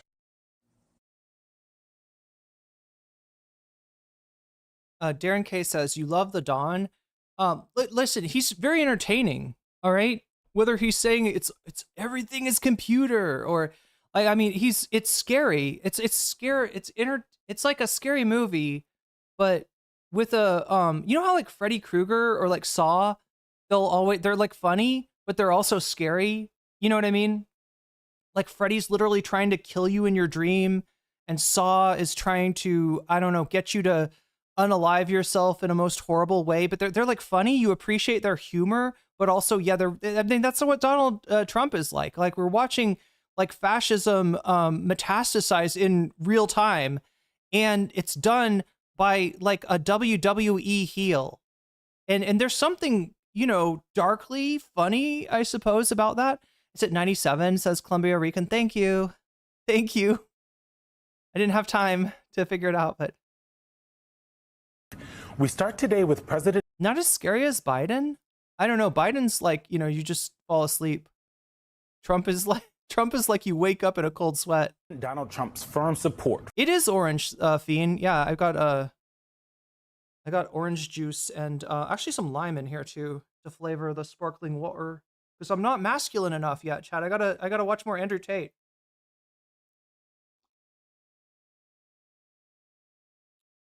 Look, when I'm teasing with our friends in Shorts chat, sometimes I alarm people in the regular chat, and that's just going to happen. For his embattled Attorney General, Pam Bondi, following the MAGA revolt over... You're scared because you don't understand power and strength? That sounds like the dark allure of fascism, Eric Davidson. Her handling of the Jeffrey Epstein file. No, it's literally, look, I got sparkling water from the very best brand that exists, right? The lion of sparkling water, Singa, right? Which I should be sponsored by. Hello, Singa, call me, right? And then I take the freshly squeezed orange juice of the day and I pour it into here, and then I had some limes just kicking around in there already. So yeah, it's gonna look like, you know, it does. I can see how it looks like shredded cheese, but don't trust me. I'm not Ethan Klein over here. Files. Trump took to social media last night to say Bondi is doing a, quote, fantastic job and that his administration should all be, quote, one team. He posed the question, what's going on with my boys and in some cases, gals? It seems Trump is witnessing the continued meltdown in the MAGA movement over the Trump administration's failure to deliver all the conspiratorial goods in the Epstein investigation. After years of being fed a steady diet of conspiracy theories involving a potential who's who of Epstein's sex trafficking clients and supposed Epstein murder, including... Do they have flavored sparkling water there in Thailand? I don't usually see it. The only sparkling water I've really run into, like, I know it's a big thing in Europe to have flavored sparkling water, but I always just get this, like, soda water, right? It's just regular sparkling water, but it goes so good with anything. Like, you just put a little bit of fruit juice in there and it's perfect. Bolstering coming from within the administration itself. I thought it was soup, says Zavara. They were left with the underwhelming truth that none of it may be real. And they have... Yo, what's up, Ireland in the house? Not been taking it well, like at all. Just listen to how it was received during the conservative group Turning Point USA summit over the past 48 hours. How many of you are not satisfied with the results of the investigation? Again, I'm going to get yelled at for clipping this out of context. Chat, it's not me, it's MSNBC. Blame the liberals, okay? Blame the goddamn shit libs for these clips not being a little bit longer. Like I said, with the Theo Von, there's not much that can be done, because if I watch, you know, more than 5 seconds of Theo Von, like, his people will copyright claim me and I'll lose all the ad revenue. And you don't want to see that happen, right? Then you'll have to donate more. If I lose my ad revenue, chat, then it'll be on you to donate more. So we don't want that happening. We don't want Theo Von. I think Theo Von's got enough money already. I think iShowSpeed has enough money. I think Aiden Ross has enough money. These people need to stop copyright claiming me. God fucking damn it. Square Wheel, what kind of nonsense are you talking about? I can't even understand. What? What I'm getting at is at some point we want answers at some point. Yeah, answer the questions. That's Like, it. Yeah, even Laura Ingraham. That's right. He's losing them all. He's losing them all. Epstein Islands. Who specifically went on the plane? Who stayed for more than a night? I don't think they're telling us the truth about Epstein. I think that guy was involved in something nefarious that implicates a whole lot of people. We just hit 15K. Moenope has just made me aware that we are now a 15K channel. That is thanks to you, especially the conservatives. All right, I don't agree with you on much, but I want to thank you for clicking on the rage bait and showing YouTube that this is a fun stream to hang out in, and bringing other good people, bringing in the communist invading radicals. That's what happens. You MAGA people, you come in here, you get mad, you post, you crash out on the mods, and then the number goes up, and then YouTube serves it to some more people, and they come in and they're like, oh, this chick is based, right? I'm gonna subscribe. And that's when you hear the communist invading radicals, communist invading radicals. Everything is a communist invading radical. Chat, I'm gonna be audience captured. Whether I want to be a communist or not, I'm gonna have to become one. We're gonna have to come up with some kind of, some kind of communist agenda, right? To celebrate. We're gonna have to get really into Marx really, really fast, chat, because I'm getting audience captured as we speak by these communists, and that's how it works, right? The far right comes in, they freak the fuck out, and then that brings the far left in, and then they subscribe, and I got audience captured, and I turn into some kind of a, I don't know, chat, some kind of a revolutionary figure. I mean, like, that sounds like I'm putting on airs saying that. I feel like I'm putting on air saying that, but if you believe it, I'll go with it. I will not rest until we go full Jan 6 committee on the Jeffrey. I thought he was going to say we go full Jan 6, full Gen 6 committee. Okay, see, I agree with this. Yeah, go Gen 6 committee. Knock yourself out. Like, please, expose as much of the Jeffrey Epstein material as you possibly can. I am in favor of this. This is the one time I'm a commie. Keith, they're making me a commie. It's audience capture. It's brutal. In Lakesh Alaken, I 100%. Free Epstein files, and every single client that was associated with this thing. Lucas Stranding says Frankfurt School and postmodernism is better than communist ideology. Has an FBI agent at their door on their phone going after them the same way they went after the Jan 6ers. Like someone told them Santa doesn't exist. Joining us now, Anthony. Virginia Joffrey probably also may not have actually killed herself. There's a lot of people, chat, surrounding Epstein that have mysteriously wound up dead in some very sus kind of ways. You want me to wear male clothes? I've got a hoodie. Director of the Office of Public Affairs. Would that turn you on, random? If I dress up like a boy? You're like, I prefer femboys, please. Can we get some femboy streamer in here? Nick wants a femboy too. Look, you get a femboy, you get a femboy, you all get a femboys. We're giving femboys to every the first the first 6,000 subscribers get a femboy. A government mandated femboy. That's right. That femboy has to attend to you and be your waifu. That's what we're gonna do, chat. Department of Justice and former senior advisor to Merrick Garland, and Heath Mayo, founder of the pro-democracy anti-authoritarian group Principles First, founder of the pro-democracy. I just said that. It's early, y'all. It's early. 2 times. Like it's so nice, I had to say it twice. All right. Heath, I want to start with you because we saw the president kind of try to social media post his way through some of this yesterday with this long post. Why are we giving publicity to files written by Obama, Crooked Hillary, Comey, Brennan, and the losers in Noah get the arc, more like Noah gets the femboy. Criminals of the Biden administration, they created the Epstein files. So we're moving along the journey of pain here. Keith Chapman, can we get some common sense? Do I have to be a femboy to give you common sense? But we've also... I don't know, Chad. I need to study them. Like, I'm a character actor, right? I need to... Where's my motivation? Where's my motivation? Seen this before, where the MAGA folks are mad. ACAB says, unsubbed and resubbed. Where's my femboy? At Donald Trump and your femboy is out there, ACAB. Your femboy is out there. And we all say, oh, is this it? When you meet him, he's going to change your life. That's right. Jink in the news for like 20 years. Like, I didn't know what it was called. Wait, but I know what audience capture is. Does he know what femboys are? Is the crack up happening? But then everything kind of settles down at this point.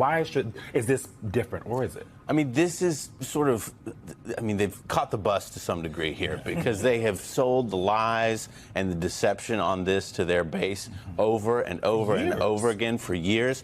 And now they can't deliver on all of this stuff that they've been selling their base. Yeah. And, it's one of two things. Either he's in the files and he's trying to protect himself. He doesn't like what's in it and he doesn't want anybody to know. Or what is more likely is that it's just not this sensationalist conspiratorial result that they've been selling. And there's nothing. Weston Mickey says low income activities. Here I see, hey, I'm a high value woman. I'll have you know. Okay. I've been appraised, Weston. I'm a 6. I'm a strong 6, okay, and I'll take that. But yeah, if you want you can change that with a super chat, right? You're obviously very wealthy. Just hit me up with a 500 super chat, and we'll change that low income to a medium low income. Who am I kidding, chat? Hey, at least I live somewhere where the cost of living is pretty low. There's that. I got that going for me. There. Narwhal by Nature says banning you costs nothing. Got fucking eaten alive by the mods. Got tore up by the mods. We're never gonna see that, least. Unfortunately, Pisces eyes, you might be right. To sell anymore. Because if it was as bad for Donald Trump as folks want it to be, why would Joe Biden and the Democrats keep? The Fiend 74 says I'm too poor to afford an opinion. I'm too poor to afford a comment. That's why I'm no comment. But after promising so much to release just a meager memo, that's just not enough. It's just not satisfying the base at this point. Right. Look at the things that they said. They said February 21st, Bondi said Epstein's client list is sitting on my desk. Then, oh my God, we're having July 7th. The DOJ memo, the client list doesn't exist. And in that memo, though, it did say there were over 1,000 victims, which means that declassifying everything would be really complicated. You are the perfect person. You used to be the head of public affairs at the Department of Justice. Yeah, Anthony, so you were dealing constantly with the balance between declassification and educating the public and what needed to stay behind closed doors. And can you explain the process of what it would mean to give more transparency? Well, let me start with how we got here. Yes. Chat, what side is she on? Is she team Epstein? I mean, this is MSNBC, but they sometimes on these panels they have right wingers as well. I need to lock in chat. I'm paying too much attention to the chat. I don't know. I love the chat. I enjoy the chat. I got so much out of the chat. But I know you're here for the breakdown on the Epstein files, and the story so far is what we are in the midst of right now. This is like when you buy one of those Kingdom Hearts games that's got all the other Kingdom Hearts games in it, right? So that you can get ready for the next Kingdom Hearts game that's coming out in 2026 or something. Maybe, if Square didn't lie to us. And so you gotta see, like, yeah, this is like the story. This is like Kingdom Hearts 1 and the card game and the what is that one called? Chain of Memories. Yeah, it's Chain of Memories. But anyway, what are we doing here? I'm trying to lock in on, like, what is she talking about? Her mouth is still moving. Her mouth is still moving. Okay. So this guy, I don't really care what he's talking about. What is she? If it was as bad for Donald Trump as folks want it to be, why would Joe Biden and the Democrats keep it secret? Because Bill Clinton's on there too. Duh. Come on. Get with the program, guy. Promising so much to release just a meager memo. Yeah. That's just not enough. It's just not satisfying the base at this point. Right. Look at the things that they said. They said February 21st, Bondi said Epstein's client list is sitting on my desk. Then July 7th, the DOJ memo, the client list doesn't exist. And in that memo, though, it did say there were over 1,000 victims, which means that declassifying everything would be really... I know what happened. Xehanort went back in time and he destroyed the client list on Pam Bondi's desk. Have we got it? Xehanort transformed himself into a nobody and went back in time, and he took the Epstein list off the desk, and then he I don't know what is a Kingdom Hearts thing to destroy something. He unlocked its heart. He unlocked the heart of the Epstein list, and it turned into a giant heartless. And now you have to fight it. That's what we do. Complicated. You are the perfect person. You used to be the head of public affairs at the Department of Justice. Yeah, Anthony, come so on. you were dealing constantly with the balance between declassification and educating the public and what needed to stay behind closed doors. And can you explain the process of what it would mean to give more transparency? Well, let me start with how we got here. Yes. Oh, what a tangled web we weave. Look, I would give them more credit if they would just admit that at the bottom of this could be an intelligence operation, right? This whole situation is so fucking weird that, yeah, at this point, a honeypot intelligence operation, maybe even one that involves multiple countries' intelligence agencies, makes a hell of a lot of sense. And I feel like their horizon of possibility is not expansive enough here. To deceive, right? You remember those words? Like, that's how we got here in many ways. So, wait, what was how we got here? Oh, what a tangled web we weave. To deceive. Oh my God. Oh God. This is the worst conspiracy theory of them all. There's nothing underlying this. Jeffrey Epstein was a creep. Ghislaine Maxwell sacrificed her life to feed his pedophilic desires. And no one else is involved, especially especially no one famous, especially no one powerful in, no one rich, no one famous, no one powerful in politics, right? That's at this point, that's the conspiracy theory. Like, that's the thing I don't believe, right? The idea that there's just nothing going on. You just got a creepy dude. He's being a creepy dude. He's got this creepy lady. She's helping him be a creepy dude for no reason whatsoever. It just... But now there are freaking make it make sense. Make it make sense, because this is what pisses me off about MSNBC and frankly the Democrats. But now there are freaking communist invading radicals. Yo, welcome in, communist invading radicals. My evil plan has worked. It's not anti-Semitic to criticize Israel. True, Jeremy Scott. That's true. You remember those words? Like, that's how we got here in many ways. So, step back. The facts.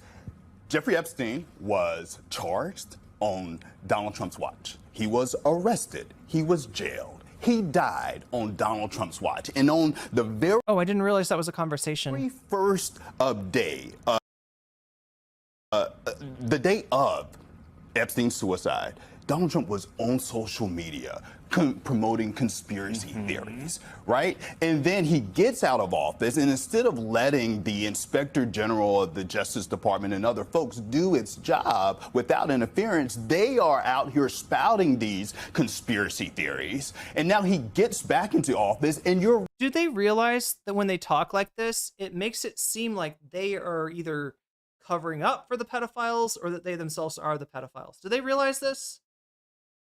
Do MSNBC employees realize what this looks like and how ridiculous that they sound more ridiculous? Honestly, chat, these people sound more ridiculous than QAnon at this point.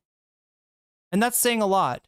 I went over some of the QAnon beliefs, right? It's fucking wild to believe that JFK Jr. is still alive. He's just in hiding. But now there are freaking communist invading radicals. And he's going to come back and he's going to run as Trump's vice president. Oh my God, chat, what if it was JD Vance? Reincarnated through Trish Paytas' vagina. Yes, there we go, chat. It all makes sense now. It all makes sense.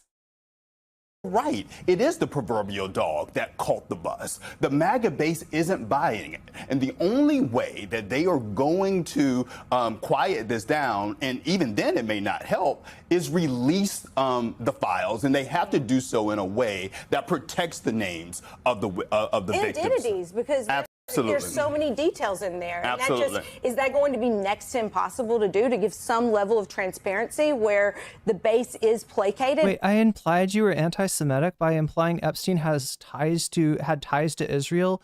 I mean, I will say that we don't have any hard evidence about that. But if you're going to say that you think he's involved in some intelligence shenanigans, I 100% agree with you on that. And yeah, it could be. I think the theory is because Maxwell's dad was involved. In fact, Maxwell's dad might have been a triple agent for, let's see, the USA, the USSR, and the Mossad, right? There's some evidence, some credible evidence that he might have been working for all three of those at the same time. Epstein was also a member of the Trilateral Commission, which was co-founded by Mika Morning Joe Brzezinski's father. Wait, Zbigniew Brzezinski made the Trilateral Commission? Is that what happened? What happens when we find out? How did you hide your username? Oh, I see, you're a colon. That makes you seem so much more mysterious, though, colon. He definitely was. They were talking, okay. And the public is also, because there is so much curiosity, wondering what is being... If you have no hard evidence on it, then don't speak. I mean, no, I think you should brainstorm, but just recognize that you haven't proven any. Don't get into, like, this is where you run into a real rabbit hole of conspiracy theories, where when you imagine something and it becomes so convincing, or there's something about it that's so appealing, that you're like, no, that's clearly true. That's 100% true. That's gotta be true, right?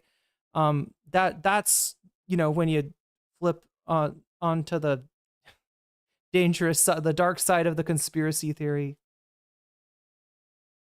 Hidden because there just is a lot of smoke and mirrors. Yes, it's a high standard. But good night, Billy Bobby. Listen, they should have thought about that before they made these promises, right? And so, right? Am I wrong? Like, you can't go out and let the process take place, right? Without political interference, without trying to manufacture things to advance your notion of some deep state or whatever. And so, they caught the bus. It's like this, chat. It's like this, right? If, like, I was going to show you, let's see, like, what is it called? Oh my God, what's the thing with Rorschach test? You know what I'm talking about? It's the ink blot thing. You take ink, you spill it on a page, you fold the page together, you open it up, and it makes a shape. And then you show it to somebody and you ask them, what do you see there? And if that person is like, I see an IDF member. I see a synagogue. I see you know what I mean? If it just always keeps like leading, if like everything you see that's just literally a random ink blot keeps leading back to like like things associated in some way with Jewish people, then yeah, that's that's a at the very least an implicit bias that's showing up there. Trying to placate the base. Right. People be mad. Watch what happened when Steve Bannon talked to somebody about their feelings about what's. Okay, so Franz says Maxwell's dad was just working for the Jews, like all of the Jewish people around the world, Jewish people in Israel, and left-wing diaspora Jews that are part of the Free Palestine protests. We're gonna lump all these people from all around the world into the Jews. Do you see when you say, like, you sound like the old what is it, the Saturday Night Live thing where they're like da bears, except for you're like da Jews. Who do we blame for it? Da Jews. It's just kind of inane, right? And you got to recognize that Israel is not does not stand for all Jews, right? It's not It's not a thing. It's not how that works. There's a lot of Jewish people that are fundamentally against the Zionist project. And there's even more Jewish people that are skeptical about like Netanyahu's intentions in Gaza, let's say, right? So you gotta be clear about what you're talking about, right? When you're trying to talk about the possibility of Israel and the Mossad being something that maybe thank you, William. Yeah, it is called a Rorschach test that Epstein was involved in. Yeah, you're gonna tie Norm Finkelstein into this, right? This is like, what is the joke? You got, I think the joke is 2 Jews, 3 opinions, right? And the joke being that Jewish people disagree a lot, often. So, yeah. Happening with the Epstein situation. For this to go away, you're going to lose 10% of the MAGA movement. If we lose 10% of the MAGA movement right now, we're going to lose 40 seats in 26. We're going to lose. I feel like there's a lot of people in chat right now with just like Gawk on the brain. Is that what's going on? We got some chatters with Gawk on the brain. Do we have some Chud Logic viewers in chat? Like if you look at a Rorschach test and you're like, it's a trans person. It's a trans person. Like if everything's a trans person, I mean, I don't know what that is, but lose the president. They don't even have to steal it, which they're going to try to do in 28. I believe, chat, that we were talking about Epstein. Because they're going to sit there and they've disheartened the hardest core populist nationalists that's always been who governs us. Okay, so that wasn't it. This is it. What I wanted to play, although Steve Bannon's analysis, I think, is probably right. I do. I think. But this is hold on. But this is element 5. Okay. Do you believe that DOJ and FBI right now, with the guys who are all... Oh, Burpel, you tried to go into the YouTube chat for a moment, and there was like 300 viewers over there. Yeah. Pam Bondi, Dan Bongino, Kash Patel. Do you think they have any credibility left to pursue this? I'm a popular lady over there, Burpel. It's probably because I'm a 6. I'm a high-value female, as they say. No, and I'll tell you exactly why, Steve, because in 2016, we trusted the plan with Trump. But now Trump has become the deep state. The exact thing we voted him in.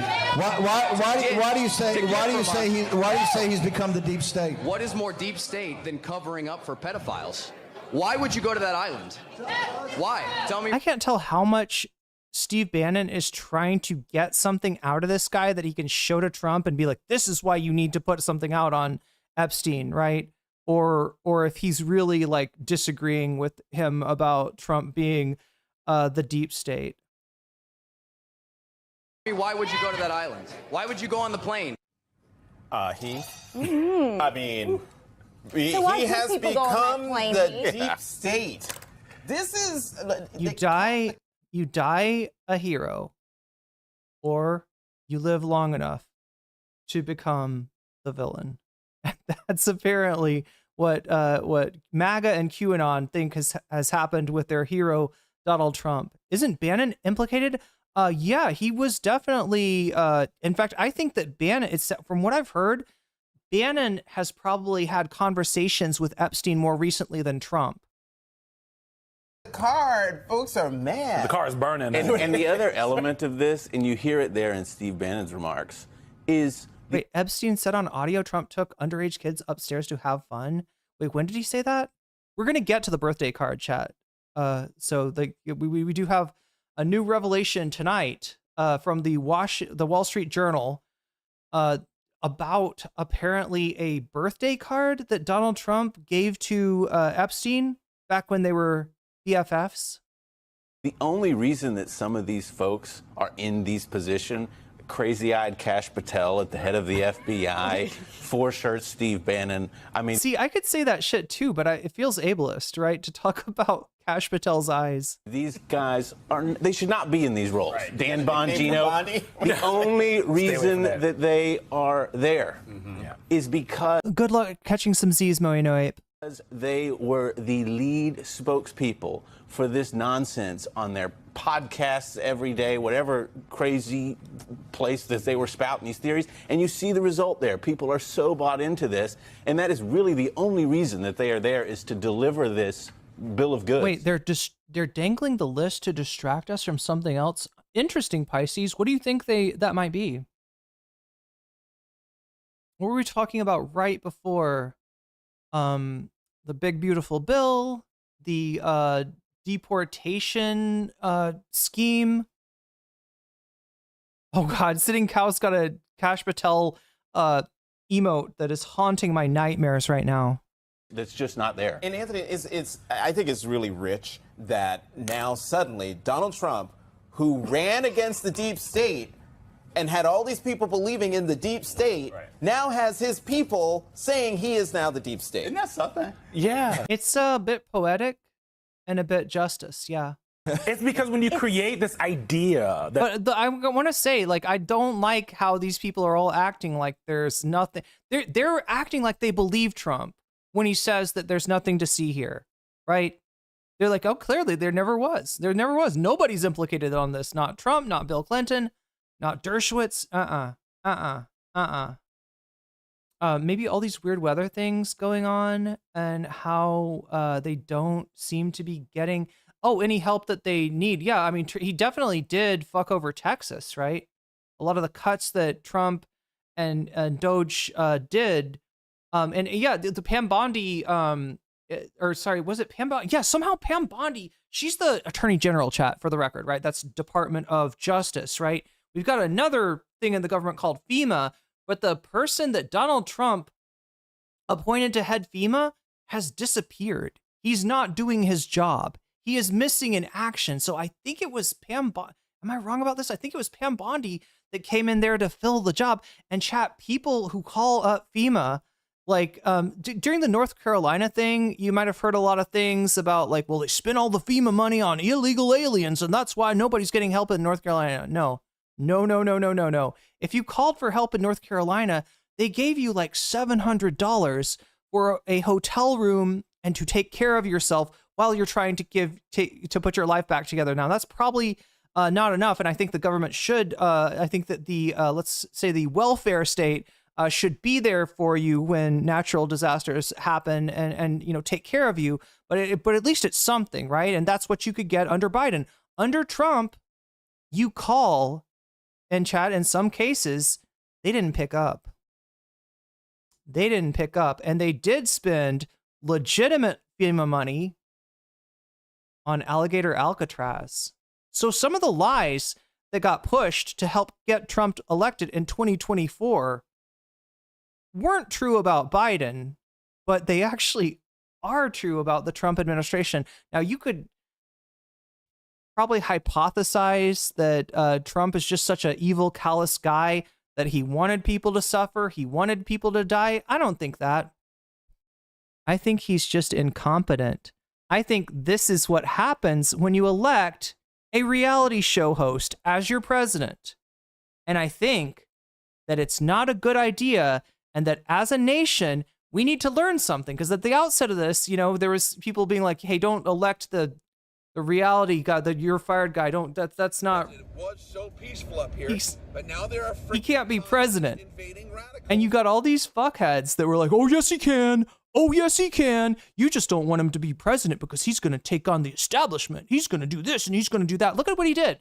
Does this look like taking on the establishment to you, or were you maybe full of shit when you said that? I mean, there's a lot of realization going on right now. Trump is right now calling the whole Jeffrey Epstein affair the Epstein hoax, right? And we're all going to look back on it and be like, oh, that was the Epstein hoax. First, they tried to get him with a Russia. Then they tried to get him with the this and then with the that. But they're all hoaxes, right? Trump is just like the world's largest victim of gang stalking, Chad. Apparently somebody is out there gang stalking Donald Trump, and he's got a whole deep state against him. But yeah, obviously that was fucking cap. All right, that's the easiest thing in the world to say, that was cap, and it shouldn't be too much. It doesn't forever stain your, I don't know, it should not forever stain your ego to admit, like, hey, I was wrong. I was wrong. It's a really bad idea to get the reality show host and be like, this guy should be our president. No, he shouldn't. No, he shouldn't. And like, it's only taken us what, goddamn chat, 9 years to figure that out. But hey, look, now we've learned our lesson and we can move on. That something's happening that no one was really talking about. Now all of a sudden they're jumping into it. So I do think there was some element of truth to the prior clip you played about Steve Bannon and the politics of this. Oh, yeah, no, the politics. Right, when you Dead think on. about the universal Trump supporters, I'm going to oversimplify it, but you basically have people who... God damn, this is a long segment. Non-MAGA supporters who voted for Trump on issues. Wasn't the Russian collusion thing proven to be false? Funny story, right? So you'd be talking about the Mueller report. And no, Mueller did not exonerate. That's the word I think you're looking for. Prove false the claims, right? It wasn't exonerated. What happened is that Mueller gave his report. He sent it to the Congress. And instead of doing an investigation and looking at what Mueller had found, the Congress just ignored it because they were Republicans. Sorry, the Senate. Wait, I mean, it would be the Senate and the... Wait, I'm trying to remember what happened with the Mueller report, but no, there was no exoneration, right? You know what can exonerate you? A court case. You know who can't be taken to court? The president. We didn't have a court case. We never had a court case. We didn't even have a public hearing that might happen in like a serious, in a serious, impeachment affair, right? Like with Nixon, where the Republicans realized at long last, hey, maybe Richard Nixon is doing something wrong here. Maybe we should look into this. He's giving us all a bad name. You know, like this is some real shit. This is some real shit, and we're not going to stand behind it. That was the Republicans of the 1970s. Unfortunately, the Republicans of the 2020s are a bunch of feckless cowards. And Donald Trump owns their ass, and they fucking know it. Some of these fuckers probably even know that he's guilty, but they also know that if they say anything about that, if they admit what kind of fucking ghoul that they are serving under, they will not be reelected, and they care about their career more. So there we go. Was Trump exonerated on the Russia stuff? No. Was he convicted on it? No. We haven't had that hearing. Because the Democrats were also kind of feckless. And instead of prosecuting his ass right after January 6th and actually having a trial to see if he's guilty, Merrick Garland twiddled his thumbs like a deer in the headlights. Ooh, do we really need to do a court case against Donald Trump? Maybe he'll just go away if we don't charge him. How did that work out for you? How did that fucking work out for you? And chat, you can go back to Obama for an example of why the Democrats are so feckless. Like Obama should have looked into Bush. After all that war on terror bullshit, after all that lying about weapons of mass destruction, Bush should have been fucking prosecuted. But Obama said, you know what? We don't look back. We only look forward. And it's that kind of fucking feckless attitude. It's the Democrats refusing to play hardball when they're up against literal fascists that makes them totally fucking worthless. Now, I get, chat, that we're in a two-party system, and it's not likely that we're going to come up with a third party in time for, 2028, let alone 2026. But we got to start thinking about which Democrats should not be in power anymore. And I'll give you a clue, chat. It's all of the leadership. It's all of the leadership. It's the gerontocracy. It's all the people in power. It's all of the people gatekeeping actually organically popular politicians like AOC and Zoran Mamdani. That's who needs to be, done away with. And I still don't know if the Democratic Party at the end of the day can become something more than just controlled opposition, which is what they're giving right now. right? A good question. Economy, immigration, they voted for Trump because they didn't like Kamala Harris, right? You've got that set of people. But then on the other side, you've got these hardcore MAGA, like they are ride or die, or they were ride or die, right? They believe everything Trump says about Obama and birtherism. They believe the big lie. On this one, it's different because Trump... Who's a fascist in the modern day, says God Loki? I'll give you a clue.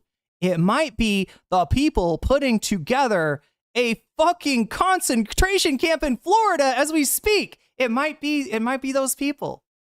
It might be those people talking about mass deportations, right? It might be those people trying to turn you against your neighbors so that their worthless ass can get reelected and reelected and reelected. And it doesn't matter if they're a fucking rapist. It might be those people. Just a thought, right? This isn't me exonerating the Democrats, okay? Like, understand, I got so much smoke for the Democratic Party after watching the absolute clown show of a campaign that they ran in 2024 from Biden not keeping his promise to drop the fuck out because, yeah, the dude's too fucking old. Probably too old for one term, definitely too old for 2 terms, right? If he had stepped out of the way and there could have been a real primary, that might have helped. That might have helped. If Kamala Harris did not feel that she needed to go on The View, and when asked, is there anything different that you want to do? Is there like Biden, did this stuff? Do you got any notes for him? Is there anything that you would deviate from? And she's like, I can't think of a single damn thing. But Joe Biden's great. Joe Biden's wonderful, and he made no mistakes. Like, yeah, I mean, there's a lot of unforced errors coming from the left side of the aisle as well, right? And that's a really sad thing. We need stone cold killers in there to take down this fucking plot from the technocracy. That's what this is, chat. That's who's pulling the strings on this shit. Peter fucking Thiel, all right? And they're gonna get their way, because guess what? Donald Trump's not their real guy. Donald Trump is just useful to get them some tax cuts. Donald Trump is just useful to get them started on a eugenics program, another Nazi thing, another fascist thing that they're doing, right? Cutting people off of SNAP, cutting people off of Medicaid is basically their program is you go out in the streets and you fucking die. And if we see your ass homeless, we're going to fucking kill you. We're going to deport you. We're going to make life fucking miserable for you.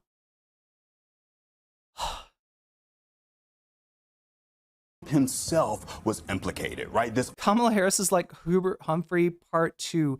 Any old heads in here, or anybody who reads the old head stuff knows exactly what you're talking about, Philip. And I think you got a point there. All happened on his watch, and so Bannon is if the MAGA stays home. In these midterms, if MAGA, doesn't do what MAGA does, it really could be a threat to Trumpism. I mean, at the end, yes. It's a perfect MAGA hurricane. But at the same time, we've seen this before, like over and over and over again, where something pissed off the MAGA base, and then Trump is... Jeff, the jab is 100% safe and effective. Donald J. Trump and Joe Biden. Is the vaccine our problem? Is that what you're going to come in here and argue with me, that the vaccine was the problem and not that we let a pandemic run wild and spread throughout the population until it became endemic? It's not that Joe Biden said, get back to work, Jack. Get back to work in that economy so me and my rich friends can enjoy the fruits of your labor. That's not the problem. No, it's the vaccine. It's science. Science is the problem. We just could get rid of science. If we could just get rid of academia. Oh, wait a minute. Donald Trump's already doing that. We're good, chat. We're good. We're all going to get a lot stupider in the next few years because Donald Trump has destroyed education.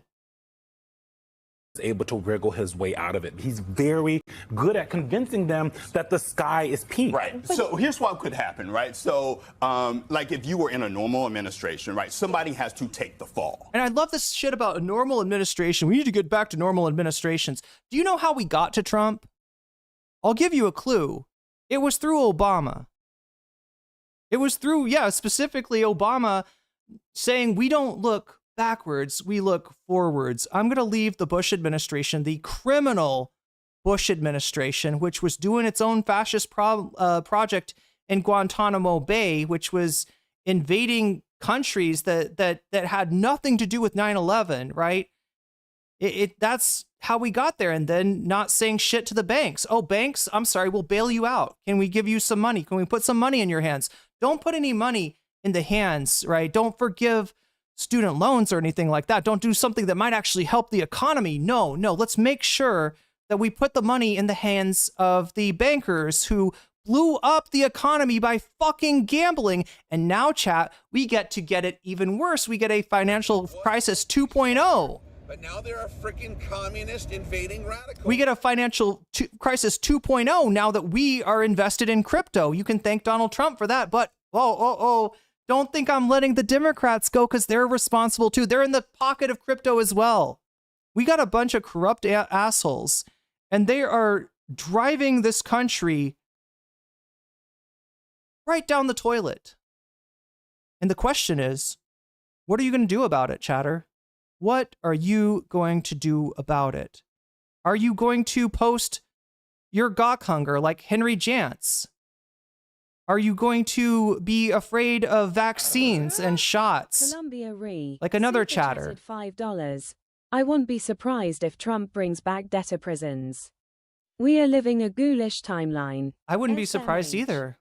I wouldn't be surprised at all either. I think that makes the I think that Richie Torres just got an extra 5 if I'm counting correctly. So there you go, Richie Torres with 15. Just another MSNBC, I think. Wait, no, or was it CNN? I think it was CNN on this. Yeah, I'm so used to blaming MSNBC for everything that goes wrong on cable news, but sometimes it's CNN. All right, so we are at, we've clinched at least one item of bonus content, right? Pray that we don't clinch another. No, pray that we do. Ugly cat lady. I'll have you. Do you want to see my cat? Chatter, would you like to see my cat? Shall I show chat? Shall I show this chatter my cat that you just called ugly for no reason? You don't know my cat. Let me see if I can. All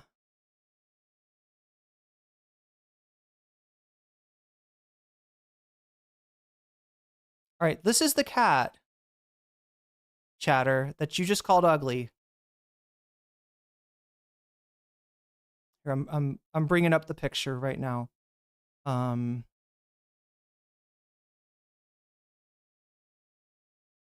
Add a image of a cat.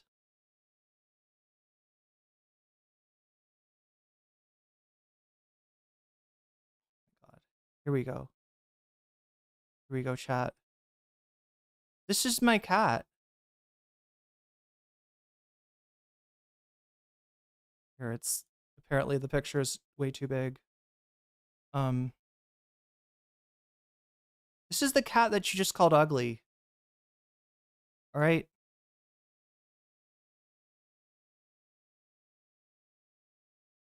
This is my cat on my scooter. And how am I supposed to go anywhere, chat, with a cat on the seat of my scooter, right? How am I supposed to go anywhere like this? But yeah, I mean, I guess I can't. See, that's the cat right there that this chatter was calling ugly. How could you? How could you?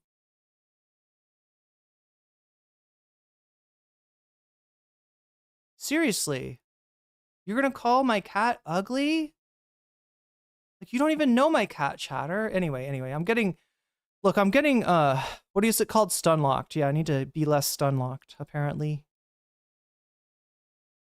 Right? Before you get to the big person. And so before whether or not Trump will end up surviving this. Oh, wait. Oh my God. But I don't. Oh my God, chat. I just realized that the one place I didn't show off my lovely cat was actually in create a new scene. Let's not do that. Let's create. Oh my God, are you serious?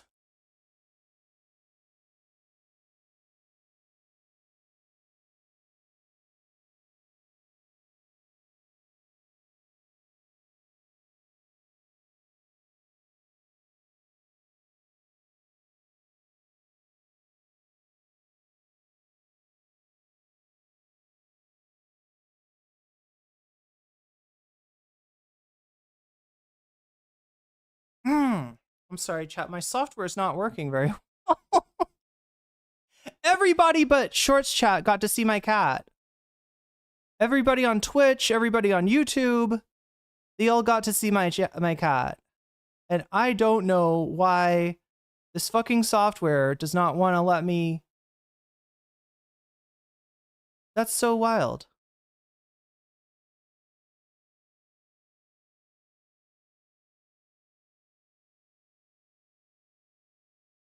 Oh well, it's a beautiful cat. I'll have to try to show it to you sometime. God damn it! And it's riding my scooter too. Like when I went to go get to pick up some groceries this morning. Get on my scooter. But now there are freaking communist invading radicals. My cat is sitting right there on the scooter and will not let me take it. It was so peaceful up here, but now there are freaking communist invading radicals. Your pit bull rides on your scooter? I'm afraid to actually take my cat on the scooter. Like I don't ride around with the cat on the back because I'm just not sure. Like I'm afraid she would like jump off or something. But yeah, she does like to sit on it when I'm not riding. So wow, that's fucking ridiculous that. Oh my god. Oh my god. Oh no, chat. I shouldn't be messing with this, should I? Add source image. Okay. It just takes it took like 15 minutes to like bring that shit up. Add new source image. There we go. Okay, I can show you my cat. I hope this isn't too much of a stun lock, chat, but here's what we're dealing with. Oh my god, what a big picture. Let's shrink this down. See, that's my cat. And that's my scooter that she's on. Look at that. That's the cat that the chatter called ugly. Anyway, chat, like I said, I don't want to get stun locked. Let's finish this up. We've also got the birthday. God damn, this is a long segment. But I'm just trying to catch us all up on what's going on with the Trumpstein files. So but yeah, I'm gonna look for that. It's a Wall Street Journal article that just came out. They've apparently gotten a hold of a birthday card that Donald Trump made for Jeffrey Epstein back when they were BFFs, and it's kind of revealing. It's kind of interesting. Anyway, let's continue. I don't know that Bongino will or Penn Bondi will. Somebody's head is going to have to roll. Well, they haven't satisfied. So. They haven't satisfied what the base needs. They want something. They've got to throw out some raw meat. And there's, for right now, nothing that they can throw the base. And so are they just going to get completely caught up? Because it is a perfect storm in that, look at Pizzagate. From Pizzagate until here, there's a through line of obsession with pedophilia, getting other people, getting Democrats who are pedophiles. So they say this is the big conspiratorial lie. But look, now they can't.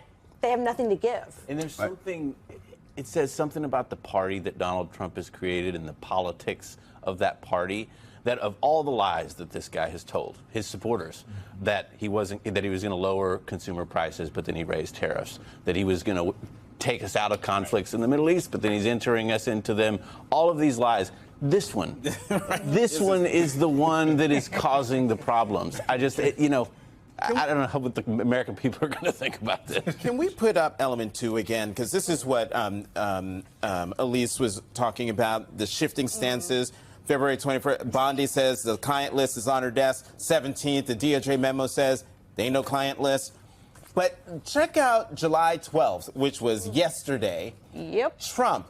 There are Epstein files, but they were written by Obama, Clinton, and Biden. This, to me, is the biggest tell. Why is Trump injecting himself in this and hurling and going to his tried and true distraction method, which is saying it's Obama's fault, it's Biden's fault, it's Clinton's fault, it's everyone else's fault but mine, which makes me think, and I would love to hear from Anthony, because you've got that look on your face. Why shouldn't I think, and why should the American people think that there is a there, given what the president just said? So peaceful up here, but now there are freaking communist invading radicals. Can I translate from liberal for you here. But it was so peaceful up here, but now there are freaking communist invading radicals. Look, sometimes when somebody on MSNBC tries to talk, they might actually have a good point to make, but they say it in incomprehensible, you know, just jargon, right? What he's saying, chat, is that Trump, from the vantage point of an average viewer at this point, given his resistance to putting out the Epstein stuff, Trump looks like he is not just covering up for Epstein, he looks like he's covering up for Trump. Trump looks like he was one of the people, one of the rich and famous people abusing those underage women that Epstein furnished, right? That's what he's saying. So listen, of course, allegedly, right? He's not, you know, he's saying this is the optics of it. This is how it looks. This is how somebody that didn't know any better, like everybody on MSNBC who knows that there's no scandal, none of the rich people did anything bad, especially not our rich people, especially not Bill Clinton, right?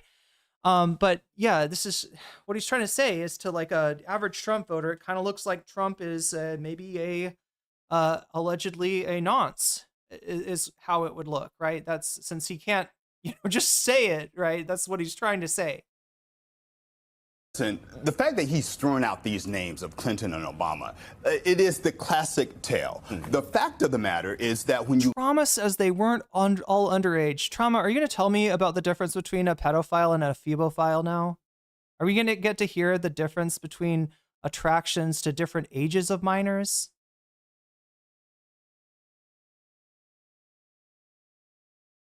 You look at the investigation of this, it was done, comprehensive investigation by the nonpartisan DOJ Inspector General, Michael Horowitz. Now, what's so interesting about Michael Horowitz, and Heath, you know this, is that you remember maybe 4 months ago, there was this mass firing of inspectors general across the country.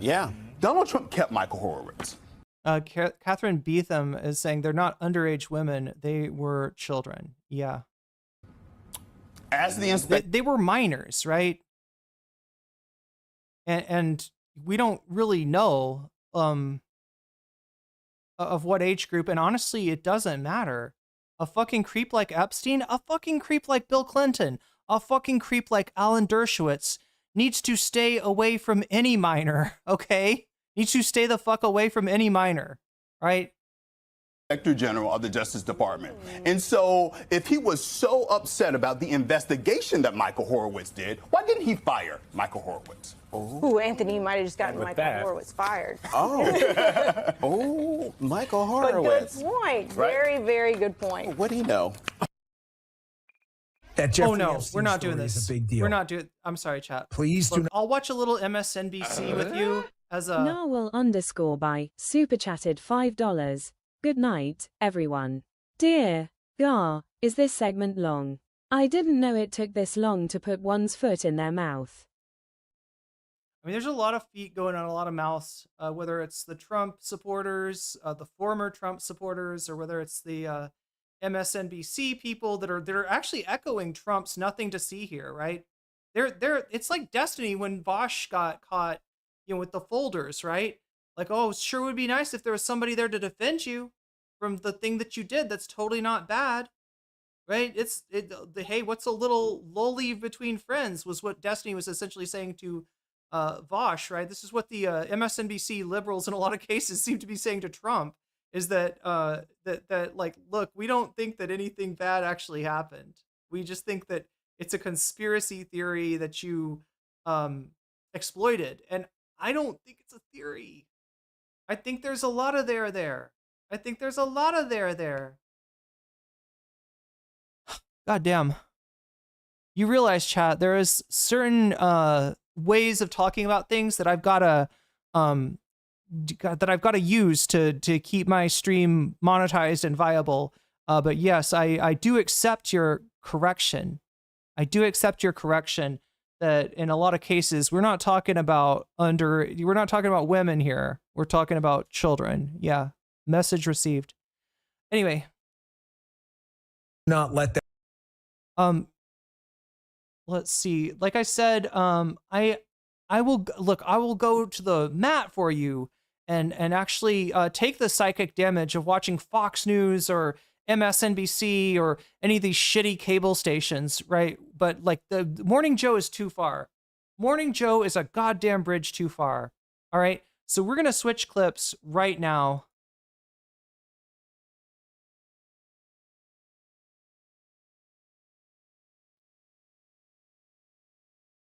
Let's look at the Wall Street Journal story. Published a piece with this striking headline. Jeffrey Epstein's friends sent him bawdy letters for a 50th birthday album. One was from Donald Trump. Now, their friendship, you'll recall, went back decades. I'm sorry, bawdy letters. Did I say a birthday card? Story tonight, the Wall Street Journal is out with new reporting about how Donald Trump sent Jeffrey Epstein a lewd letter for his 50th birthday. According to Doxing. Okay, apparently the segments are competing now. All right, it's not your turn. Wait your turn, other segment of MSNBC. God damn, it's like everything is MSNBC. Oh no, this is CNN. Because it was article so peaceful up here, but now there are freaking communist invading radicals.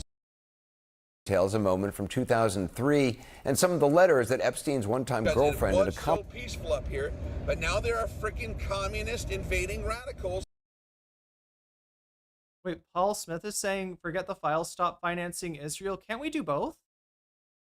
Can't we do both, Paul Smith? Ghislaine Maxwell gathered for a birthday tribute album. According to the Wall Street Journal, pages from the album are among documents examined by Justice Department officials who investigated Epstein and Maxwell. The paper, citing people... Lisa Frampton, not much of a fan of CNN. I don't blame you. People who have reviewed the pages. Here's the passage about then-citizen Trump's letter. Quote, this is from the Wall Street Journal. Victor B. says, Trump, Epstein, 2028. That's right. That's right. The letter... Look, since we all believe in QAnon now, chat, now Epstein can come out of hiding and reveal that he's not really dead and that he did nothing wrong. He can get a full pardon from Trump and he can run as Trump's vice president for Trump 3.0. You all on board with that? You all ready for a third Trump administration? The first two went so well, right? The first one ended with a pandemic, the likes of which we hadn't seen in 100 years. Completely mismanaged to the point where there's 1 million people that are dead today that would be alive if Trump hadn't mismanaged that pandemic, right? And now 2.0 with making the United States a global pariah, opening up concentration camps, sending the military into U.S. cities, killing people off by cutting SNAP and Medicaid. Denying people health care, denying people food, fucking over the farmers. Where should we end? So by the virtue of just the little snippet that I've given you of Trump 1.0 and Trump 2.0, we can only imagine that there's nowhere to go but up from there. So Trump 3.0 will be even better. Trump Epstein, yeah, let's bring him out of hiding. Just like JFK Jr.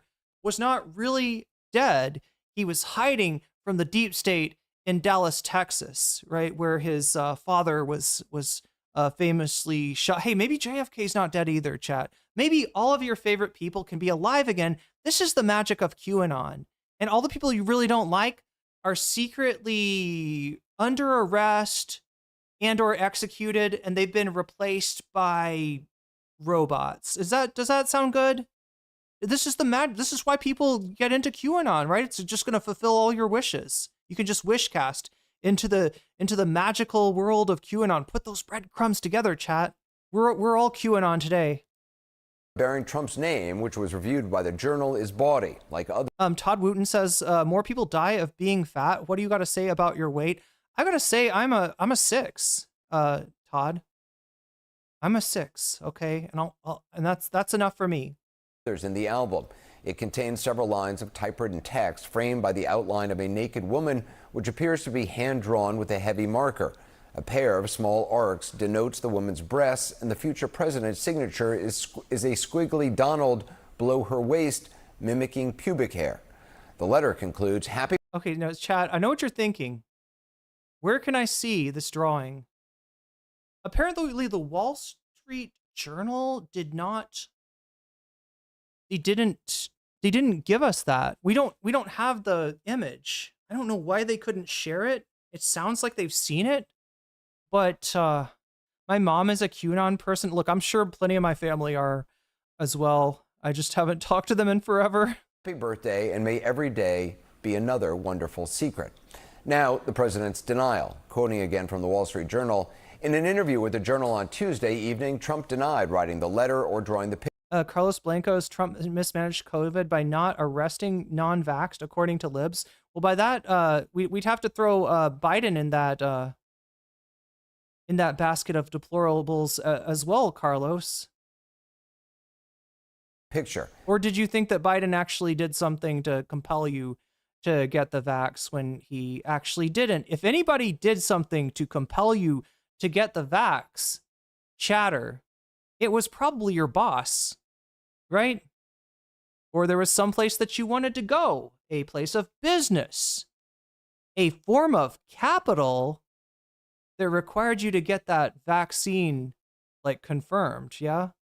So, yeah, if there's anybody forcing vaccinations, it's not Trump, and it's not Biden, it's capitalism.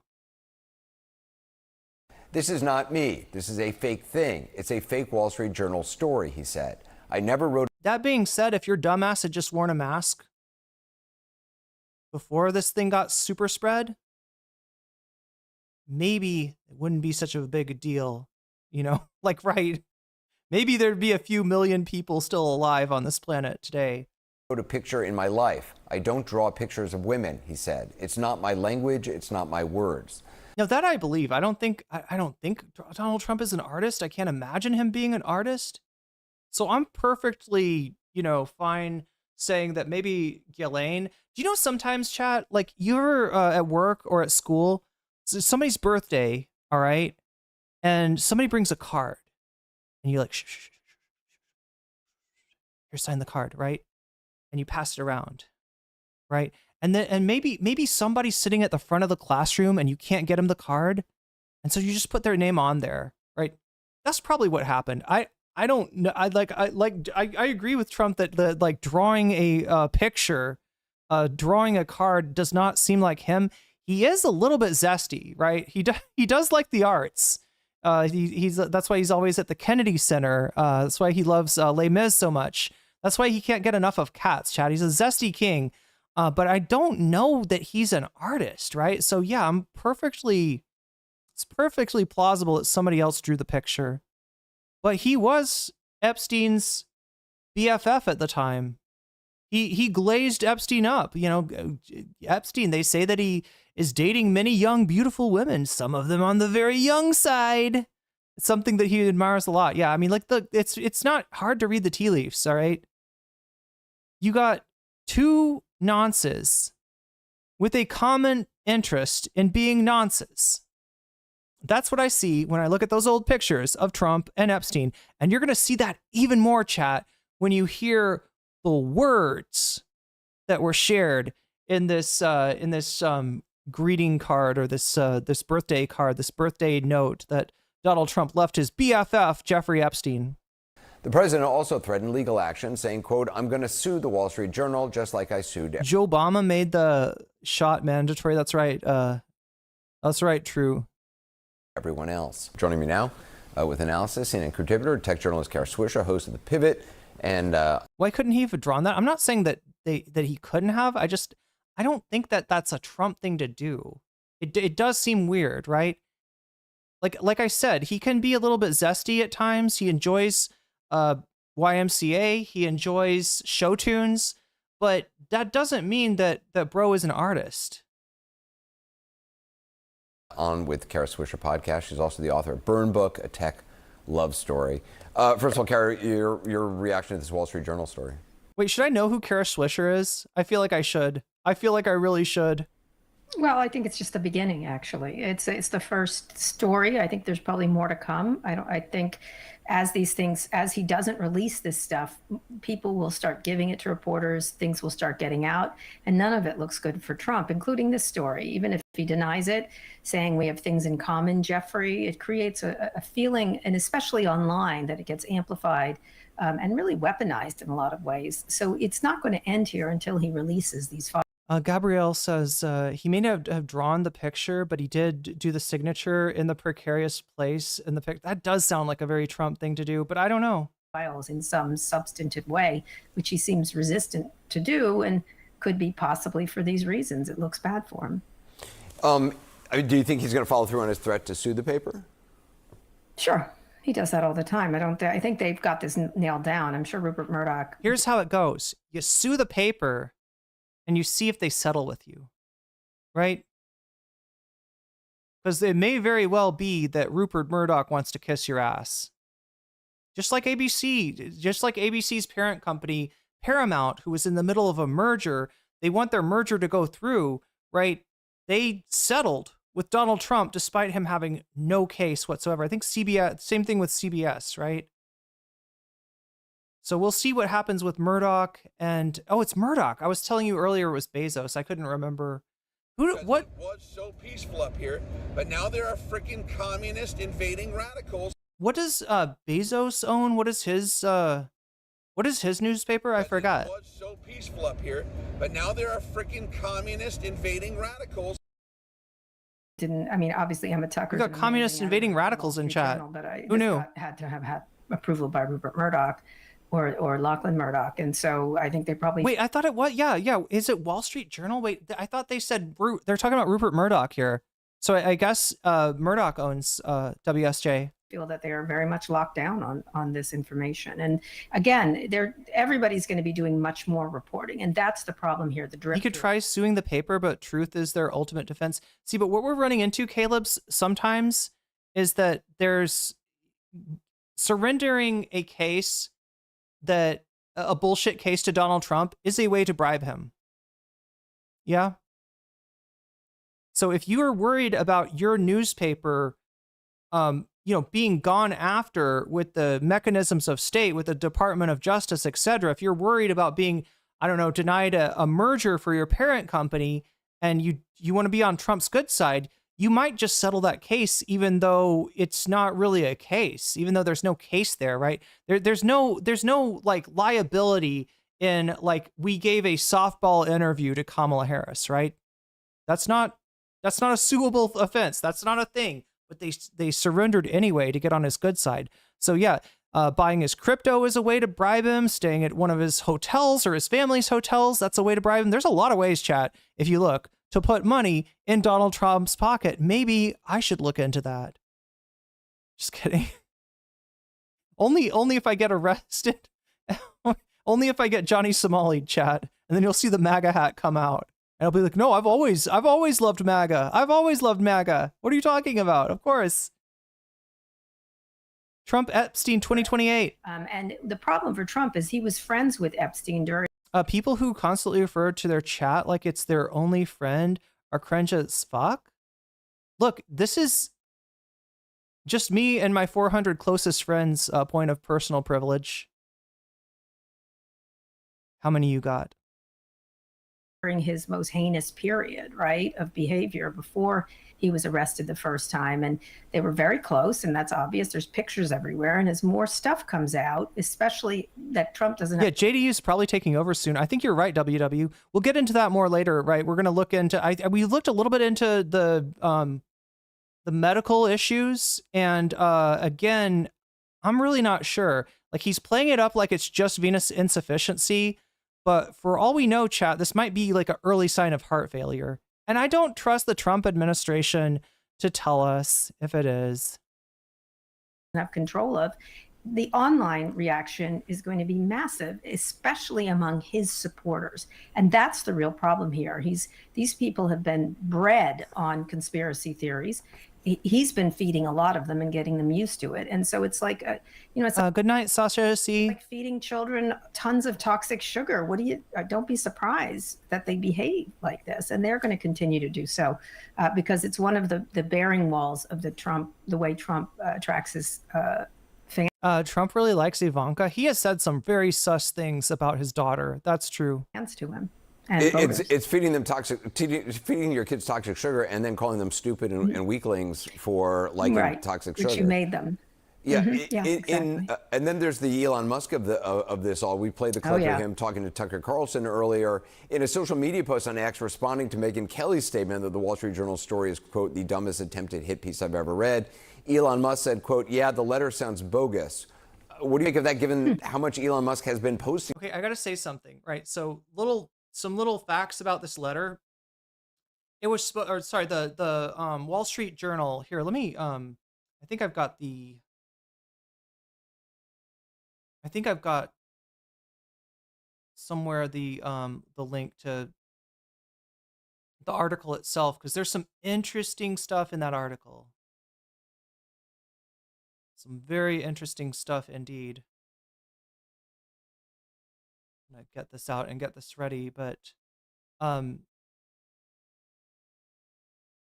so it was supposed to come out earlier. The reason that it didn't is that as soon as Donald Trump was made aware that this story was going to be coming out, he, I think, threatened to sue the Wall Street Journal.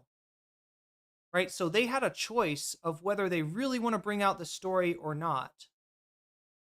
They talked to Donald Trump. They got his they got his take on the situation. They got his response. So they're including his opinion that this isn't real. Him denying that this was him that wrote the letter or drew the picture or anything like that. But he is apparently still threatening to sue. Now, the question I want to ask you is, would the Wall Street Journal go ahead with the letter if it was indeed, untrue and therefore a potential slander and libel suit, right? I kind of think they wouldn't. I kind of think that, as weird as the letter sounds, as weird as the whole situation is, I feel like they've got a vested interest not to come forward with this unless they are pretty damn sure it's defensible in court. So we'll see. We'll see what's going on with this story. About the Epstein files in recent days. I don't know. I'm sure he doesn't know anything. I mean, these people just say things off the top of their heads. That's my experience. I think it's a beginning story, and I think they're trying to create a narrative here, and probably they have other stuff reporting they're doing. This would be my guess as an editor, that there's this relationship. There was a close relationship. That's really the problem for Trump is separating himself from Jeffrey Epstein, especially when his base is not just enamored. It's at the heart of. It's not like a little. It's the glue that's holding it together. Yeah, this is the stone that the builder refused. Right?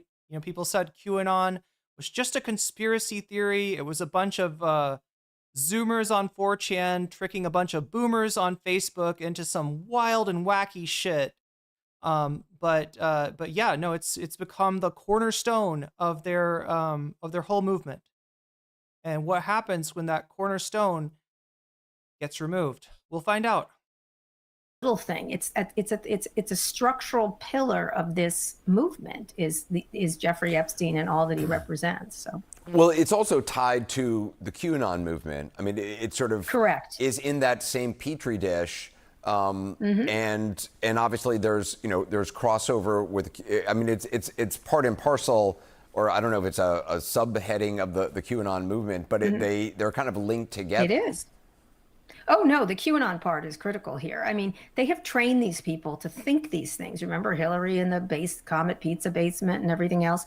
They have eaten this conspiracy theory for a long time, and Epstein is a critical character in it. And to make fun of them is a problematic thing, and to tell them that they don't know what they're talking about after feeding them this stuff, it is very much linked together. And, you live by QAnon, you die by QAnon in a lot of ways. I mean, I think online, this movement, you just go online and watch the reaction. It is not Democrats, although I think Democrats are taking advantage of a really dicey situation for Donald Trump. But it's mostly the base that is going crazy on all these sites. And if you look at the comments, if you look at some of the leaders, although some of them have pulled back, probably in fear of Trump, it's a real problem for him, especially as it gets amplified and weaponized online. And I think he doesn't have the power to stop that because it's at the heart of this online conspiracy world that is linked together in so many different ways and is incredibly powerful.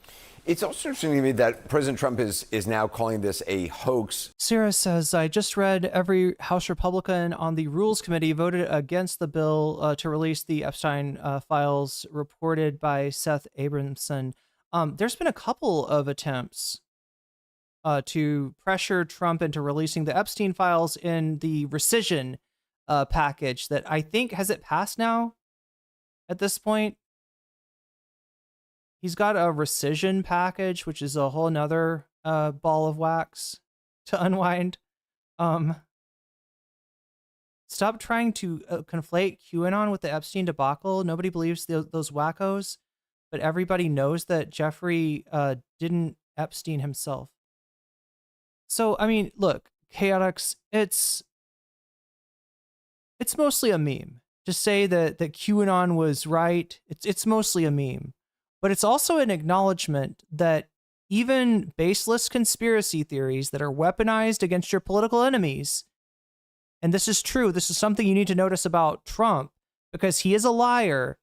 His movement is very disingenuous and dishonest, but I just want people to notice that there's always a kernel of truth. And I think the Epstein thing is the kernel of truth, right? The kernel of truth is that rich and powerful people in the United States get away with all kinds of shit. Two-tiered justice is what we've got, right? I mean, you don't know this, right? If you get sued, if you get prosecuted, you are much better off if you can afford an expensive lawyer. How is that fair? If you don't have any money at all, you've got to go to the public defender and chat. Most public defenders are doing their time in that office. They are making friends with the prosecution, and they are looking to another job, a better job in the future. So most of the time, if you've got a public defender, they might be able to help you with a plea bargain, but they're not really going to give you an adequate defense. We all know this, and nobody says it. Everybody acts like it's fair. Everybody acts like the court is the court of justice. So there is something, there's a little kernel of truth that allows, you know, the edifice of lies to, you know, be built upon it. Right? But yeah, I hope my memeing isn't being, you know, taken for, I don't know, being like a fence rider or anything like that. I do have some legitimate smoke for the Democratic Party establishment, for, you know, CNN and MSNBC and you know, just feckless liberals in general, especially when they enable Trump, as the Democratic Party just did with the big, beautiful bill. They could have fought it harder, and they didn't, chat, because they want to run against the Republicans. But now they're a freaking communist. They let those Medicaid, they didn't fight those Medicaid cuts. They didn't fight those SNAP cuts. They didn't stand up for their constituency because they low-key hate their constituency for not coming out and voting for them in 2024. And they'd like something to run against, because when they can run against, we're not going to be like Trump. We're not going to do the Trump thing. We're not going to cut your SNAP. We're not going to cut your Medicaid. Then they don't have to run on anything real, like, say, I don't know, Medicare for all, or affordable housing, or a raise in the minimum wage. The Democrats love this shit. They eat it all the way up, right? So yeah, you know, they're both, you know, I got bad things to say about both parties. Obviously, you know, Trump is more dishonest, more dangerous, et cetera, et cetera. But I hope that's clear, right? Because I like to joke, I like to meme, and when I'm running two chats at once, I've got, you know, like three chats. I've got the Twitch chat and the YouTube chat, which is like my community, right? People that already follow me, people that already like me, and we got like 400, 500, 700 people in Shorts chat, many of them who are far right or MAGA. And so I've got to do a little bit of a dance, but it's not a dance where I'm trying to lend credence, I guess, to MAGA's weaponized conspiracies. But at the same time, I don't want to be like CNN, where they're throwing cold water on some, you know, some theories that there is a real conspiracy here. Like there's something going on. It's not nothing. It's not a nothing burger. Something's going on with Epstein, and whether we'll actually get to the bottom of it or not, I don't know. But there we go. So let's finish this. What else are we doing? A Democratic hoax, essentially. It's something that propagated by Democrats. I mean, the hoax was Dan Bongino and Kash Patel on all these podcasts saying just saying stuff and pushing this and fanning the flames of this, I guess, for views, for for profit. And now they are in a position where they've actually seen this. I mean, Kash Patel, I think it was to Joe Rogan saying, or to Glenn Beck, the FBI director has the black book of Epstein and could release it right away. He's now the FBI director. I guess he's now the guy. The black book, which was published, by the way, a number of times in, I think, New York Magazine, online. I think Gawker did it years and years ago. Yeah, I think that the problem is this is all linked. These people were all for it. Sorry, are we talking about Gawker? This is the Peter Thiel affair, if I'm not mistaken. Wait, let me just hear what Anderson said. Has the black book of Epstein and Gawker said that? Actually seen this. I mean, Kash Patel, I think it was to Joe Rogan saying, or to Glenn Beck, the FBI director has the black book of Epstein and could release it right away. He's now the FBI director. I guess he's now the guy. The black book, which was published, by the way, a number of times in, I think, New York Magazine, online. I think Gawker did it years and years. Gawker published the black book. So what he's saying, what Anderson's, if I'm getting him right, he's saying that there is a list, right? It might not be a formal. It's not like Epstein has a file and it says client list. Every single person that I've procured, children for them to abuse, right? He's not going to leave a smoking gun like that. But a black book, I'm not mistaken. What is a book of phone numbers, basically? Is what a black book is, if I'm not mistaken. So that book of phone numbers, find out who that is and take a look into what they're doing, and take a look into their, how many times have they visited Little St. James? How many times have they flown on his airplane? Like, how close were they to Epstein? Yeah, absolutely. Years ago. Yeah, I think that the problem is this is all linked. These people were all for it until they were against it. It creates a real feeling of unease among the followers. And again, Epstein is at the heart of it. And so the problem for Trump is that they will keep talking about this. And he is, factually speaking, they were friends for a decade. Can also be a finance book of who paid for his services. Yeah. Or more, right? And they were social friends. And he was on the plane. There's lots of facts here that could be, look, maybe nothing happened. Maybe something happened. Who knows? But if he doesn't release the files, there's no way of... Rambo's Pride Art Collective says the pictures of him and Ivanka, that's his daughter, are so cringe. We shouldn't be here. Oh, yeah. There was so many places to get off this wild ride. He should have been in prison a long time ago. We got to focus on who wanted him here, who profits. Get all of them. Yeah, and you're going to start with the... the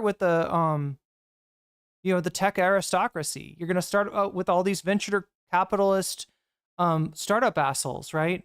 You're going to start with all the Yarvanites, right? That seems to like the first, cohort to investigate. Moving himself from this controversy. And look, some people could have just gone to that island and left. I know a lot of people who did that. Some people could have just gone to dinner at his house and left. You shouldn't, there are problematic issues here in this thing, and including fraud, like what is made up, what's not made up. This is so perfect for an online. Inbro says, unfortunately, there are some of the Democratic Party that want him out of office or jailed, but not for real reasons other than their emotions. Please don't tell me you don't think that the Republican QAnon adjacent conspiracy world building set are not using motivated reasoning as well. And also, if that's what they want, Inbro, that's kind of dense, right? If you want Trump out of office for because you oppose his politics, getting him impeached, getting him to resign, or even him dying from whatever this medical issue that he has ends up being is only going to replace him with JD Vance. Let's say that JD Vance also has a really weird accident and somehow, you know what I mean, falls off of a yacht somewhere. All right, so JD Vance is gone and Trump is gone. Who's president? It's Mike Lee. It's MAGA Mike Lee. And you can go on down the list, and every single person is worse and worse and worse from the perspective of the left. So no, like, you know, removing Trump from office, you know, if you don't think that he's guilty of this stuff would be worse than useless. That being said, if he's involved in this, and I hope we can agree on this, he should face justice and no appeal to a grand narrative, right, about deep state and all this bullshit that he's throwing at you when he says, oh, it's the Epstein hoax. No, fuck him. He needs to be in jail, right? Not for my emotions, other than the emotions that I have about a rich man that molests and fucking gets away with it because he's rich, right? I want that guy, whether his name is Donald Trump, chatter, or whether his name is Bill Clinton. I want that guy in jail and never to come out, right? I'm not a big fan of Alligator Alcatraz, but when you're talking about, you know, rich assholes that, you know, that think that they can get away with molestation, I mean, that you're getting close to somebody that maybe deserves Alligator Alcatraz. I don't know. Disaster for Trump, who has been up until now very good at communicating. Yeah, am I saying his name? Wait, is it MAGA Mike Lee? That's the Speaker of the House, Mike Lee. Online. Am I getting his name wrong? Mike Johnson. Why am I calling him Mike Lee? Who's Mike Lee? Oh my God, Chad, I think I just slandered Mike Lee. Mike Lee, please don't sue me. I got you mixed up with Mike Johnson. I don't know how. Please don't tell me that there's like a Mike Lee and is actually a good person. I just like confused him with Mike Johnson. It is getting, I have been on stream for like 6 hours at this point, so brain is not working as well as it was in the beginning. You know, whether you like him or not, he's real good at it. And so we'll see where it goes, but it's not going anywhere good as long as he suppresses things and doesn't release things. They're going to have to release something to get this story to go away, because it's not one of these 3-day stories that then just moves on. This one has staying power. And I said that a couple of weeks ago on Pivot. And did she say she knows people that innocently went to Epstein Island? I've watched these online groups, and this is what animates them. Well, whether Julie it's K. true Brown, or not. Julie K. Brown, the reporter who, I mean, you know, covered this story from the beginning. I mean, incredible reporting on this. Mike Lee is a senator? Okay. Wow. For years. She pointed out to me last night, and we're about to talk to her again, that the autopsy report was never released. I mean, that's something it would seem could be put out. They could if they're trying to exonerate themselves. I mean, that's the problem. Here, what they're doing here is put out the autopsy report. And while you're at it, I would love to see take a look at Donald Trump's medical records from the assassination attempt last year. I would love to see how he healed his ear so fast, because that's kind of amazing too, right? Whatever he's using, chat, was that ivermectin? Do you think? Do you think he put ivermectin on his ear? You think that's how that works? They're going to have to exonerate themselves for something we don't know. And so I want to see those files. I want to take a look at the. Yeah, you're right, Gabrielle. I meant Mike Johnson and I said Mike Lee, and those are totally different people.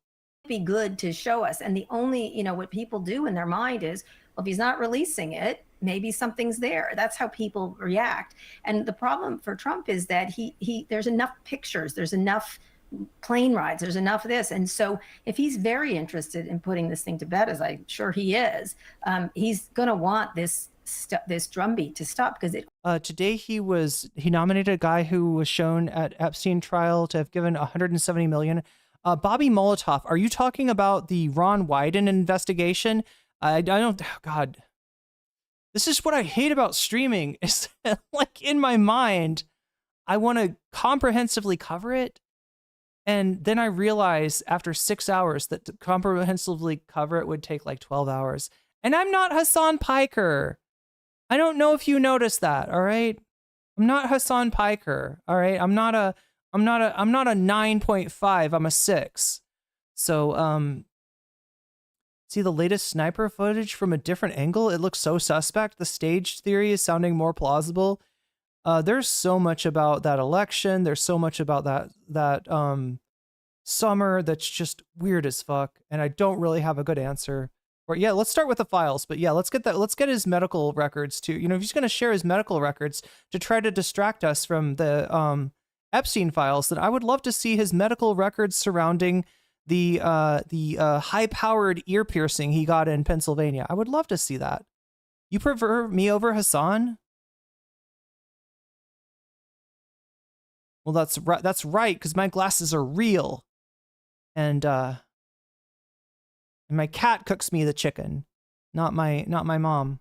It only gets worse around this because it's so animated by online conspiracy theories, which you're seeing the power of right now, and unfortunately, it's being brought to bear to Trump as opposed to him unleashing it, on others. They're eating a guy who's been spreading dogs. conspiracy theories about others for years. Correct. I mean, there's an irony there, obviously. There's a karma to it. Kara Swisher, thanks so much. All right, Kara Swisher. Oh, Majority Report. Oh my God, there's more stuff like the Ben Shapiro reaction to it. There's so much to this. There's literally so much to this. Okay, so I gotta read you now the article in the Wall Street Journal. All right, Jeffrey Epstein's friends. Here, let me show it to you in case anybody wants to read along with us. All right, Jeffrey Epstein's friends sent him bawdy letters for a 50th birthday album. One of them was from Donald Trump, a leather-bound book compiled by let me see if I got her name right now. Ghislaine Maxwell. I think that's how Ghislaine Maxwell. The president says the letter is a fake thing. He says that's not a real thing. It was Jeffrey Epstein's 50th birthday, and Ghislaine Maxwell was preparing a special gift to mark the occasion. She turned to Epstein's family and friends. One of them was Donald Trump. Maxwell collected letters from Trump and dozens of Epstein's other associates for his 2003 birthday album, according to documents reviewed by the Wall Street Journal. The pages from the leather-bound album assembled before Epstein was first arrested in 2006 are among the documents examined by the Justice Department officials who investigated Epstein and Maxwell's years ago. According to the people who have reviewed the pages, it's unclear if any of the pages were part of the Trump administration's recent review. So if they're part of the documents that were supposedly on Pam Bondi's desk or not. The president's past relationships with Epstein is a sensitive moment. The Justice Department documents so-called Epstein files. That's wonderful. And they just don't want to get sued here. Who or what is in them are at the center of a storm consuming the Trump administration. On Wednesday, after angry comments about how the files are a hoax created by Democrats, President Trump lashed out at his own supporters for refusing to let go of the matter. God damn it. Oh, it's going to be another Washington Post article that's going to be paywalled. Never mind. I can't read that to you. The letter bearing Trump's name, which was reviewed by the journal, the Wall Street Journal, this publication, is bawdy. That's an interesting way to describe it. Like others in the album, it contains several lines of typewritten text framed by the outline of a naked woman, which appears to be hand-drawn with a heavy marker. A pair of small arcs denote the woman's breast, and the future president's signature in the squiggly Donald below her waist, mimicking pubic hair. So you get it, what they're saying? It's like the outline of a woman. He signs Donald right where the pubes would be, I don't know, but so far it's just like a horny happy birthday note. So whatever, right? The letter concludes, "Happy birthday, and may every day be another wonderful secret." What the fuck? Be another wonderful secret. Okay. In an interview with the Journal on Tuesday evening, Trump denied writing the letter or drawing the picture. It's not me. It's a fake thing. It's a fake Wall Street Journal story. It's the Epstein hoax, right? I never wrote a picture in my life. I never wrote a picture, okay. I never drew a picture in my life. I don't draw pictures of women. Wait, do you not write pictures? Do you not draw pictures, or do you just not draw? Anyway, he's not very consistent. Sounds like he's lying here. It's not my language. It's not my words. The one thing that I would maybe agree with is like, I don't see Donald Trump like being an artiste. So, I mean, but who knows? Maybe he had somebody else draw the picture for him. He told the Journal he was preparing to file a lawsuit if it was published. Yeah, so he's trying to kill the article, basically, before it comes out. I'm going to sue the Wall Street Journal just like I sued everyone else, he said. Everyone is wrong and I indicted me. Allegations that Epstein had been sexually abusing girls became public in 2006 when he was arrested that year. Epstein died in jail in 2019 and died in 2019 in jail. He was arrested a second time after he was arrested a second time and charged with sex trafficking conspiracy. The Justice Department officials did not respond to requests for comment or address the question about whether the Trump page and other pages in the birthday album were part of the agency's recent document review. The FBI declined to comment. The existence of the album and the contents of the birthday letters haven't been previously reported. The album had poems, photos, greetings from business people, academics, Epstein's former girlfriends, childhood pals, according to the document reviewed by the Journal, and people familiar with them. Among those who submitted letters were billionaire Leslie Wexner, name that we've heard a lot in association with Trump and the Epstein files, and Alan Dershowitz, another name. But don't worry, chat. Dershowitz, I'm told, kept his underwear on through the entire birthday card process. The album also contained a letter from now deceased Harvard economist, one of Epstein's report cards from Mark Twain Junior High School in Brooklyn, and a note from a former assistant that included an acrostic with Epstein's name. This is so cringe. Jeffrey, oh Jeffrey, everyone loves you. Fun in the sun. Fun just for fun. Remember, don't forget me soon. Epstein, you rock. You are the best. And it spells out Jeffrey. Cringe. That's what an acrostic is, by the way. It's a poem that the first letter of every line spells out a word or a sentence or something. Epstein was Wexner's money manager at the time. The longtime leader of Victoria's Secret wrote a short message that said, "I wanted to get you what you wanted, so here it is." So that is... After the text was a line drawing of what appeared to be a woman's breast. So that's what he wants. Wexner declined to comment through the spokesman. Wexner's spokesman previously told the Journal that the retail mogul severed all ties, that's Wexner, to Epstein in 2007 and never spoke to him again. Very similar story to the one that Donald Trump tells. Dershowitz's letter included a mock-up of Vanity Unfair magazine cover with mock headlines such as, "Who was Jack the Ripper? Was it Jeffrey Epstein?" He joked that he had convinced the magazine to change focus on an article from Epstein to Bill Clinton. So an article they were going to write about Epstein, apparently, Dershowitz convinced them to make it about Bill Clinton instead. Love to find that article and see what that's about. Dershowitz, who represented Epstein after his first address, said, "It's been a long time. I don't recall of the content which I might have written. The book was put together by New York City bookbinder Herbert Weitz, according to people who were involved in the process. Weitz, who died in 2020, I'm sure of totally normal circumstances, listed Epstein as a client on his website in 2003. It isn't clear how the letter with Trump's signature was prepared. Inside, that's what I'm saying. It might have been drawn by somebody else, right? I'm willing to allow that, Chad. Aren't I merciful?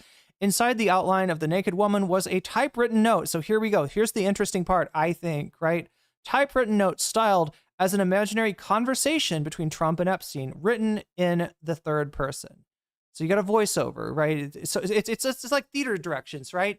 Different parts. The parts are voiceover, so it's the narrator, and then there's Donald, and then there's Jeffrey, right? So there's, narrator says, "There must be more to life than having everything." Donald, "Yes, there is, but I won't tell you what it is." Jeffrey, "Nor will I, since I also know what it is." Donald, We have certain things in common, Jeffrey. Jeffrey, yes, we do, come to think of it. Donald, enigmas never age. Have you noticed that? Jeffrey, as a matter of fact, that was clear to me the last time I saw you. Trump. Oh, wait, this one has changed it to Trump. Okay. Trump. A pal is a wonderful thing. Happy birthday. And may every day be another wonderful secret. Anyway.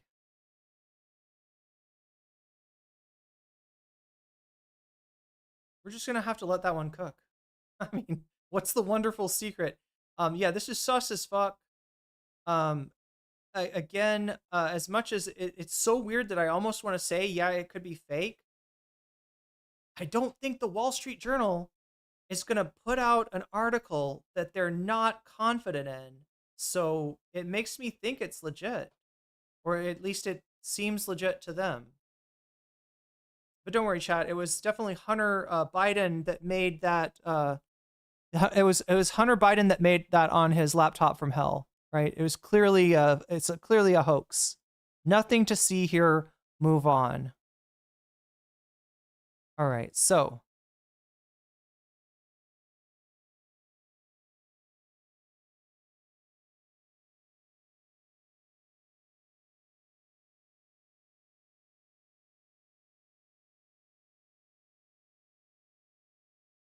God, I'm just like kind of gonna spray and pray here, trying to find what the fuck is that?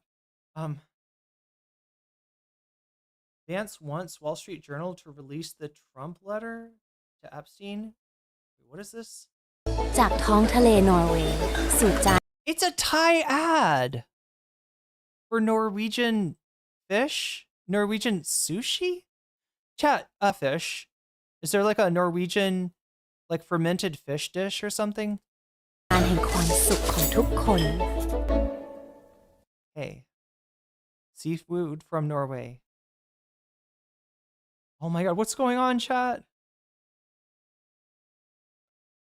Great. I got hit with an ad. Can we just like, oh my God, come on. There we go. Well, as the world now knows. Oh my God, what the fuck?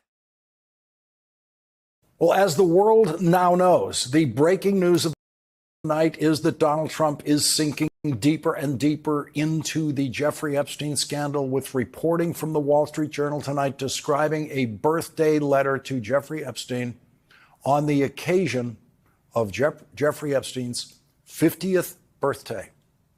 The Wall Street Journal says the letter bears Trump's name. Cindy Prem says lutefisk. We do eat fermented fish, says Joel Siverud. Yeah, well, apparently they're marketing it to Thailand, and I think Thailand's gonna. I think Thailand's gonna like that. Thailand, if you don't know, eats a lot of fermented fish. So, yeah, I think it'll be big here. Situation could probably be bigger than anyone could imagine. Yeah, and yet I'm stuck with a limited amount of time, chat. I hate that I have such a limited amount of time. Because I feel like there's stuff that I didn't get to cover, but if I do, I will literally run myself ragged, and I gotta stop doing that. It's freezing a bit, but still audio. Yeah, we just had some technical issues there, but I think we're out over them now. All right, let's see if we can, like, I'm spraying and praying here, chat. I'm hoping that the things that I wanted to cover that I haven't covered here are somehow in the Lawrence O'Donnell segment. But this is the last one we're gonna watch, and then we're gonna do some bonus content. Yay! Oh my God, we gotta have that. I gotta have that YouTube. You know that classic YouTube drop that's like kids being like, "Yay!"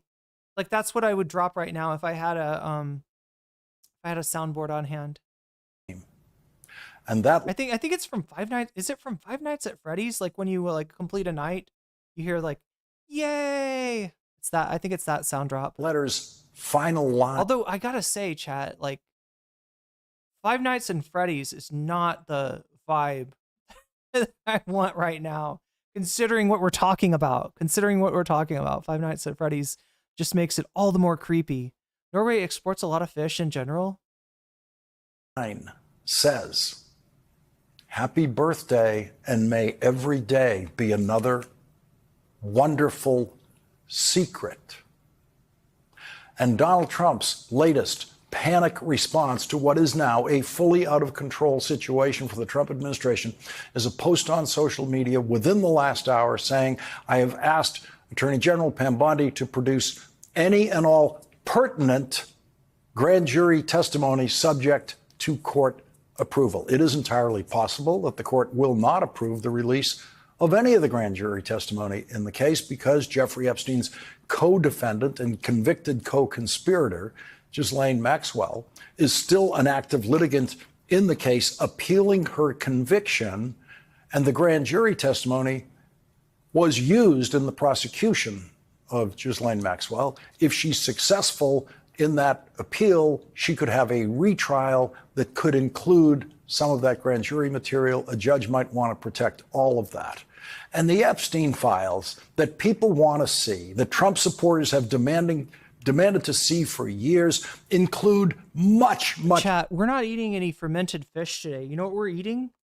Some of you in the Twitch chat, some of you in the YouTube wide chat, you may already know. We got the fatty melon. We discovered it. It's not actually fatty. It just tastes like butter. Much more than grand jury testimony. It includes FBI reports, FBI notes, prosecutors' notes, endless streams of paper far beyond just grand jury transcripts. And the Attorney General knows that. Was Pam Bondi an Epstein girl? I don't think I've heard anybody make that accusation, Cindy, but at this point, like, I don't know what to believe. People are talking about whether Melania, believe it or not, was an Epstein girl. And that's why Pam Bondi responded to Donald Trump on social media saying, quote, President Trump, we are ready. Yeah, that's right, Jeremy Davis, MSDNC. To move the court tomorrow to unseal the grand jury transcripts. And that won't do it. That will not quiet the revolt in Trump world about this.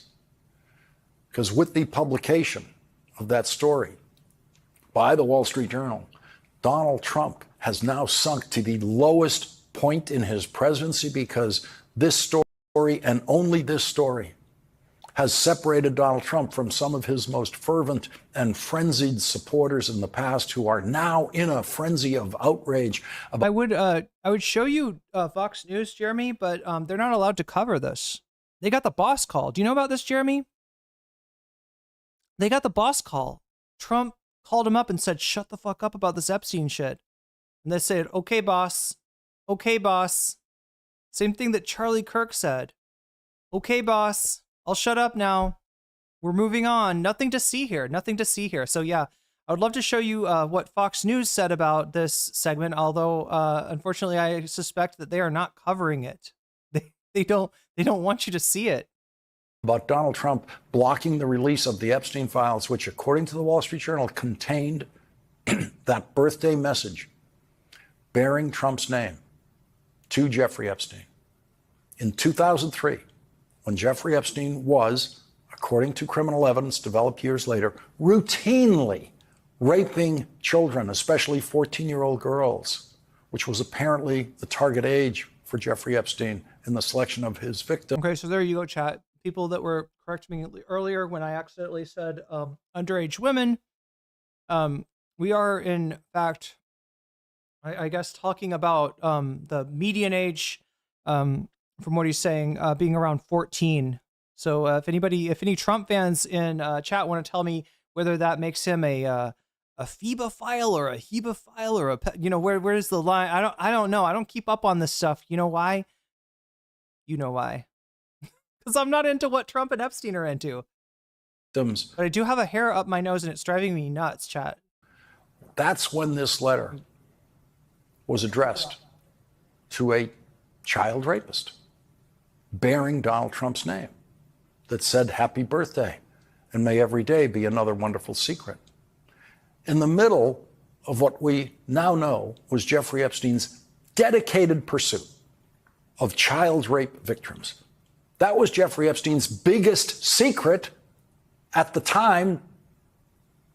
We don't know what the secret the letter is referring to. We don't know if Donald Trump knew that Jeffrey Epstein was an unrelenting predatory child rapist at the time that Donald Trump was friendly with Jeffrey Epstein, to the point that Jeffrey Epstein described Donald Trump then as his closest friend.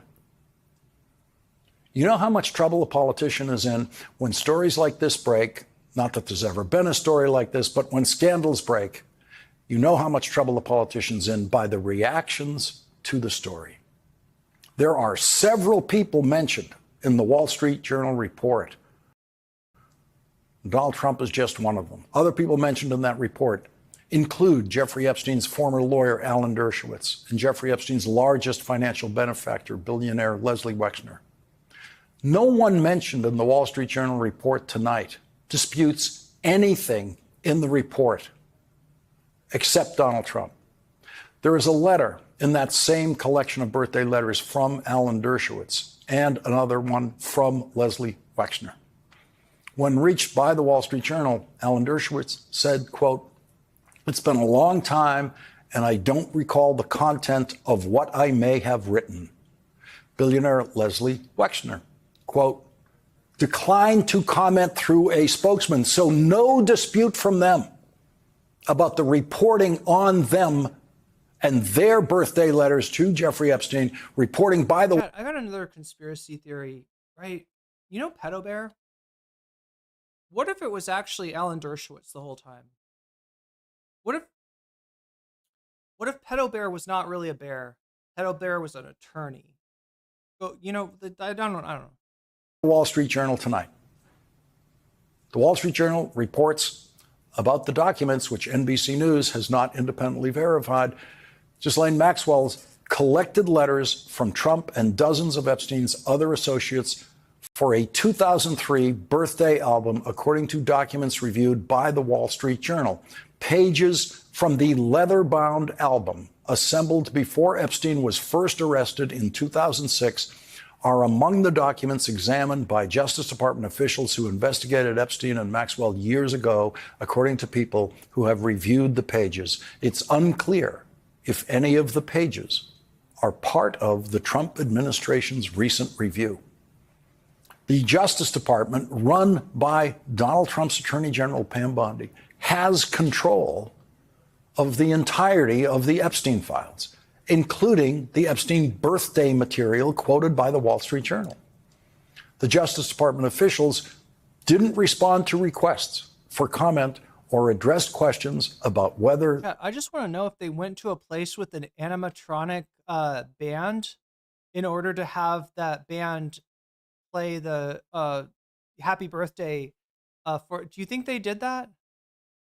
The Trump page and other pages of the birthday album were part of the agency's recent documents review. The FBI declined to Wait, he's legit still fighting about age of consent in 2025? comment. So the Justice Department does not dispute one word of the Wall Street Journal reporting tonight. The FBI does not dispute one. Wait, Jimmy Savile, was that the wrestling guy that like messed with the like, what are they called, like ring boys or something?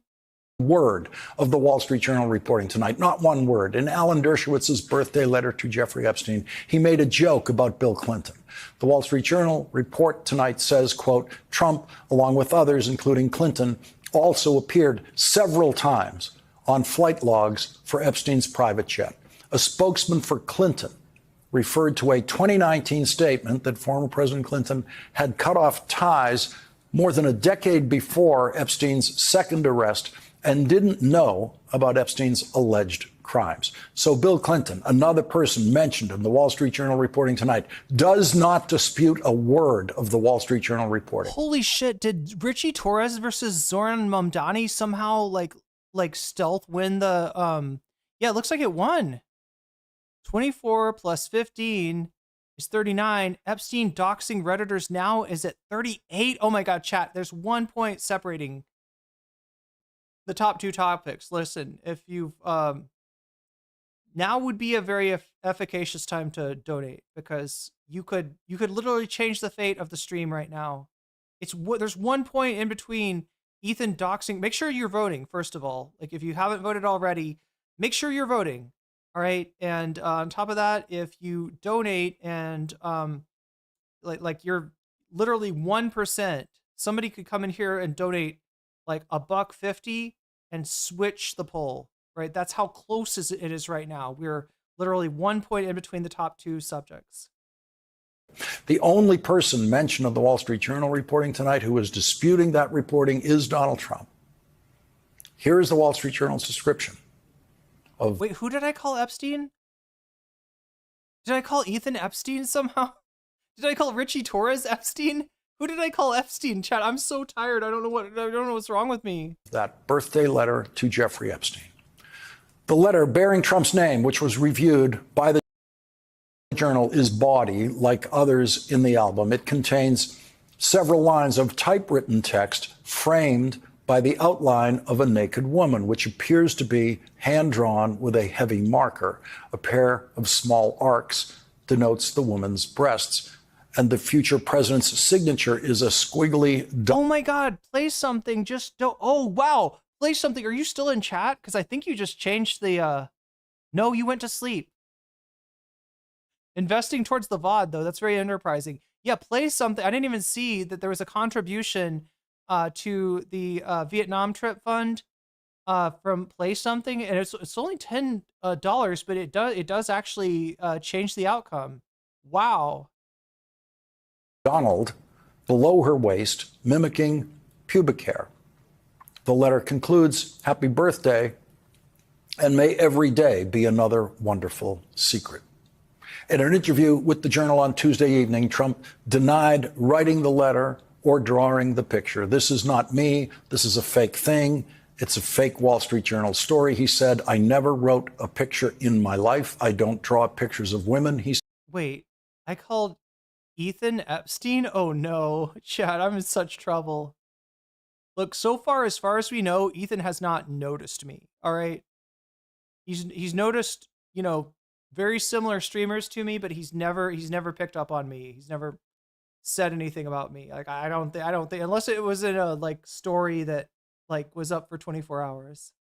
He said, "It's not my language. It's not my words." He told the Journal he was preparing to file a lawsuit if it published an article. "I'm going to sue the Wall Street Journal just like I sued everyone else," he said. The Journal offered a full description of the... Wow. What is going on, chat? It looks like Choki just Van 400, you just got weaseled, and that's a good thing. And I am gonna raid Shorts chat into normal chat. So if you're watching me on Shorts, if you've enjoyed what you're seeing so far, stream is not over yet. All right, I'm gonna pump the link into chat if you want to join us. So we're gonna keep on streaming, not on Shorts though, on Wides. So click that link, join us on Wides if you want to. We're going to be covering, it looks like Ethan Klein, although it's very close right now. So it may be, the Zoran Mamdani versus Richie Torres thing. Vox Populi's got 10, which means that the Richie Torres thing only has 5 extra. 5 plus 27 is 32. 37 is more. Yeah, it's very close. It's still very close. But yeah, here we go. I'm going to raid us into my other stream. Birthday letter without reproducing a copy of the birthday letter in their reporting. Inside, the reporting says, inside the outline of the naked woman was a typewritten note styled as an imaginary... Wait, NCC is unusable due to geography? Wait, what? What is? ...conversation between Trump and Epstein written in the third person. Voiceover. "There must be more to life than having everything," the note began. Donald, "Yes, there is, but I won't tell you what it is." Jeffrey, "Nor will I, since I also know what it is." This is creepy fucking shit. This is cult shit. Like, what is this? Donald, "We have certain things in common, Jeffrey."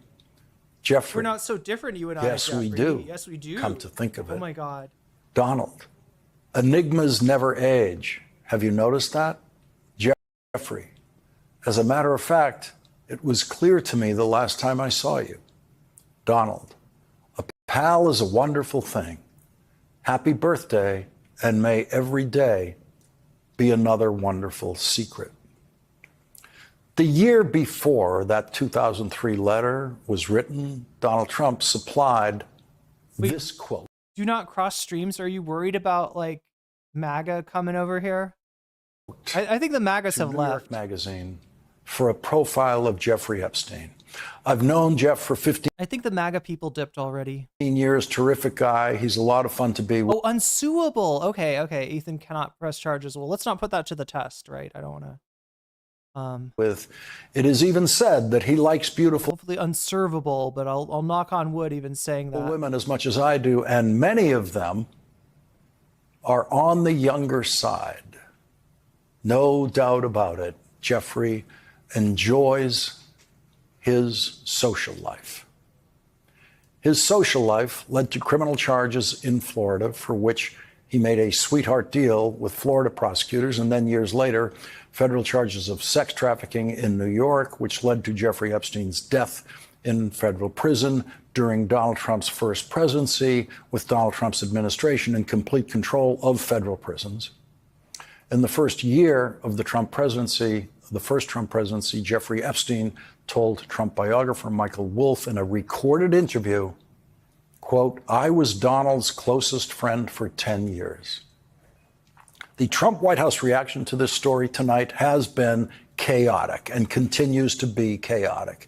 At 8:33 p.m., Donald Trump posted on social media his threat, and only his threat, it's just a threat, to sue the Wall Street Journal, saying the Wall Street Journal and Rupert Murdoch personally were warned directly by President Donald J. Trump that the supposed letter they printed by President Trump to Epstein was a fake, and if they print it, they will be sued. Mr. Murdoch stated that he would take care of it, but obviously did not have the power to do so. The editor of the Wall Street Journal, Emma Tucker, was told directly by Caroline Levitt. Okay, wait. This is new stuff. This, as much as I want to dip on this chat, he is actually telling us new stuff here. Wall Street Journal and Rupert Murdoch personally were warned directly by. He's speaking of himself in the third person by President Donald J. Trump. It sounds like he's speaking of himself in third person. That the supposed letter they printed by President Trump and to Epstein was a fake. And if they printed it, they will be sued. Yeah, he's so worried about a fake letter getting out there that he's willing to sue, right? Mr. Murdoch stated that he would not that it's just going to be looked at in the light of day and be like, obviously fake. It'll truth will out, right? Donald Trump doesn't have any faith in that. His only chance is to intimidate the Wall Street Journal into shutting the fuck up, and it looks like they didn't. Mr. Murdoch stated that he would take care of it, but obviously did not have the power to do so.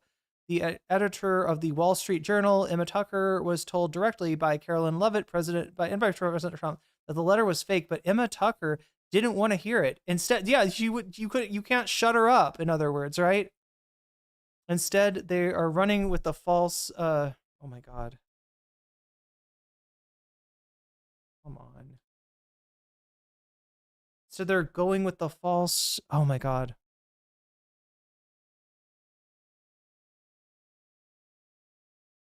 False, malicious, defamatory story. Anyway, President Trump will be suing the Wall Street Journal, News Corp, and Mr. Murdoch shortly. Wonderful. Wonderful that the girlies are fighting. That's so good. I'm so happy to hear that. And by President Trump, that the letter was a fake, but Emma Tucker didn't want to hear that. Instead, they are going with a false, malicious, and defamatory story anyway. President Trump will be suing the Wall Street Journal, News Corp, and Mr. Murdoch shortly. Donald Trump has issued an uncountable number of threats to sue people who he has then chosen not to sue.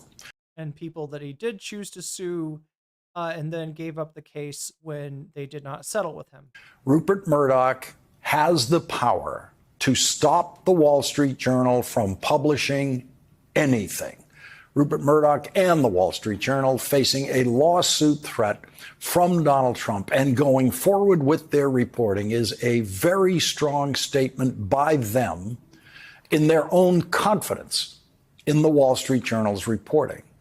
Before Donald Trump posted that on social media tonight, his vice president got out ahead of Donald Trump on social media and said something that Donald Trump refused to say in his own social media post. What J.D. Vance wrote tonight could be his first big move to become the next president of the United States without waiting for the next election, because what J.D. Vance wrote tonight adds fuel to the fire burning in Trump world about the Epstein files, which now will burn all the hotter because of the Wall Street Journal's reporting tonight. J.D. Vance said what could be the most harmful thing anyone on the Trump team could say tonight. In his social media post, J.D. Vance used Donald Trump's new favorite form of public presidential profanity in J.D. Vance's best imitation of Donald Trump. J.D. Vance wrote, "Forgive my language, but this story is complete and utter bullcrap. The Wall Street Journal should be ashamed for publishing it. Where is the letter? Would you be shocked to learn they never showed it to us before publishing it? Does anyone honestly believe this sounds like Donald Trump?" And in another post, J.D. Vance wrote, "Doesn't it violate some rule of journalistic ethics to publish a letter like this without showing it to the victim of this hit piece?" The answer is no. It does not violate journalistic ethics. And the worst thing that can happen to Donald Trump is for the Wall Street Journal or anyone else to put out that letter and not be able to falsify it. That would be the worst thing. So this is what Lawrence O'Donnell is saying. He thinks that this is a subterfuge by J.D. Vance, masquerading as a defense of Donald Trump, masquerading him as him being a good soldier. But now there are freaking communist invading radicals. And he thinks that J.D. Vance is trying to dare the Wall Street Journal to actually release the letter because J.D. Vance thinks that will actually end the Trump presidency. Chat, the Republican Party has been going along with Donald Trump and with MAGA, but they haven't been going along willingly. He was obviously not their favorite candidate in 2016. Obviously, there was a lot of attempts to consolidate behind one candidate in order to defeat Donald Trump or have somebody go after him, and it never worked. A lot of the Republicans probably feel that Donald Trump came along and stole their party.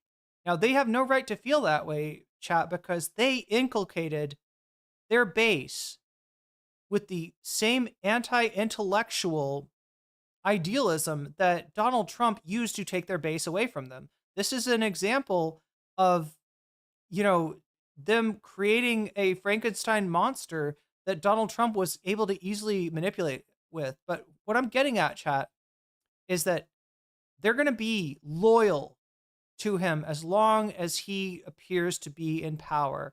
But the more that it appears that Donald Trump is slipping, the more that it appears that the MAGA base is not 100% behind him, the more you're going to see the knives come out for Donald Trump from the Republican Party. That's what we're seeing with J.D. Vance right now. And this is only the beginning. This is only the beginning, because I know there are other Republicans that hate his guts. There are other MAGA people that, Tucker, obviously, is one that comes to mind. Like Tucker was glazing him up publicly while at the same time talking shit about him on text messages. This was revealed in the discovery in the Dominion case that that Tucker could, quote unquote, could not wait to get rid of Donald Trump. So watch this space, as Rachel Maddow would say. To release publicly a copy of that letter. The worst thing that could happen to Donald Trump is exactly what his vice president, J.D. Vance, is demanding tonight. J.D. Vance, the person who would move up to the presidency if this issue becomes so difficult that it drives Donald Trump out of the presidency through impeachment or resignation. We have seen this happen to a president before, and Donald Trump has never been weaker. And J.D. Vance of all people, is saying, show us the letter, demanding to see the letter. Donald Trump did not dare to say He said, show us the couch. Where is the letter in his social media post tonight, which occurred 40 minutes after J.D. Vance's social media post tonight? Donald Trump is not asking to see that letter. Donald Trump doesn't want you to see that letter. But J.D. Vance wants you to see that letter. If J.D. Vance creates a groundswell demand by more and more Trump supporters for the release of that letter, that could do more damage to Donald Trump than anything that has ever happened to Donald Trump in his entire... Solarpunk Suncatcher mentioning that I believe he said that he passionately hated Trump. Didn't he call him like I remember, like said something about Donald Trump, like, are we seeing the rise of fascism or something like that? Her political career. And it's J.D. Vance who's doing this. Once again tonight in Donald Trump's public comments about Jeffrey Epstein, who he used to call a terrific guy, Donald Trump portrayed himself as a victim and only himself. In Donald Trump's mind, he's the only victim in this story. And as usual, he does not have one word of sympathy tonight to offer Jeffrey Epstein's real victims. And I'm going to... Yeah, I was going to say, that's pretty weird to be calling Donald Trump the victim in this situation. Read to you the words of just one of Jeffrey Epstein's 14-year-old victims from an interview she gave in 2019 after Frizzle, I don't have any edibles myself, but that sounds exceptionally good right now. That sounds so good right now. I could probably... I've got coconut oil and I've got flour. I could probably make some kind of edible. Jeffrey Epstein was arrested by then the Trump Justice Department during the Trump presidency, which is when the Epstein files were created. I will not mention her name tonight or show the video of the interview that she did so as not to subject her to that pain. She was asked. Wait, it wasn't so long ago? Oh, yeah, he went on Theo Von. Yeah, and I was like, I'm so disappointed that I couldn't show you. Anything that's on Theo Von chat, I'm kind of fucked, right? As far as being able to show it to you. Anything that's on Aiden Ross, iShowSpeed, or Theo Von, I will like 100, or Jubilee, I will 100% get copyright claimed for. Wait, you're not the one that said edibles? Who was talking about edibles? Somebody's making me hungry for edibles. Did Jeffrey Epstein rape you? She said, he raped me, forcefully raped me, and knew exactly what he was doing, and I don't think he cared. Do you make a syrup and oil and add it to stuff afterwards? I guess that's how I do it. Like, my whole method is like, I think it's got to be saturated fat. I'm not sure. Maybe saturated fat. Like, I've always heard saturated fat was better. And I don't eat meat, so butter is out for me. Speed was streaming on Twitch today. Oh, wow. How long has it been since he was on Twitch? I actually enjoy Speed's, from what I've seen, like when he went to China or when he went to Thailand, right? That was actually kind of cool. I mean, he's a little bit disrespectful in the in the bot that he was in, like, right, that, but like it was I guess all for fun. Do they have vegan edibles? It's really hard to find vegan anything here because a lot of stuff is just made, like most Thai people, like, right, the Thai people that are vegan, it's because they're like it's usually because they're a different kind of Buddhist, right? Theravada Buddhism doesn't emphasize it's not called vegan, it's called J, right? Jay, or oh my god. But yeah, for the most part, most Thai people eat meat, and a lot of the recipes like incorporate the meat. Like if you're making a paste, you'll throw like you'll pour like fish sauce and maybe some shrimp paste, like, right, there's kind of like meat already in the stuff that's not meat, right? So it's kind of hard, but you can definitely find a J restaurant. There's a ton of them around here. Some of them are fairly close to your normal Thai cuisine, only we're replacing, the meat products and the dairy products, et cetera, with plant products, right? And then some of them actually that I found are cooking more Burmese cuisine, which is really interesting stuff. Burmese and Shan culinary culture is on the next level. I've never tasted anything like it. I've never seen any cuisine utilize texture so effectively as Burmese. But yeah, it's just had my gummy. Thanks for reminding. Somebody said something about Colorado has no good vegan non-GMO edibles. Yeah, so I don't really know, right? But I'm guessing I haven't seen. Another thing about edibles here is it's technically not legal to sell them if they're over, I think, 2% THC, which is, I think, fairly low. Because so Thailand's been okay with cannabis. That is maybe changing. We'll see if it actually changes. They might go medical or something after having totally legalized it. They might go back to just medical. But and I don't even know. It's actually petty political reasons. The reason that they might make it they might make it medical only soon. But the big thing, the big no-no in Thailand is concentrating it, right? So they're, I think it's like concentrates are illegal. Edibles that are too concentrated are illegal.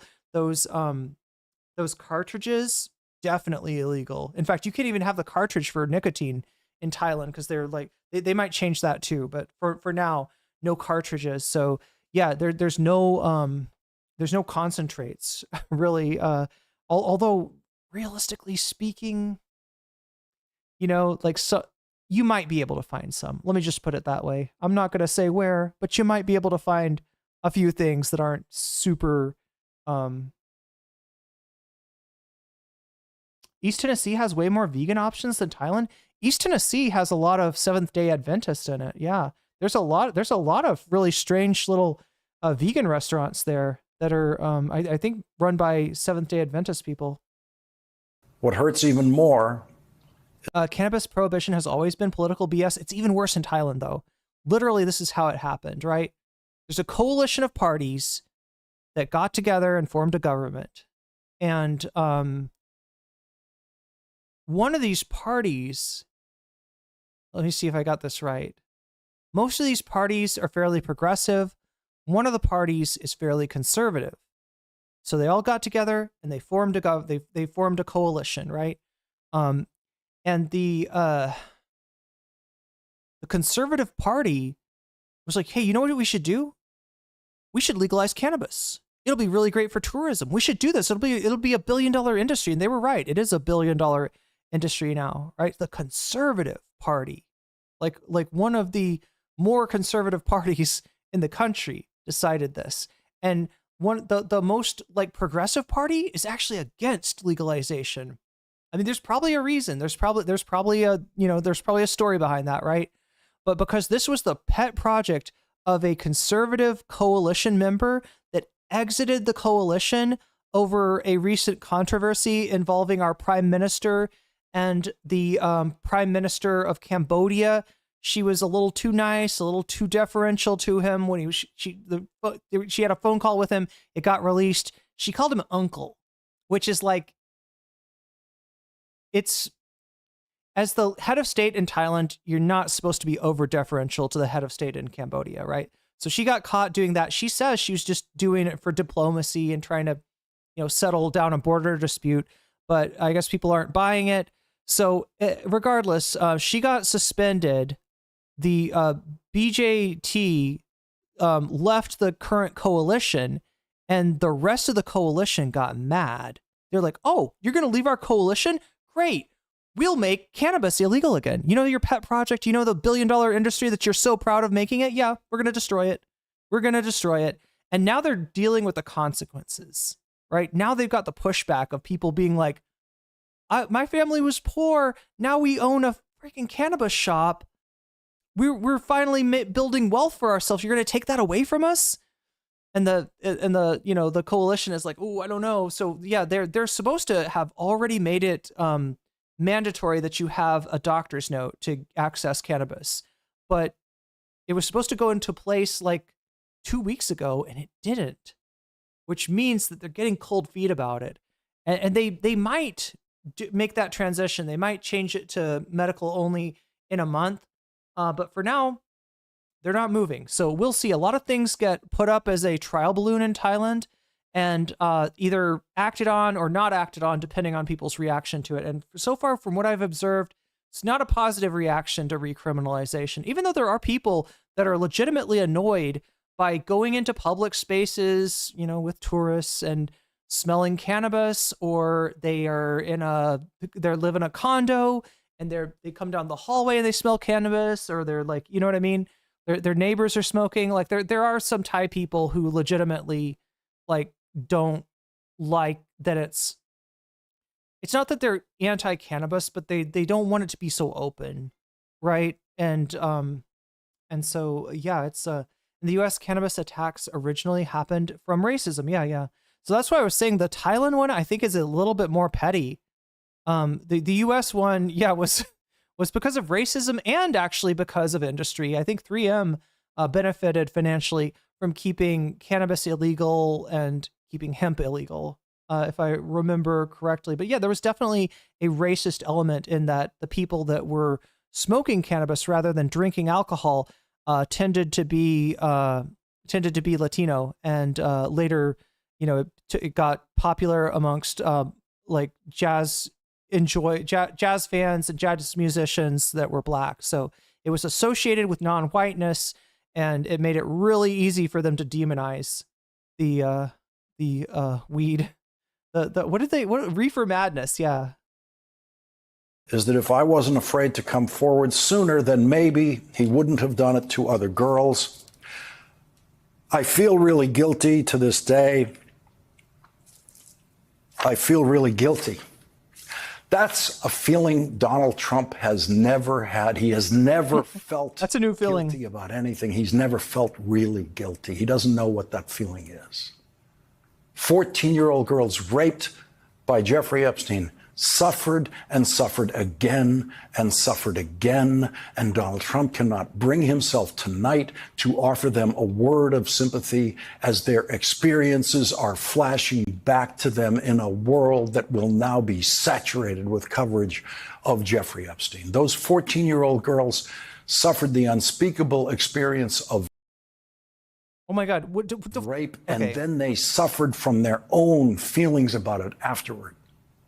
And many of them have suffered, as they've said, from feeling guilty. One of them, whose suffering never stopped, took her own life just 3 months ago, even after receiving funds from a victim compensation fund set up using Jeffrey Epstein's vast wealth. The money was no compensation for the suffering. Imagine what those girls felt when they read Donald Trump in New York Magazine saying Jeffrey Epstein is a terrific guy. Cambodia has a robust psychedelic rock scene. I have heard that, what is it? Is it that like mushrooms are popular in Southeast Asia? I only know this from like a Spalding Gray performance piece that he did once. Sin Sisamouth is like the Cambodian Elvis, amazing music. I will have to check out Cambodia at some point. So far, I've only been to Thailand and Malaysia, and I've gotten a little bit of a there's a big like Burmese diaspora, I guess, because of the Civil War.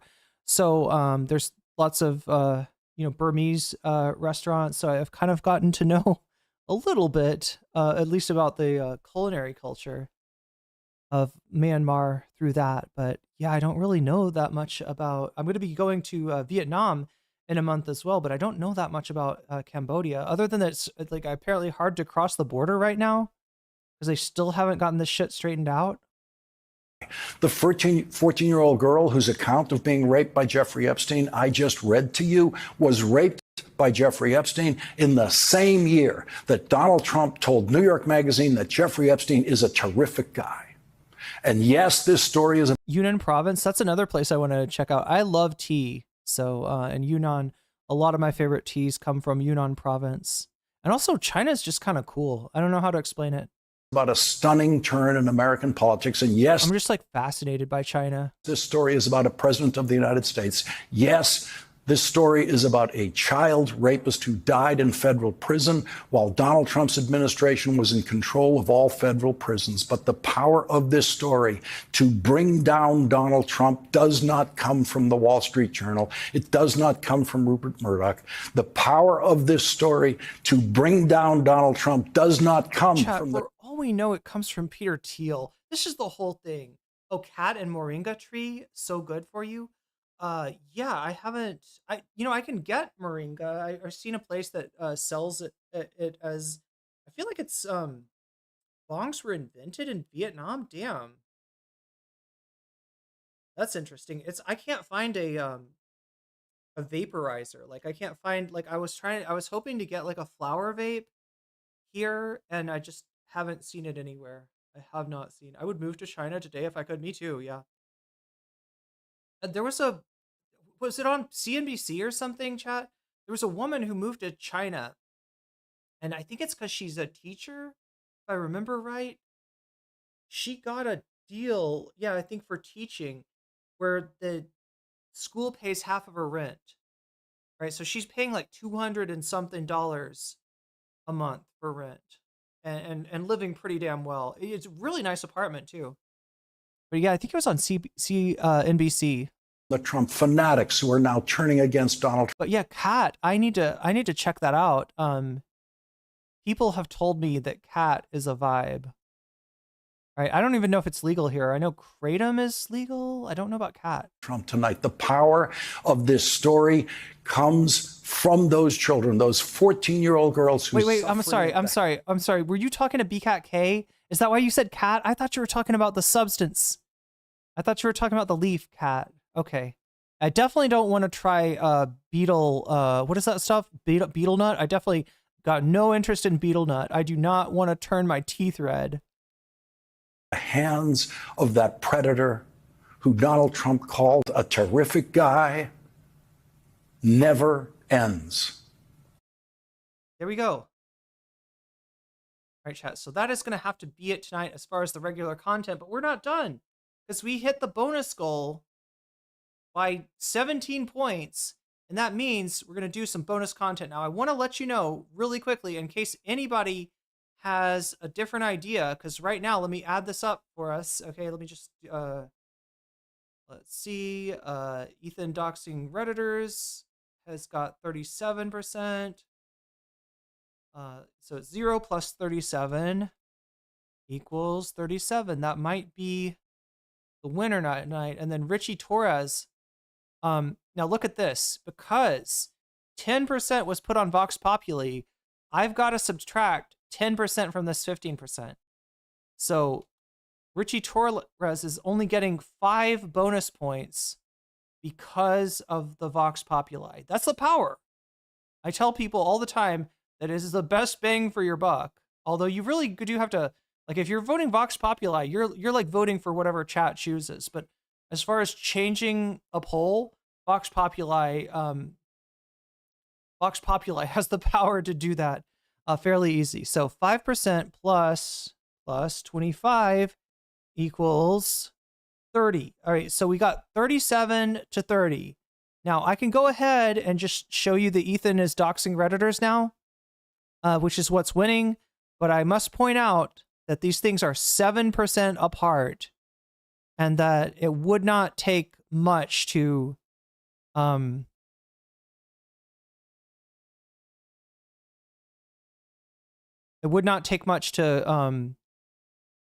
flip the results again. So if anybody wants to flip the results, speak now or forever hold your peace.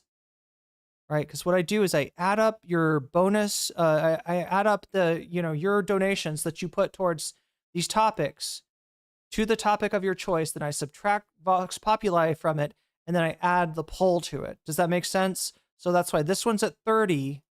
Richie Torres, which I thought it looked like that was going to be the one, and then I saw like that somebody had done a throne dono that I didn't see.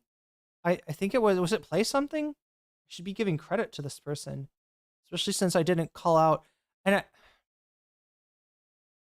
Play Something. Not even watching right now, but is wants to watch it on the VOD. So right now, Play Something has successfully switched it to being Ethan doxing Redditors now. So if you're cool with that, we'll go forward with it. But if anybody would rather have Richie Torres or Bad Hasbro on ContraPoints or Legal Mindset allegations responded to now, speak now with your donation or forever hold your peace, right? I don't think that at this point, it looks like the one that's close is Richie Torres versus Zoran Mamdani, which is kind of a banger. CNN brought on Richie Torres in order to give him like a platform to shit on Zoran Mamdani. It's a panel that's literally there for Richie Torres. So, but anyway, it looks like we're doing Ethan is doxing Redditors now. All right, so we probably start off on I almost said Reddit. I mean, technically, we're gonna be looking at some Reddit. We're gonna start off on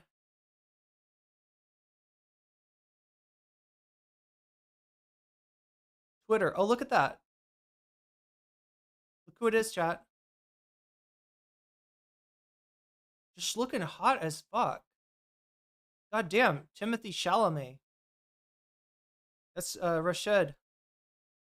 Ethan Klein, what do you think of this? He's probably thinks stupid, sexy Rashid.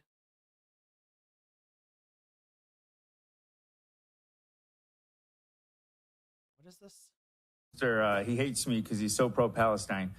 Just a friendly reminder, when I did a fundraiser raising $100,000 for Palestine, Hassan, the guy who you want to suck off, donated $5,000 to that. So you're talking, there's just layers of cringe. Like, I don't even know where to begin with this dude. Well, okay, to be fair, Hassan did that to snark me. I mean, it was helpful. Whatever the reason, yeah. He's, he like, what, why are you sending this to me? Like, what?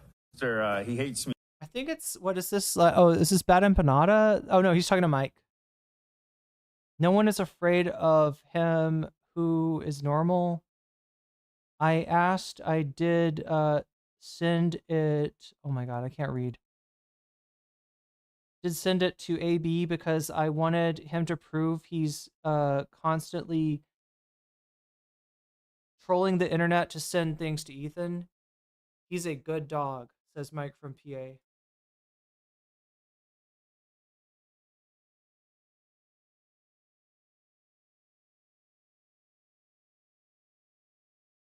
Ethan Klein is the Nicki Minaj of YouTube. Wow, that got some likes.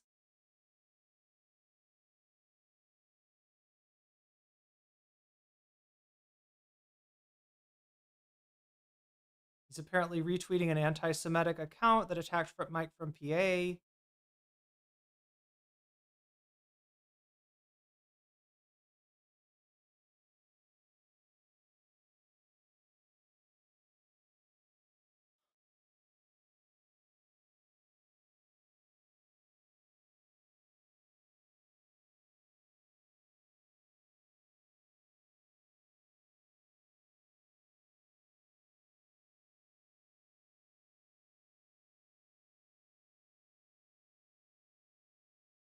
He found out that Taylor Lorenz follows Jake Chinatown, and he got mad about that. I'm trying to find the one that's about. Oh, look at that! I reposted this one. This one was too funny not to repost. Right? Shouts out to whoever this is, Timmy, Time1KC. Hopefully, you're not.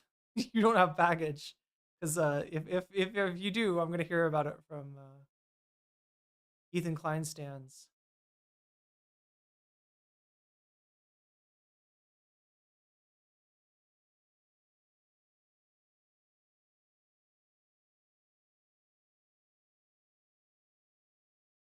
Okay, I could have sworn that somebody mentioned the let's see, is it in my bookmarks? Oh, here we go. Here it is. Okay, so they're reposting Ethan Klein is reposting something from Reddit. Ethan has officially asked the judge for permission to subpoena Reddit and Discord for the identities of the H3 snark mods. Wouldn't it be funny? The judge here has the chance to do the funniest thing ever. Absolute banger if the judge decided to just deny him that discovery. If the judge saw through what he was doing, in other words, and was like, nah, I'm not going to help you, Dox. I'm not going to help you, Dox, Ethan. Anyway, this is the documentation, the official legal proceedings here.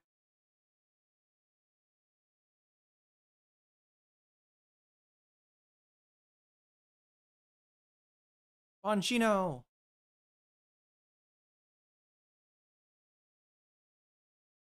Okay, so I don't know much about this streamer, but they've got a video on this. I don't think we're going to agree with them, but I'm going to disagree with them in an interesting way. Let me just put it that way. I think this is a law tuber too, LUS. My name is Tony. I retired at 36. I unretired at 38 to start a copyright law firm. Combat copyright abuse on YouTube. Ooh, motivated reasoning. Conflict of interest much. Patent attorney specializing in patents, trademarks, copyrights, intellectual property. I work pro bono for free on immigration. Well, good for you. You work for free on immigration cases in Houston, Texas. Graduated NYU with honors and a BS in biology. I passed the patent bar exam when I was 21. Worked for the largest Chinese intellectual property law firm. Graduated William and Mary. Which, look, if you're an economist, an economic student, like, this is hella sus, right? I don't know about the law school. Licensed lawyer in New York State. I own 2 startups in Humble, Texas, which is near Houston, Texas. Run Rex, an online marketing agency specializing in SEO and Google Ads, and Umu, Pokemon Magic the Gathering. Oh my god, what the fuck? Okay, Windows updated and it wants me to restart. Fuck you, Windows. Do you not see that I'm streaming? Can you please fuck off? Yeah, don't accidentally hit. Don't actually hit. I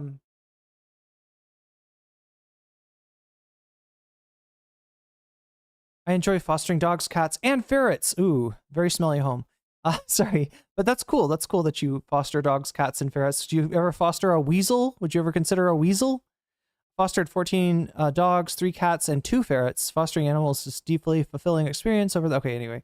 This is Lewis. So, yeah, I mean, I don't know. I don't get that this guy is like a altogether bad dude, but like some of his reasoning really struck me as...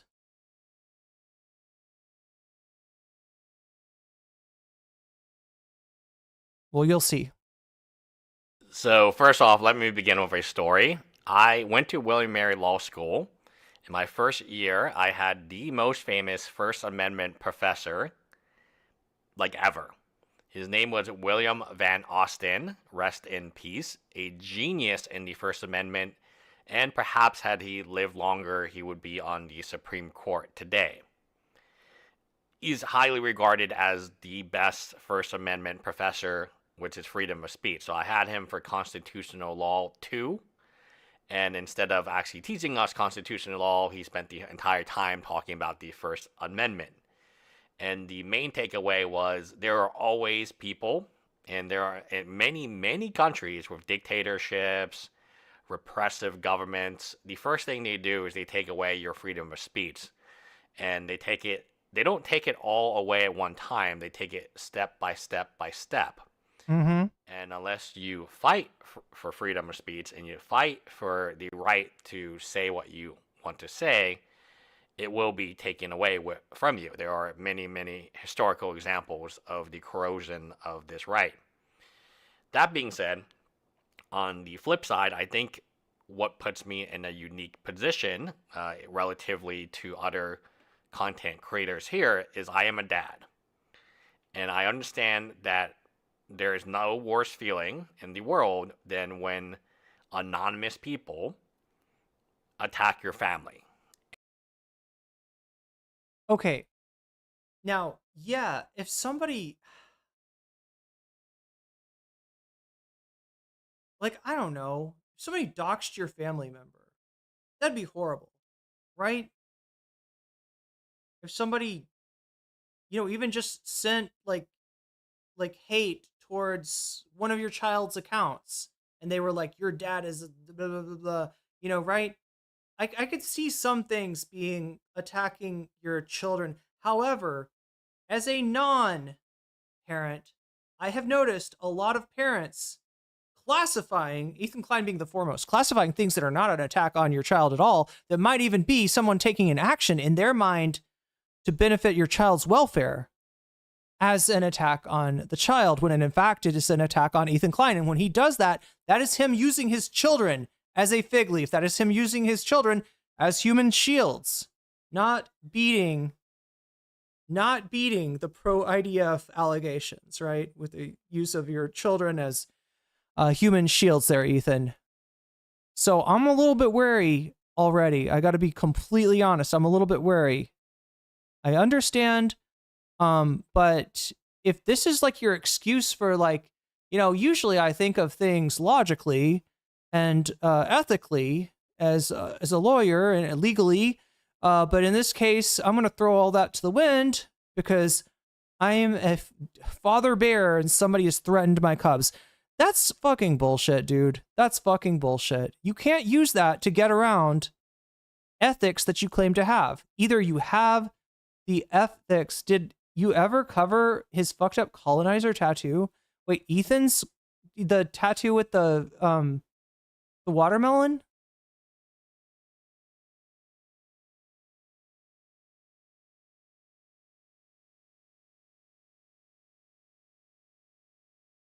And you have children. So I'm talking about Ethan Klein and Hilla Klein. There are, you know, Hassan, I believe Hassan is single, right? Or not, at least he doesn't have kids. So that's just... All right, another thing I'm not putting up with, another thing that I'm not putting up with is a JD Vance type argument where it's like, you don't have kids, you are not worthless, you are worthless, you are not a real person, right? Not putting up with that shit. You don't know shit because you don't have kids yet. Not putting up with that shit. We all have different lives. We all have different perspectives.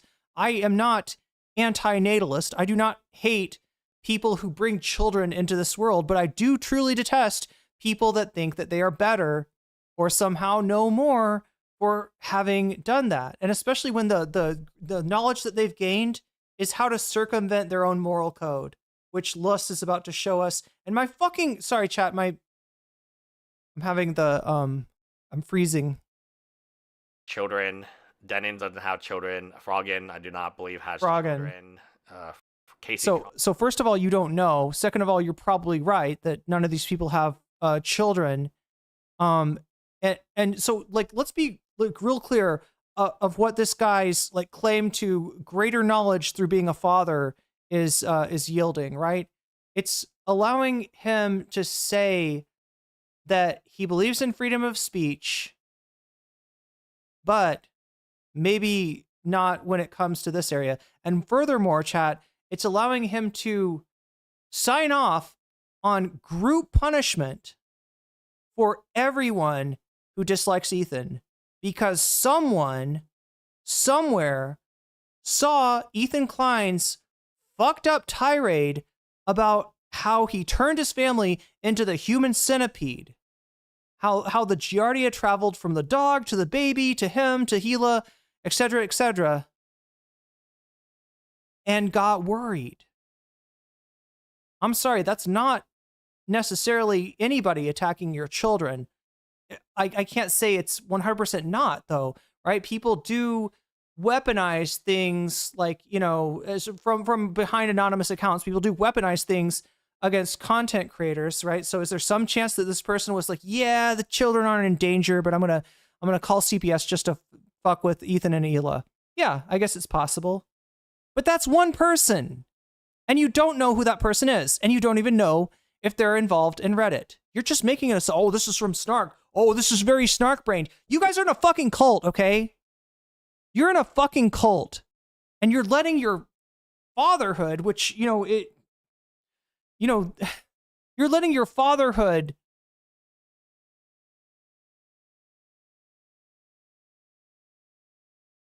short circuit your sense of morals and justice. And that's fucked up. You're letting your fatherhood, for the record, chat, enable you to support group punishment. which again, not beating the pro-Zionist allegations, are we? Right? The IDF loves group punishment. Ron doesn't have a child, right?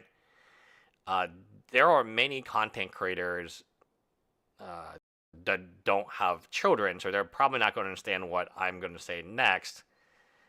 It feels really real. Like when you attack me online, it's not like it sucks, but I accept it because I put myself online. But when you attack somebody's children online, this is like a whole new level. So I get the subpoena, and I get that. Look, if somebody was trying to hurt your children, and what you were doing was fighting to protect them, okay, that's a good in and of itself, right? That's not what we're talking about here. We're talking about you believing Ethan's version of the story, which casts the blame on anyone to ever criticize Ethan. Every streamer, every chatter, every Redditor deserves to be doxxed, deserves to be harassed, deserves to be potentially killed, right? How do you know that's not someone's child on Reddit, asshole? How do you know that you're enabling Ethan to fight for his children and defend his children? You are not enabling him to attack someone else's children. Because yes, children do moderate subreddits. It's been known to happen. Believe, and I've made a video about this, that the target all along this entire time has been age-free snark mods. Because out of everyone Ethan can assign blame to, it would be them. You have short-circuited your brain, sir. You are not thinking logically. If you end up watching this, I invite you to re-listen to what you just said there and ask yourself, do you truly stand behind this illogical statement? Do you truly stand behind this? Is this who you are? Is this how, it's just your fucking brain power here? Like, did you really, oh my God, chat, I'm losing my shit here because I'm still struggling with the, I've got to kill some processes. Let's see what we can do. Task. Oh my God, it's going to take me 8 years to do this. Come on.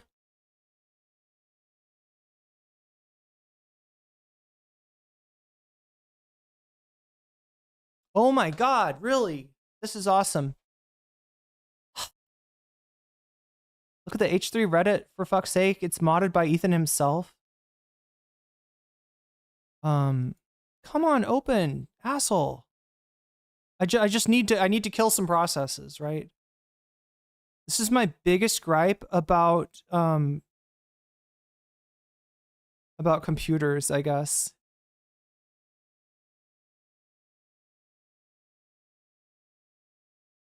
Is that there's not like a simple way to just quickly, without requiring more resources, to quickly shut down the resources that you're in excess of. All right. Damn it. Okay, kill Discord for now. And look at that. The task manager itself is requiring 13% of my CPU. That is so fucking ridiculous. Oh, it's not even Firefox acting up this time. Yeah, it looks like, okay.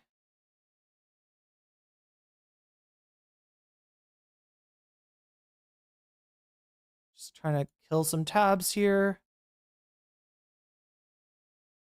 Because it drives me nuts when I,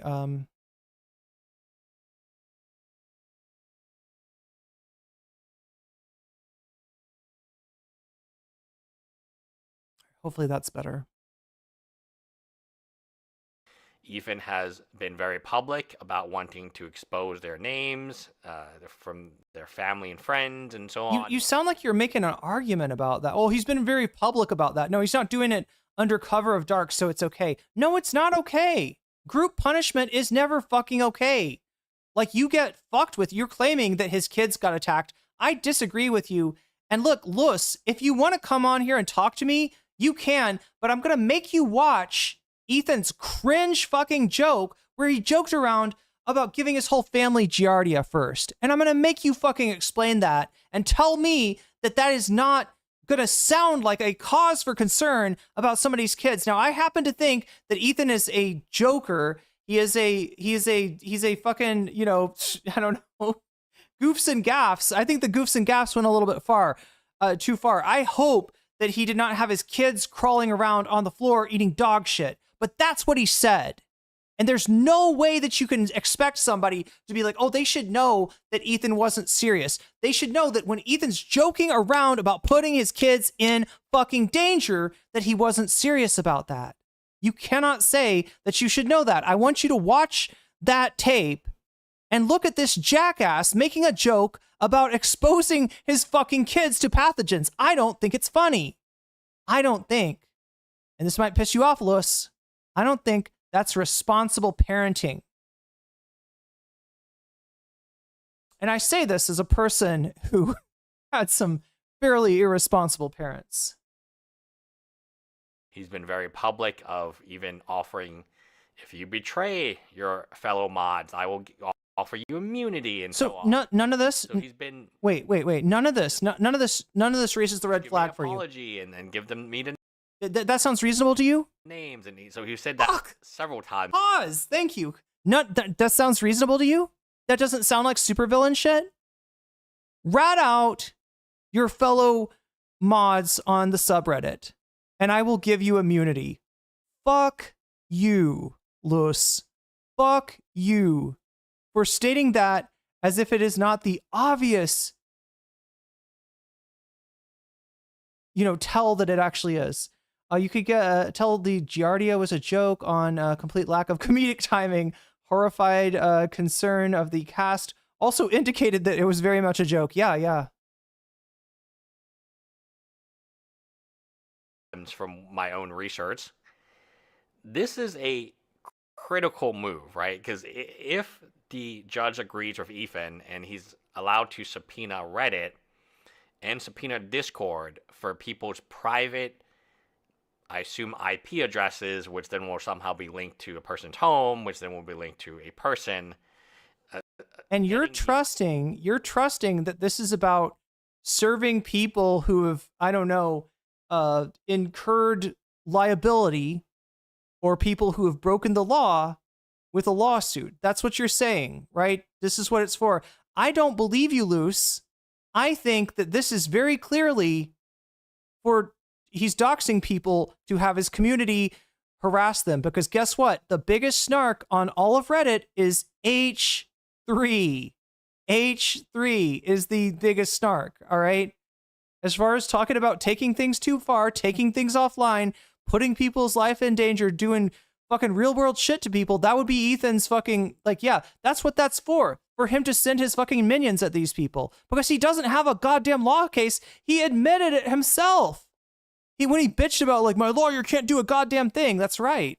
So you're going to have your subreddit harass people on your behalf because you're a scumbag.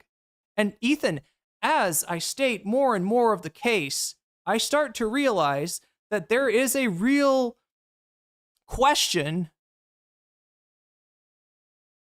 There's a real look. I don't want anybody ever, utilizing something like CPS or calling ICE on somebody or some fucking bullshit like that, right? Go in and fucking with somebody in real life because you don't like their content. That's fucking bullshit. You should never do that. Not for Ethan, not for Destiny, not for any of these scumbags, right? There is a line that's too far, for sure. God, what the fuck was I just saying? Identity of these moderators who probably thought they were anonymous, and if they stuck together, they wouldn't have anything to worry about, is absolutely not freedom of speech. But freedom of speech does have limitations, even in the US, where it's very, very strong. And in other countries like South Korea, freedom of speech is not strong at all. We cover Sojang. It was a Yeah, Reddit already called his subreddit as a snark community. Yeah, basically said that his community was doing the same thing. a YouTuber, a South Korean YouTuber. Look, let me just be real clear with this lawyer, right? So yeah, this begs the question, chat, about Ethan as a parent. I hate to say it, but it's true. I am definitely not asking for anybody to intervene, or I don't know. Like, I'm just saying that as he goes along, he's making the case more and more and more that maybe, if there was somebody that was legitimately concerned about the situation that he described where his kids were getting infected with Giardia and he was fucking blasé about it, maybe that person is not completely off base in the first place. Also, I gotta ask, what kind of lawyer endorses Kiwi Farm tactics? I'm sorry, but there's so much of, like, do you want to, you see what you're doing here, Lus? You're justifying in your disdain for people doing real world stuff to Ethan, like the, calling CPS, right? You are justifying Kiwi Farm shit. What kind of lawyer does that? The answer would be legal mindset, but maybe some of that shit has rubbed off on you, Luce. Because that's a pretty fucked up thing for somebody with so much. Look, I mean, this guy, like, these Reddit mods are anonymous or whatever. They're just on Reddit. They're doing their thing. They're running their subreddit or whatever. Lus is not. And potentially, and I say this not to encourage, anything, but to just drive home the fact that you're risking a lot. Your life sounds pretty fucking good. All right. And I don't know how this kind of shit, which sounds like you endorsing internet harassment, I don't know how this looks professionally. But I do know that everything about you is linked to that YouTube account. All right. Just think about it. Please understand, this is not a threat. I don't think that anybody should do anything to you. I think you're massively wrong. But I'm very much against, taking this shit into the real world, whether it's against Ethan, whether it's against Redditors, or whether it's against you. But I want to make it real clear to you that the shit that you're endorsing here could very well come back to bite you. And I wouldn't be able to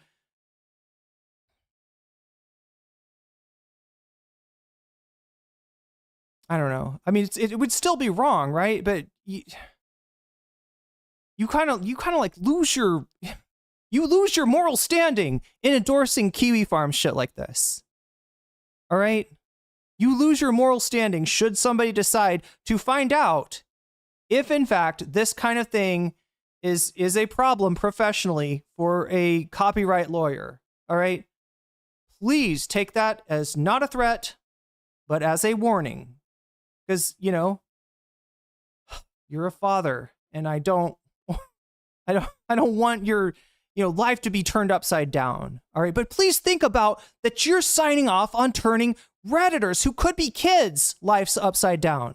Please recognize that. And please take this shit in the spirit in which I'm giving it. All right. I'm not coming at you with hate.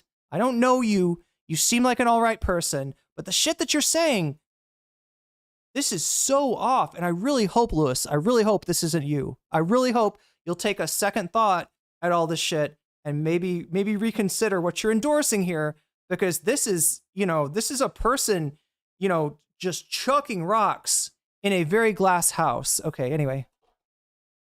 YouTuber, probably is going to go to jail for 5 years because he made some defamatory statements to K-pop. Now, in America, I don't even think she would lose the case. And if she lost the case, she would just pay the fine and not go to jail. But in different countries, the freedom of speech is different, which makes sense, right?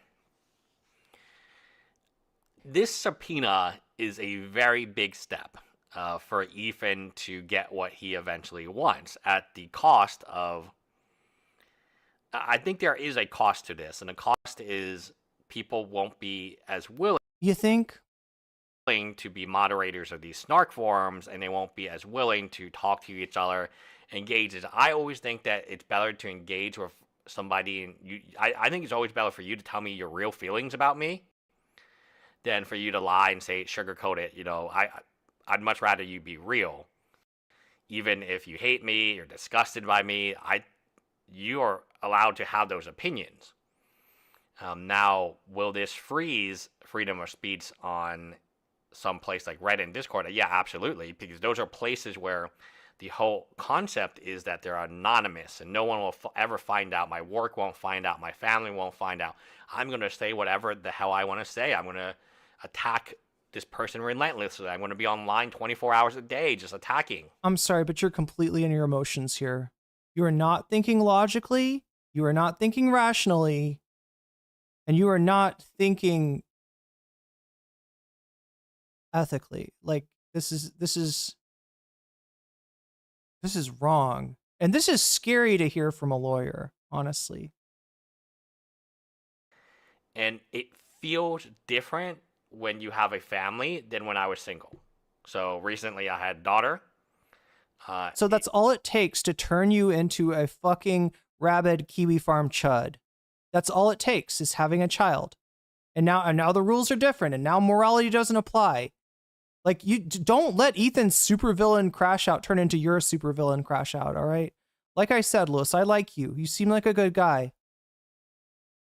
I was much more willing to accept the hate and the whatever came at me, but I will not accept that for my child, and that's where they stepped too far.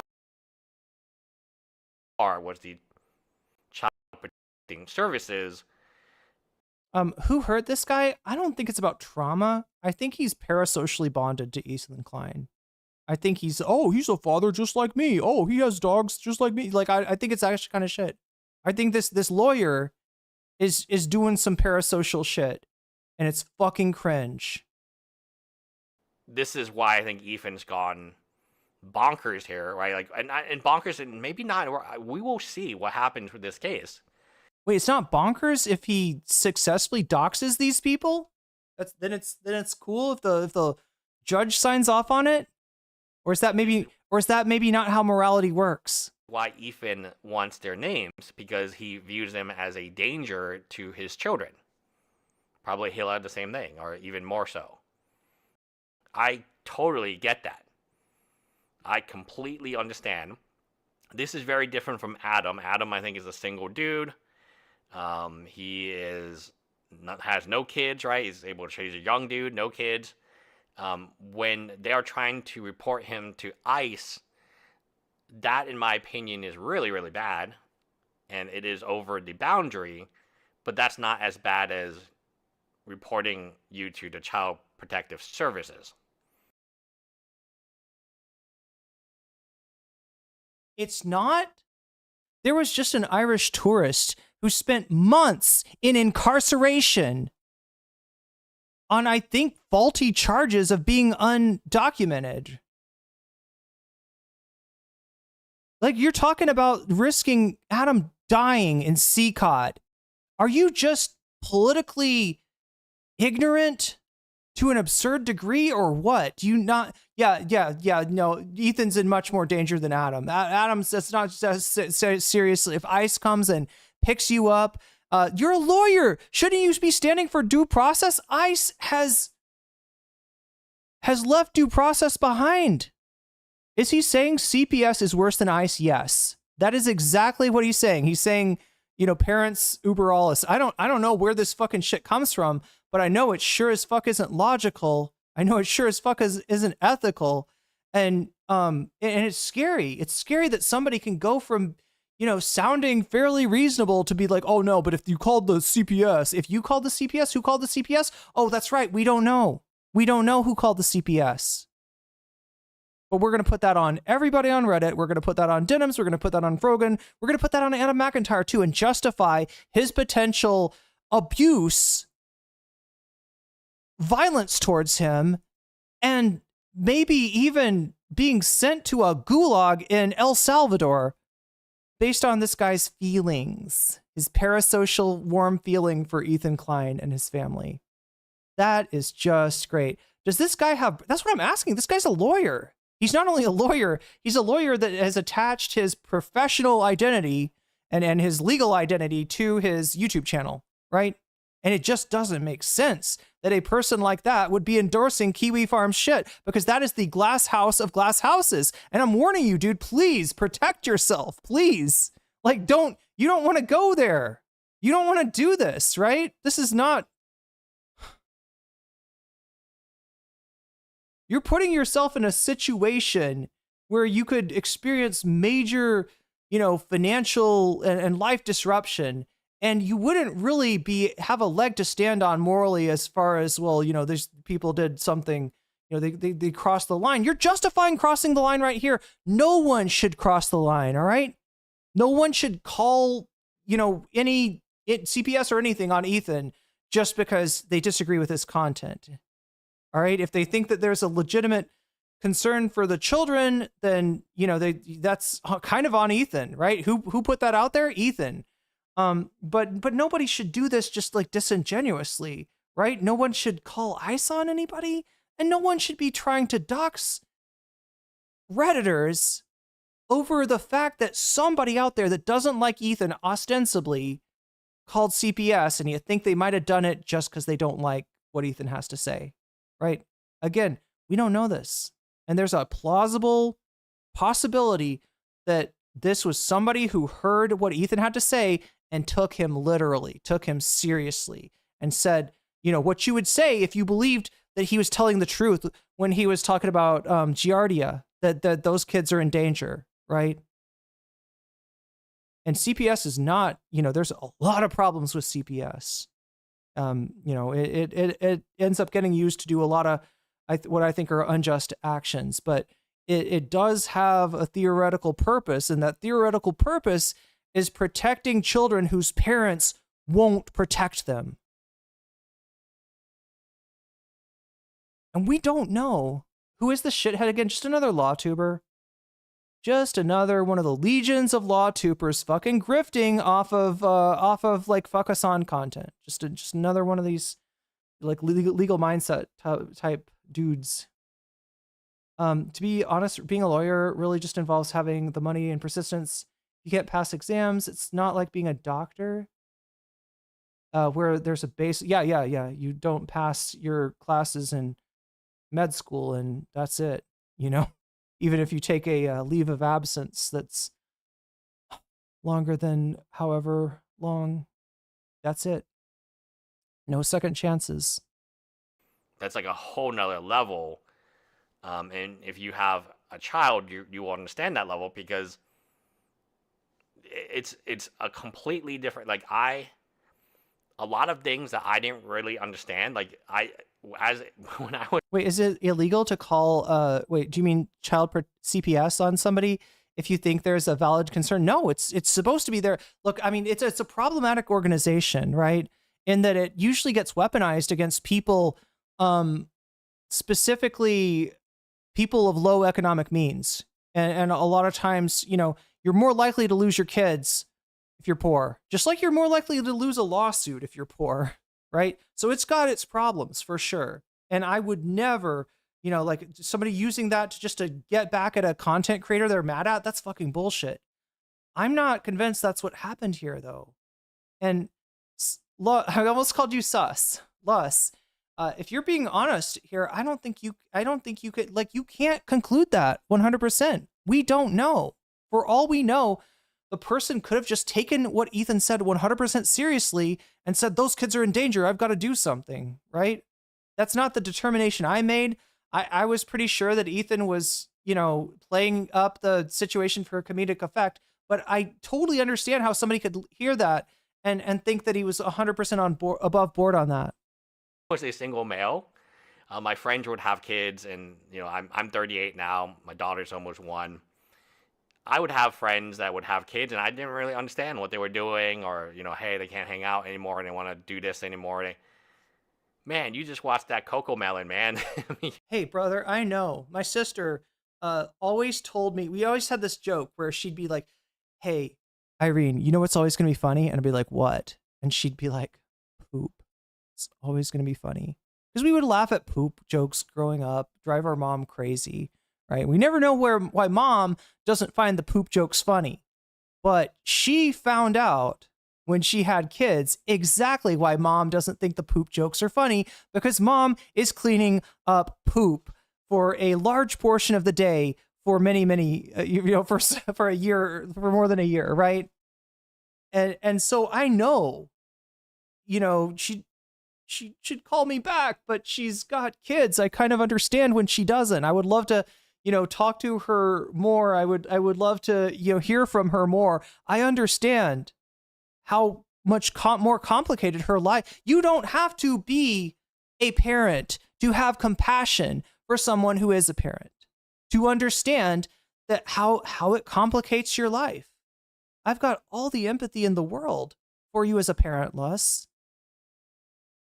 I just don't see why you don't have like a little inkling of compassion for people that might have had nothing to do with the and very likely did have nothing to do with the CPS call, right? People that whose only offense, right, was that they're anti-Ethan. Just like I said, it's not right to call CPS or anything, law enforcement or whatever on Ethan just because you don't like the guy, right? Just because you disagree, even if you think that he's endorsing a genocide, it's not right.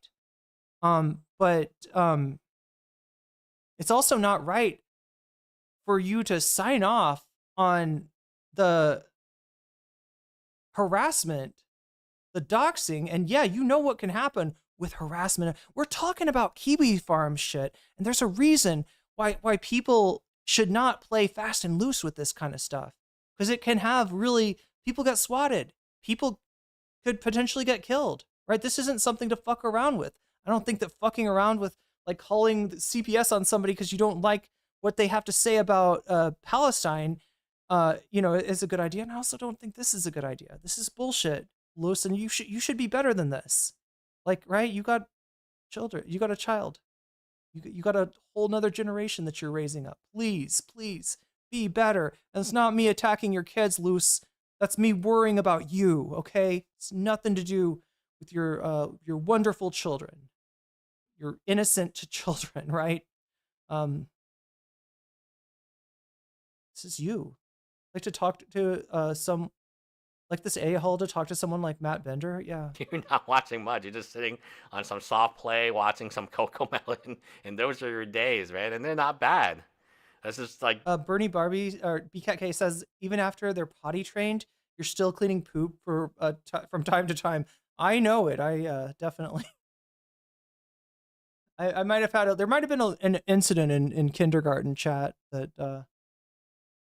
My average day. My mom might have had to come and bring me an extra pair of clothing for that day. Life really comes at you really fast. And I even if you look at Tyler Ferris One, I used to watch him for League of Legends. He used to rage all the time. Now he has a daughter too. And he's and hopefully his daughter will not turn him into a fucking Kiwi Farms endorsing asshole. Hopefully his daughter will not turn him into a supervillain.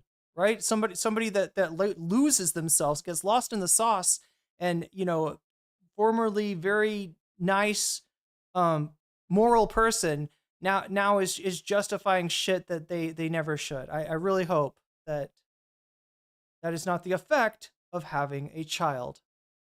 In my opinion, changed. I mean, he still has the same persona, but he's much softer and what's he gonna do with the Reddit users info once he gets it? Well, he's making it out to be that he's gonna serve these people with a lawsuit, right? I happen to think that he doesn't have a case. In fact, I think he's said as much himself at various times, right? As far as I can't get my lawyer to do anything about these Redditors. So it's got the only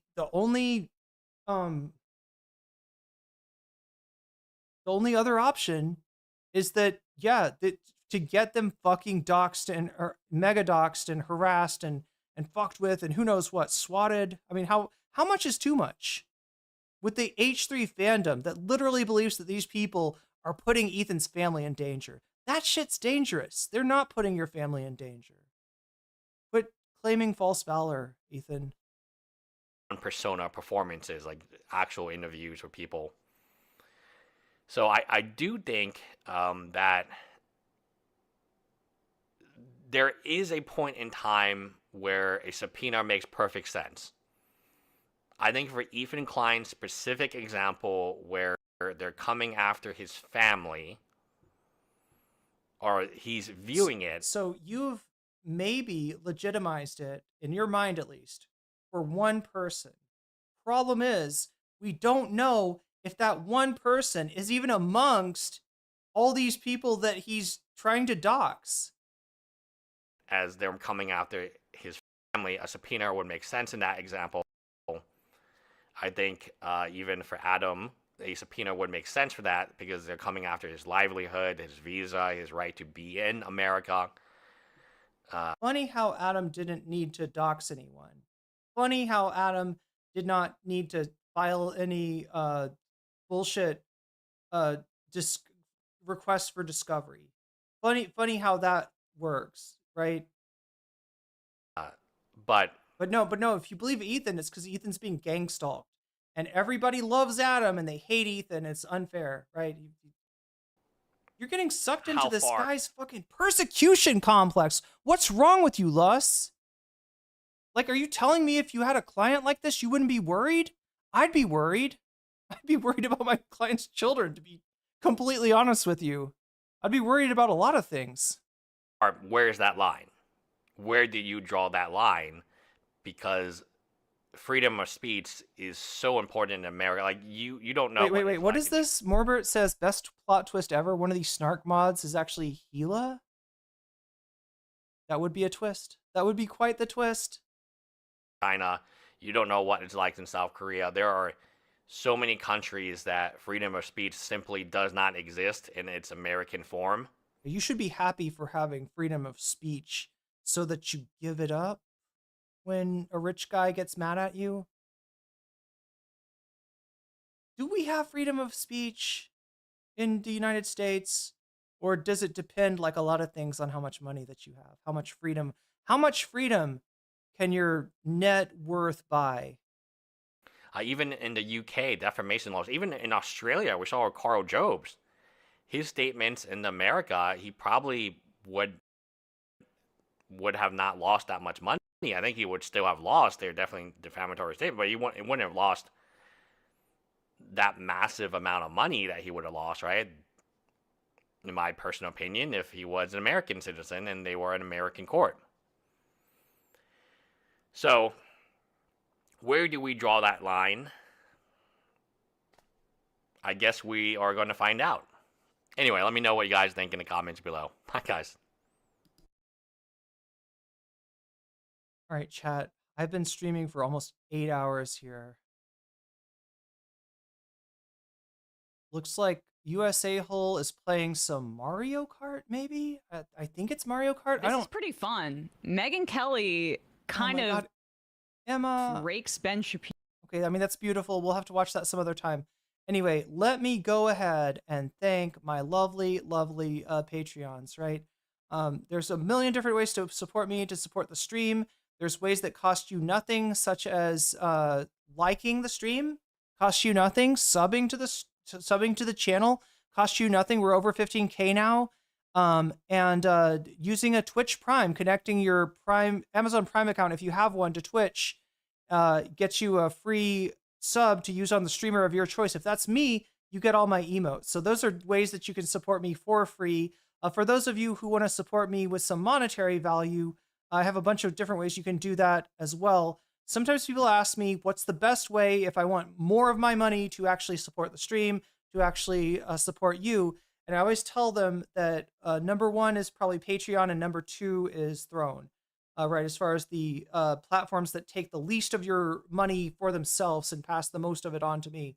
So yeah, and also if you sub to me on Patreon for $5 or more, you also get a fancy shout out at the beginning and ending of each stream. So shouts out to Orel's Ellipsis, shouts out to Temporal Insanity, shouts out to Steven Sayers, shouts out to Funky Monkey, shouts out to Sarah, shouts out to Nadia Yvette, shouts out to Moe Noip, shouts out to Jules K, shouts out to Izzy Mandius, shouts out to Infallible Fowl, shouts out to Hot Ham Radio, shouts out to Good for Gabby, shouts out to Direful, Shouts out to Buffy Geek. Shouts out to Big Al.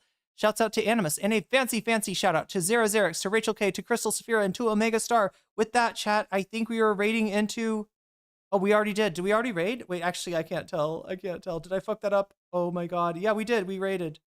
Only 30 of you made it, though. So, you know, if the rest of the 8 want to go over there now, I'm ending the stream. Much love, everyone. Thank you, mods, for keeping us safe, especially over there on Shorts chat. I know that's not an easy job. So, you know, massive thanks. We hit the 15K because of you. Thanks to Thumb Gang for liking the stream and spreading it out to more people. And thanks to all of you for just being here in chat, because I love bouncing ideas off of you and hearing what you have to say. So with that, chat, I'm going to get to some sleep. I need to start making these streams shorter somehow, because 8 hours is just, it's killing me. But again, I guess like I felt like it needed it. I felt like it needed that much coverage. Anyway, if you're on Twitch, go say hi to my good friend US A-Hole. They are an awesome streamer playing, I think, Mario Kart right now. So go check them out on Twitch if you haven't already raided over. Until then, chat, much love to everybody, and Moe Kyun.